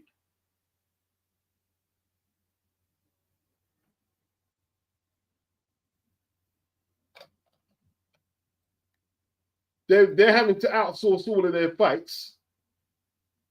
Whether that's Stanionis, Barrios, have to be outsourced. They ain't got the dates.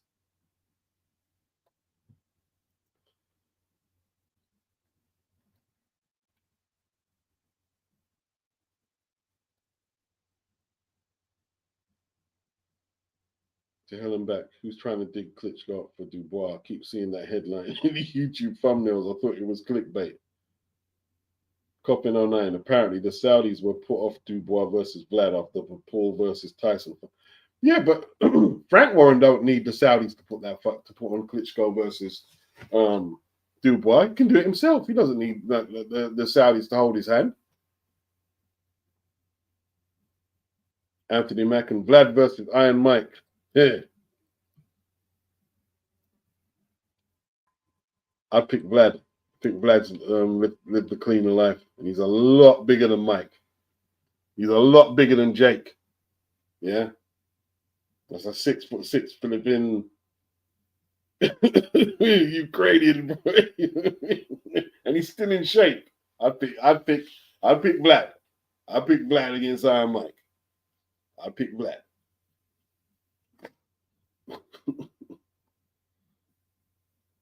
He's a lot younger than Mike. Hasn't put a lot of crap in his body that Mike's put in his.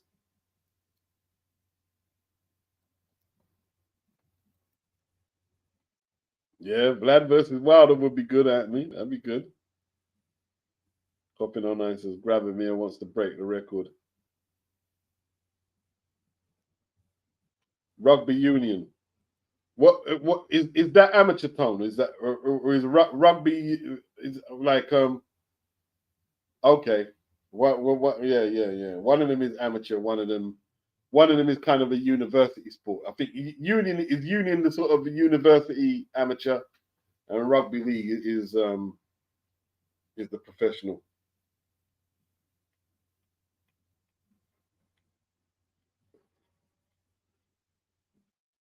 I'm not too clued up on it.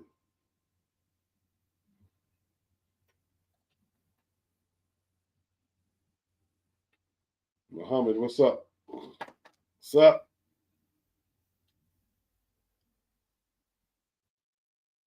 Yeah, rugby union, yeah.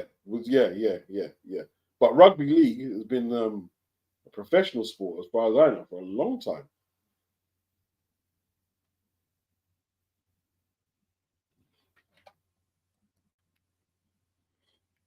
Hull KR is a rugby league team. The rugby union game was amateur until the 90s. Okay, I'm with you. I'm with you now. That makes sense. Yeah. Yeah.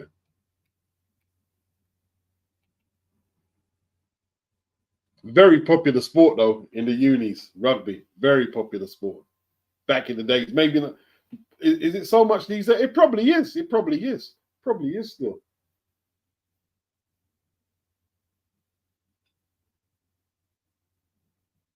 Rugby is an international sport, says Mateus, became professional. Okay, after the 1990s in New Zealand and up until 2006, most clubs were amateur. And I said pro because it was just about the money. A side sketchy hustle. I get what you're saying. I get what you're saying.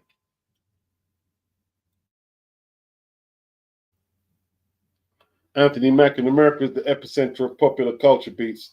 That's why we stay up.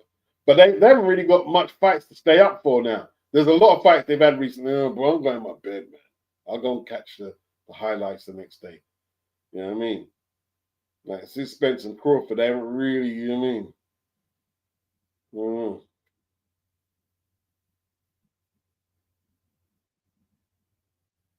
Yeah. Yeah, well, I tell you what, Anthony, their elections are like must-watch television. Like the dynamics that come out in American politics are just crazy, just off the wall, man. Like Kamala, that oh man, and just like, oh, I don't know, man. It's crazy. Got to remember the USA gravity to USA based sports like baseball, basketball, NFL. They don't consider things like soccer, rugby, but they don't have the roots in the USA, so they don't count. That's very true. It's very true.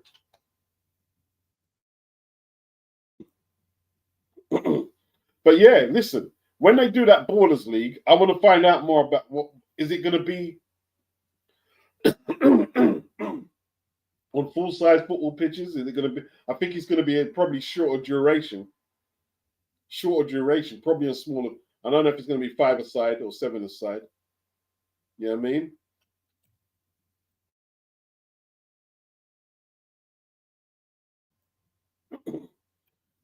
Because what you got to remember, the attention deficit, right, in society now, social media is a thing. Is at an all-time high attention deficit. So, are people really sitting around to watch 90-minute games of football? It's a long time.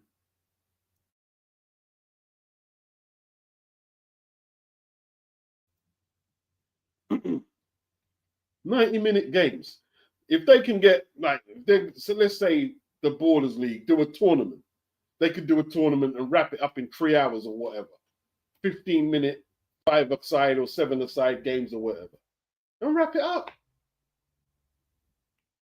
Or maybe 3-4 hours. But at least like the teams are gonna change and you're gonna get a final on the day. Ballers League.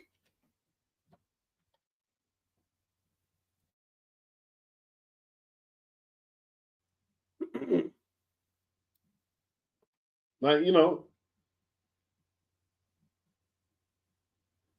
watching 90-minute games, it's like I've watched a few this season, but it's flipping difficult. It's like it's a long time. 90 minutes is a long time. You know what I mean? So with like league games, I just watch match of the day. Let me just catch up match of the day. I just watch, you know what I mean, just see the highlights of all of it on Sunday.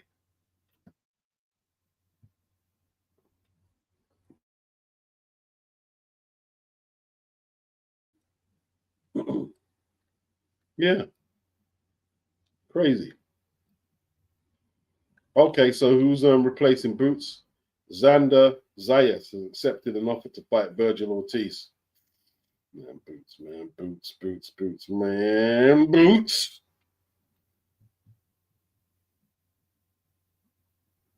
Team Sport, Mr. All In.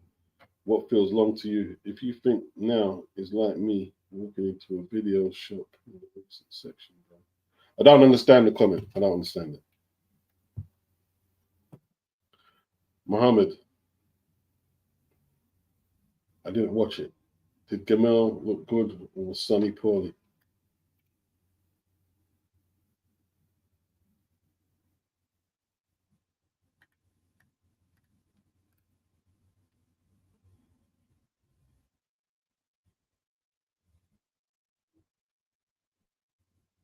Oh, the Ballers League, 6-a-side, Anthony. See? Yeah, 6-a-side, right?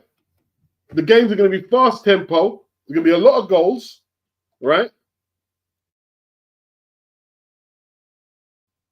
They're going to use them colorful footballs. I remember playing football tournaments. You remember you used to get them green. You remember the green fluffy football and stuff like that?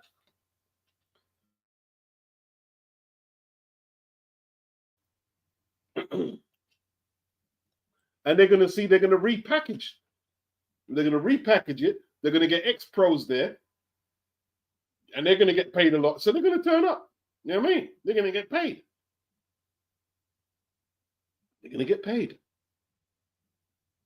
Yeah, 6-a-side. 6-a-side.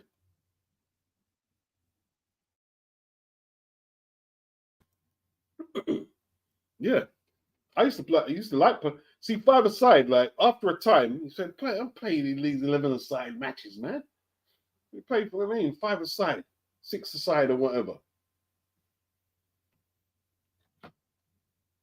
Anthony says, Test cricket is dead, and so is unlimited overs. That is why 2020 cricket, yes, exactly right, well done. 2020 cricket is exploded with the IPO. Most people don't have the attention span and time to watch Test cricket. Yeah. I remember as a youth, man, like, West Indies versus England, and my dad and his friends and them long flipping hogging. Listen, they used to hog up the TV for the day. You couldn't watch anything else than cricket, cricket. Hog up the TV with cricket. Yeah, the 2020, and have you noticed, right? They took the crickets out of the whites, and they've got colourful T-shirts and even darts. Everything's having to reinvent itself. See the darts players now? They don't. Before they used to come in sloppy in their own clothes. Now you've got to wear the organization's gear. You've got to wear their shirts. Yeah, you've got to wear the standard organization shirts. You know what I mean? Can't just come in there and no more smoking and drinking while you're playing. No more of that. Take it out. They took it out of the pub sphere and reinvented it. Yeah. Exactly. Good examples. Thank you.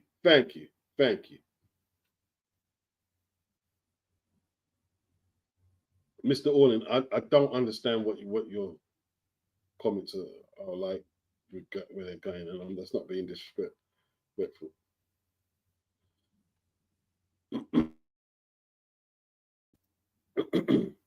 Anthony Macken, the only time I watch a full football game is during the World Cup at the Euros. These days, I'm selective of what games I watch too. It has to be 2 quality teams. Yeah, that's like me. Euros and the World Cup, I'll watch full games, but not all of them. I will watch full games though. But League, it's nah. Premier League, not so much. It's too time consuming. Mr. S, I've been falling asleep during 90-minute games for years, even when they're live sometimes. Yeah. Unless you go to the stadium physically, you're likely to fall asleep. You're likely to fall asleep.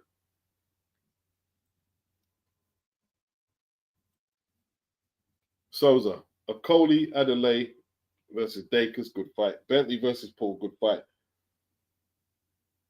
Then Hitchens versus Paro, and also Navarrete versus Espinoza. Wow, it's a great schedule.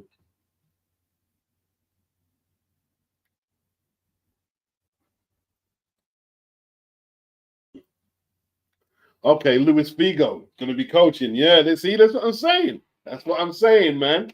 This is what I'm saying.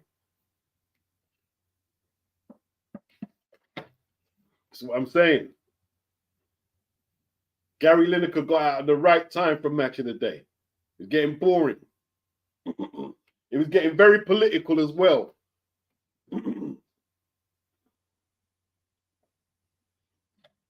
Getting boring.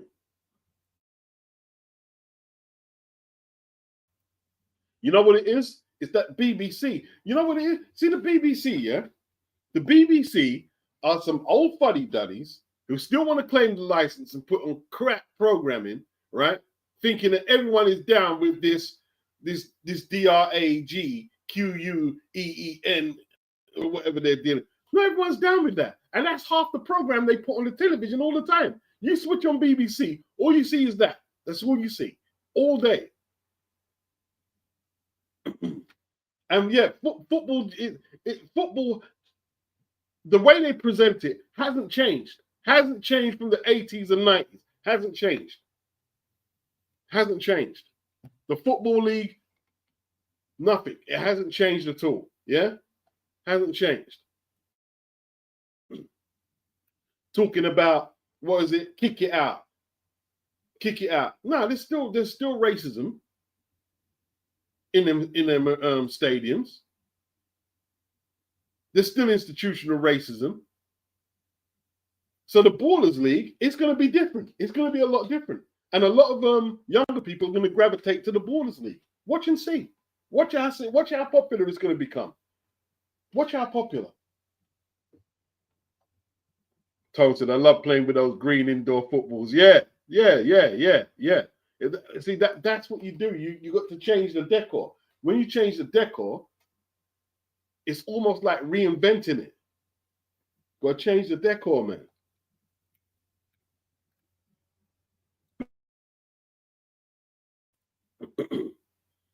Yeah. Matthias, he says, 90 minutes, half time, extra time. It can get really boring. Ballers League is a genius solution. Yes, indeed. Yes, indeed. Gary King says, Ballers League is a repackaged indoor footy. Yes, yes.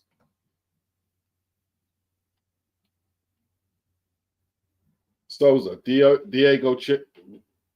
Oh, is he not fighting in Billy? Diego Checker versus Steve Nelson. Oh, that's Bud Brethren. He's pretty good, you know. He's pretty good. That's a tough fight, man. I thought he was fighting in Billy, though. Isn't Diego Checker fighting in Billy? What? So what happened to the purse bid within Billy? Bloody hell, all these fights are falling through. Mr. S, I hate cricket for the same reason. Them old yard man used to overhype it bad. Yeah, they did. You know what I mean? Cricket, you know. Yeah. Dry sport. It's kind of dry. It was kind of dry. Pop it online. 90 minutes is nothing, in my opinion. You even got half time to recharge batteries, etc. Yeah. It depends. If your attention will hold out for the duration, then you're okay.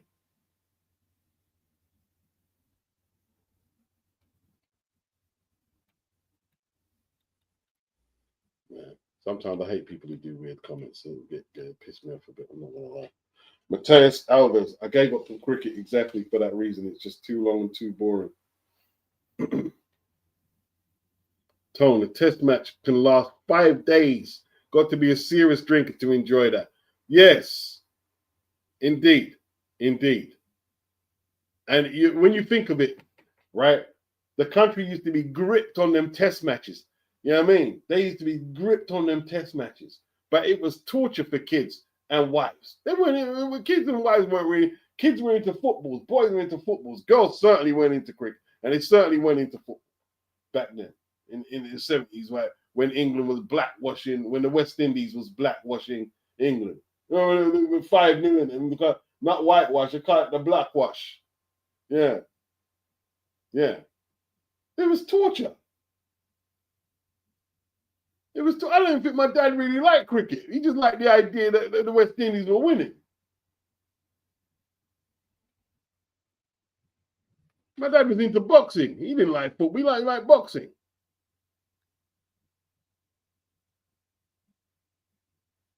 Yeah. And long test matches. Yeah, 80s and 90s West Indian cricket team. Garfield Sobers. Yeah, Mr. Sobers is I think, were they brother or cousins? Yeah.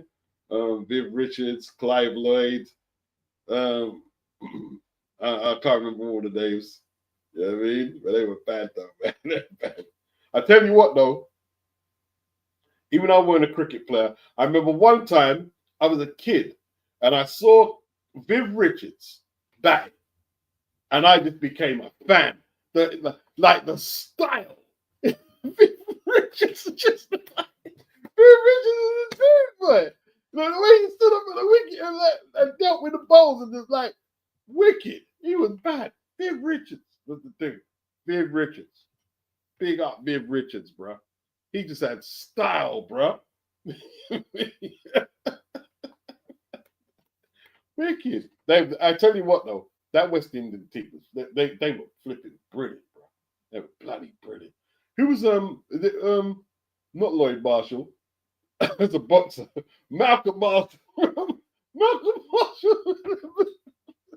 Malcolm Marshall. Really, he was launching nuclear missiles. He were bolting.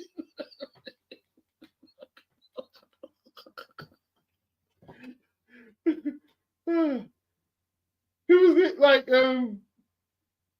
Mike Gattin, like a couple of English players caught the balls in it.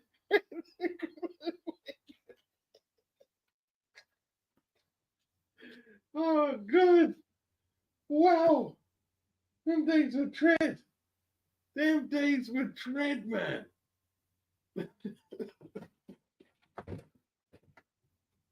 Because what was the body? Remember the body line controversy? Yeah. Viv Richards told he was that dude. He was one of the coolest people on the planet. Yeah. Me too. When I was a kid, Viv Richards. You know what I mean?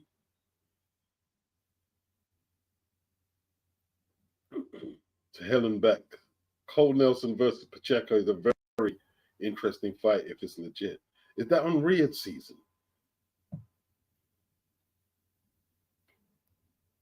Wow. Viv Richards, man. Wow. Mr. S, football is too much sideways passing. They took the excitement out of the game. I don't like modern day football. I mean, the World Cup is not too bad, but league football, I'm not that keen on it. Not that keen on it. You know what I mean? It's almost unrecognizable to the game I used to watch in the terraces. Unrecognizable. You know what I mean? What, you saw what? You can't do 30-yard shots no more. Is that bad? You got to walk the ball into the goal and walk the ball out of defense. Flipping hell. Mr. S, yeah, football is too much sideways passing. They took the excitement out of the game. Yeah. Tom says VAR does not add to the excitement. Probably does the opposite. Yeah. The beauty of the pencil, he says, Beats, it's a pleasure tuning into the live stream. Much appreciated. Have a fantastic evening. Salute to the chat. Peace. Big up. Big up. Much appreciated. Phil Larkin. Yes, beats. Cricket used to be mad. Any sport where the teams break for afternoon team takes the PIWS. 100%, man. 100%. Coppin 09. Does Eubank have any chance versus Lara? Well, look, if at 40, you know what I mean, there's got to be a point where Lara breaks down. But Chris he's no good against boxers, man. No good against boxers. Although Lara stands in the pocket a lot more. So I don't know, man. On a good day, like if like you'd have to say, if Lara has a good day, Chris is in all types of crap, bro. He's in all types of crap.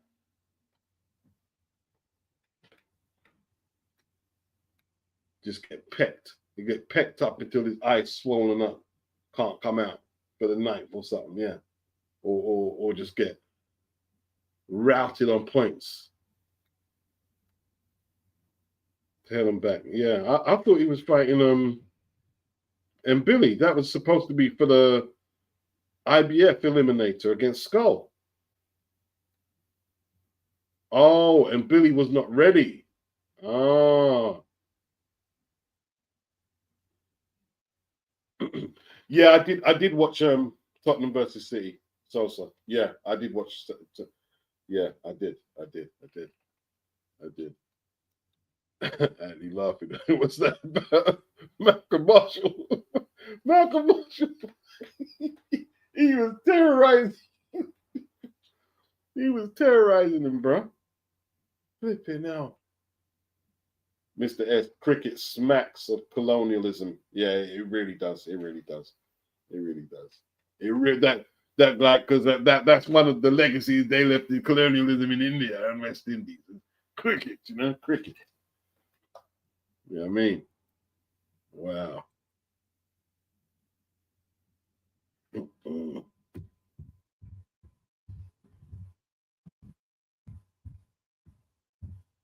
That's it.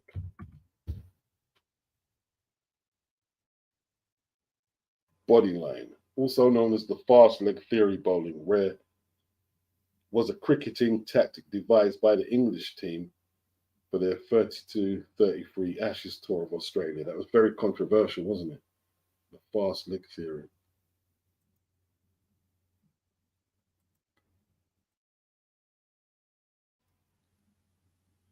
What was it called?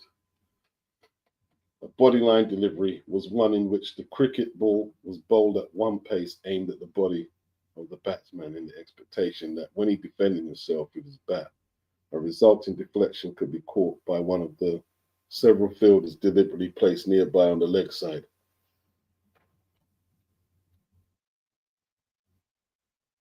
That became a really controversial thing, though. The controversial cricket series where England introduced an aggressive bowling style. See, that's where the West Indians learned that aggressive shit from, is from them, isn't it?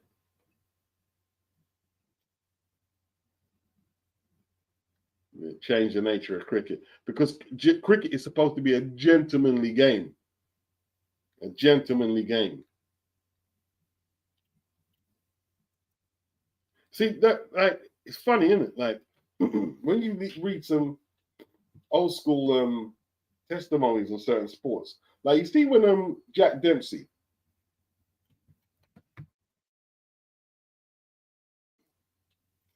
when he beat up Jess Willard and won the heavyweight title, there was a lot of people in the press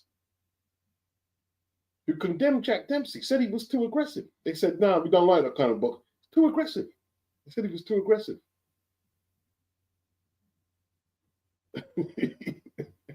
Said it was too aggressive. Crazy.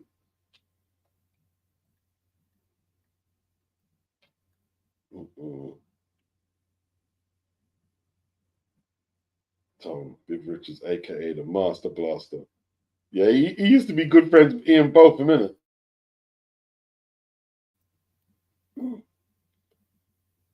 20 years undefeated in the Test cricket arena. Who's that? The West Indies. Never lost a series. Wow. But they're not so hot now, though, are they?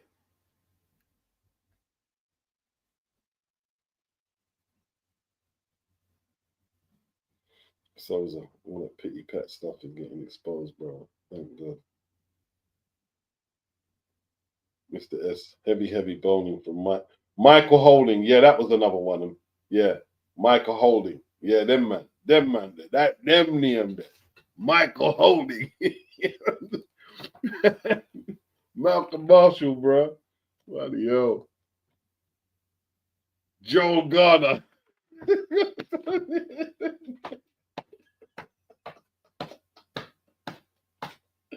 Yeah, that's the one. Don't you mean Joel Garner, Michael Holding, Malcolm Marshall.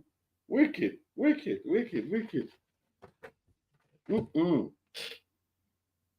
Copy 09. If people have short attention spans, should boxing be reduced to 2 minutes around instead? No. For women's boxing, yeah, but no, not for men's.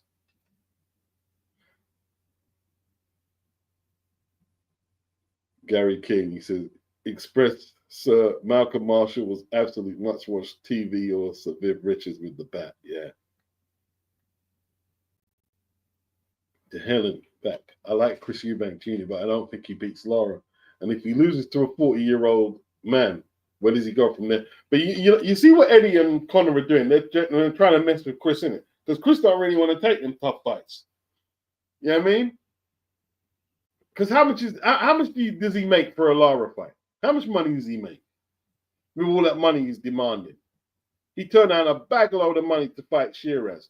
Well, you think he's going to take peanuts to get his eyes swell up by Lara with a jab? So what they're doing now, because Conor doesn't like, they're gonna, okay, you think you're this big star? Let's see what you can do without me then. You know what I mean? So Chris now is looking for a big fight and big money with as least risk as possible. Well, where does he go to get that? And hey, he's messed up Ben Shalom as well. He needed that Conor Ben fight. He needed that.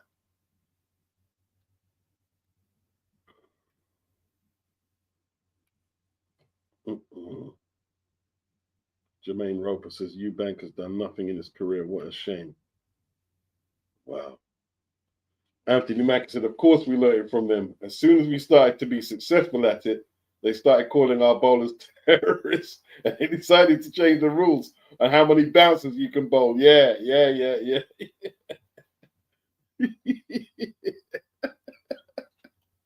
Oh, gosh. That body line stuff was controversial. I remember there was a film on it years back. Wow. The younger generation West Indies cricketers focus a lot more on 2020 cricket more than Test cricket because that is where the money is at with these 2020. Yeah, that's right. Reinvention. Even the rugby, was it rugby sevens? They had the rugby. I'm not sure if it really took off though. It might have done though. They had the rugby sevens. Yeah.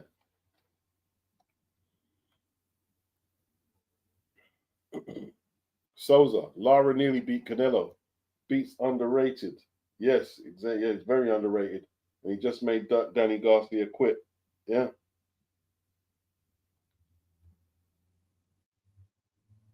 Emmanuel says he's sick of the talk of the Ben Eubank fight.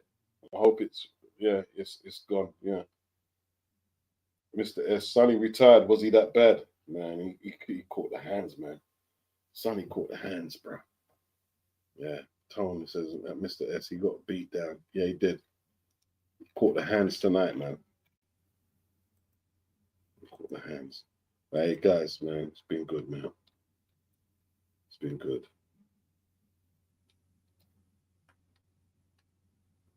What else is going on?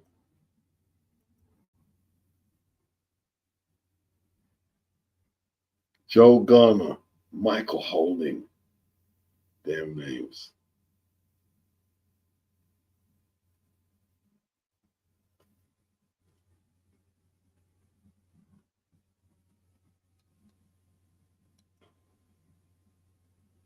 Hand out the beat downs.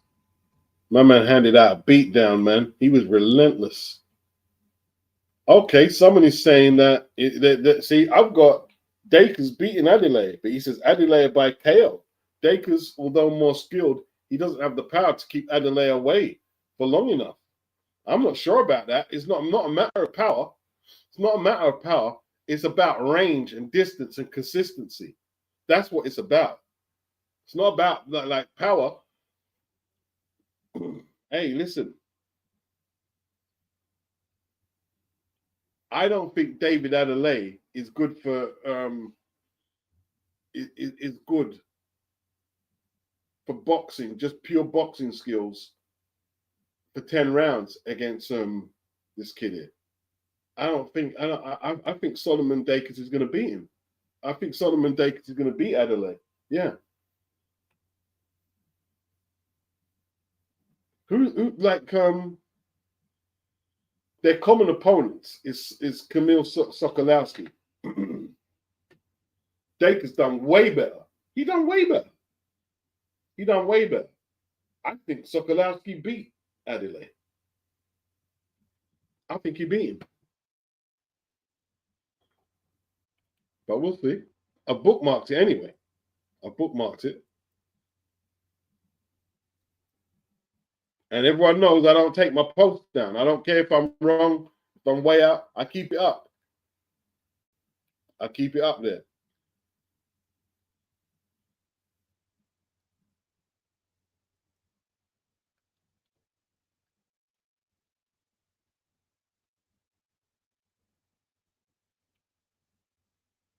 Matthias said, yeah, West Indians, what do you say? West Indies test team is not as good as it used to be, but 2020 is on fire. Chris Gale is Jamaican after all.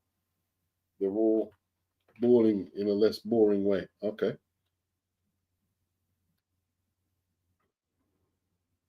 Copin 09, he personally had Lara beating Canelo at the time. Not seen the fight since. Yeah, it was a contentious one. Very contentious fight, that is. To hell and back. If Conor gets the Barrios fight and wins, and Chris gets the Lara fight and wins, does that make the Junior Ben fight bigger? Much bigger. Much, much bigger.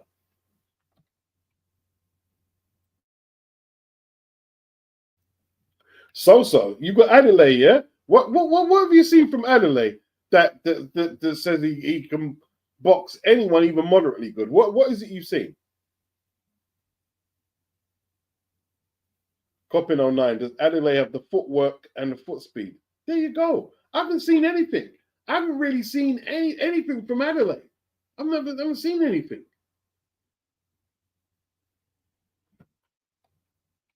I haven't seen anything.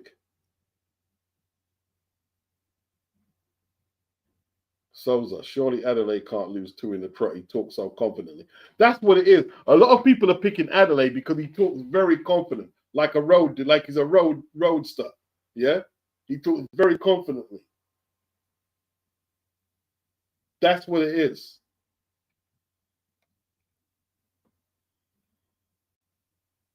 Yeah.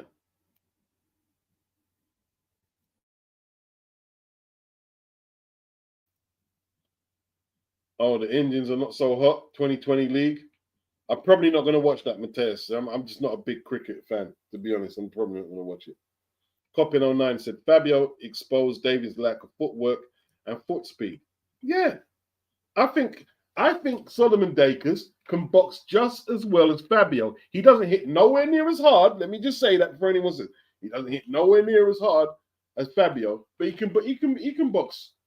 I think he boxes better than Fabio. He's just got more power. Fabio's got more power. Souza, he said, beat some bastard, a man them. I can admit that. That's fair enough. That's fair enough.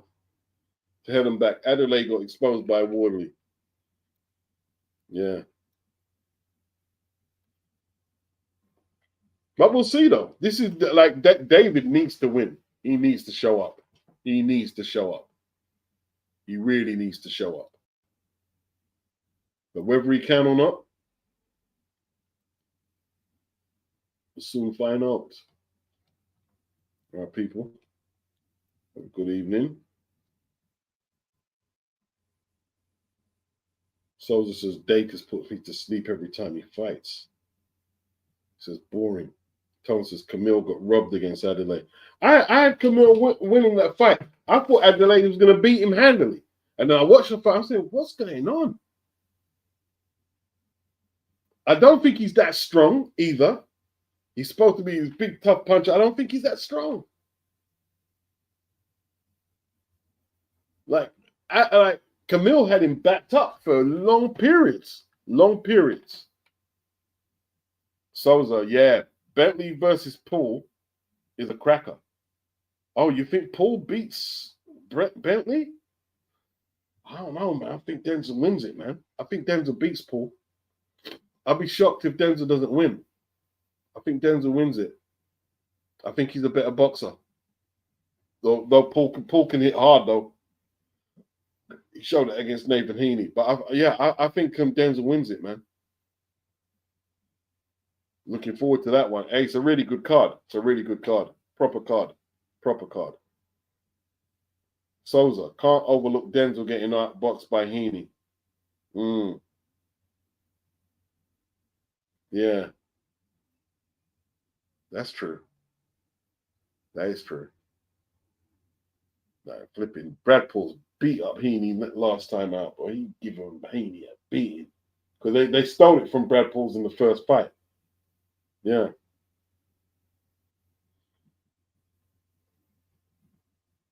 Yeah. That's a good card. Some really good fights on next week. Some really good fights. Some really good fights. Anthony Mackin, he says Adelaide is a 15 stone, 12 heavyweight. Base the kid pointing it out after the Wardley fight. He is top heavy and doesn't have the legs to take on a full heavyweight shot. Yeah. Souza says, I'm tired. I'm going to sleep like a baby Galal. Galal made his night. All right. Yeah, big up Tone. He said laters. Big up Tone. You know what I mean? Do we have a new star in Galal? I think so. I think so. I think so. He's gonna give us some nights.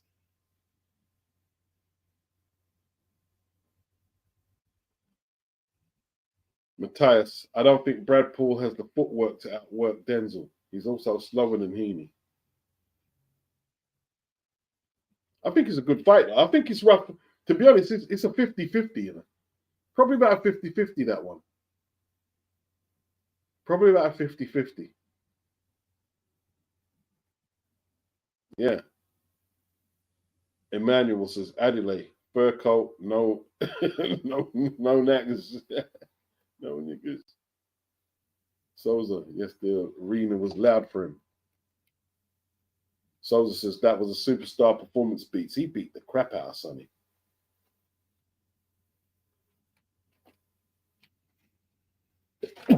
Yeah, Eddie signed that heavyweight prospect. Yeah, he's from Australia. Yeah. I have to go check him out, Coppin.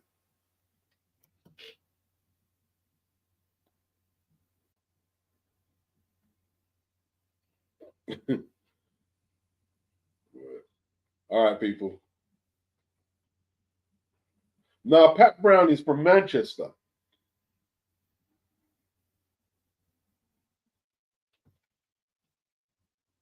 Peace out, people. Peace.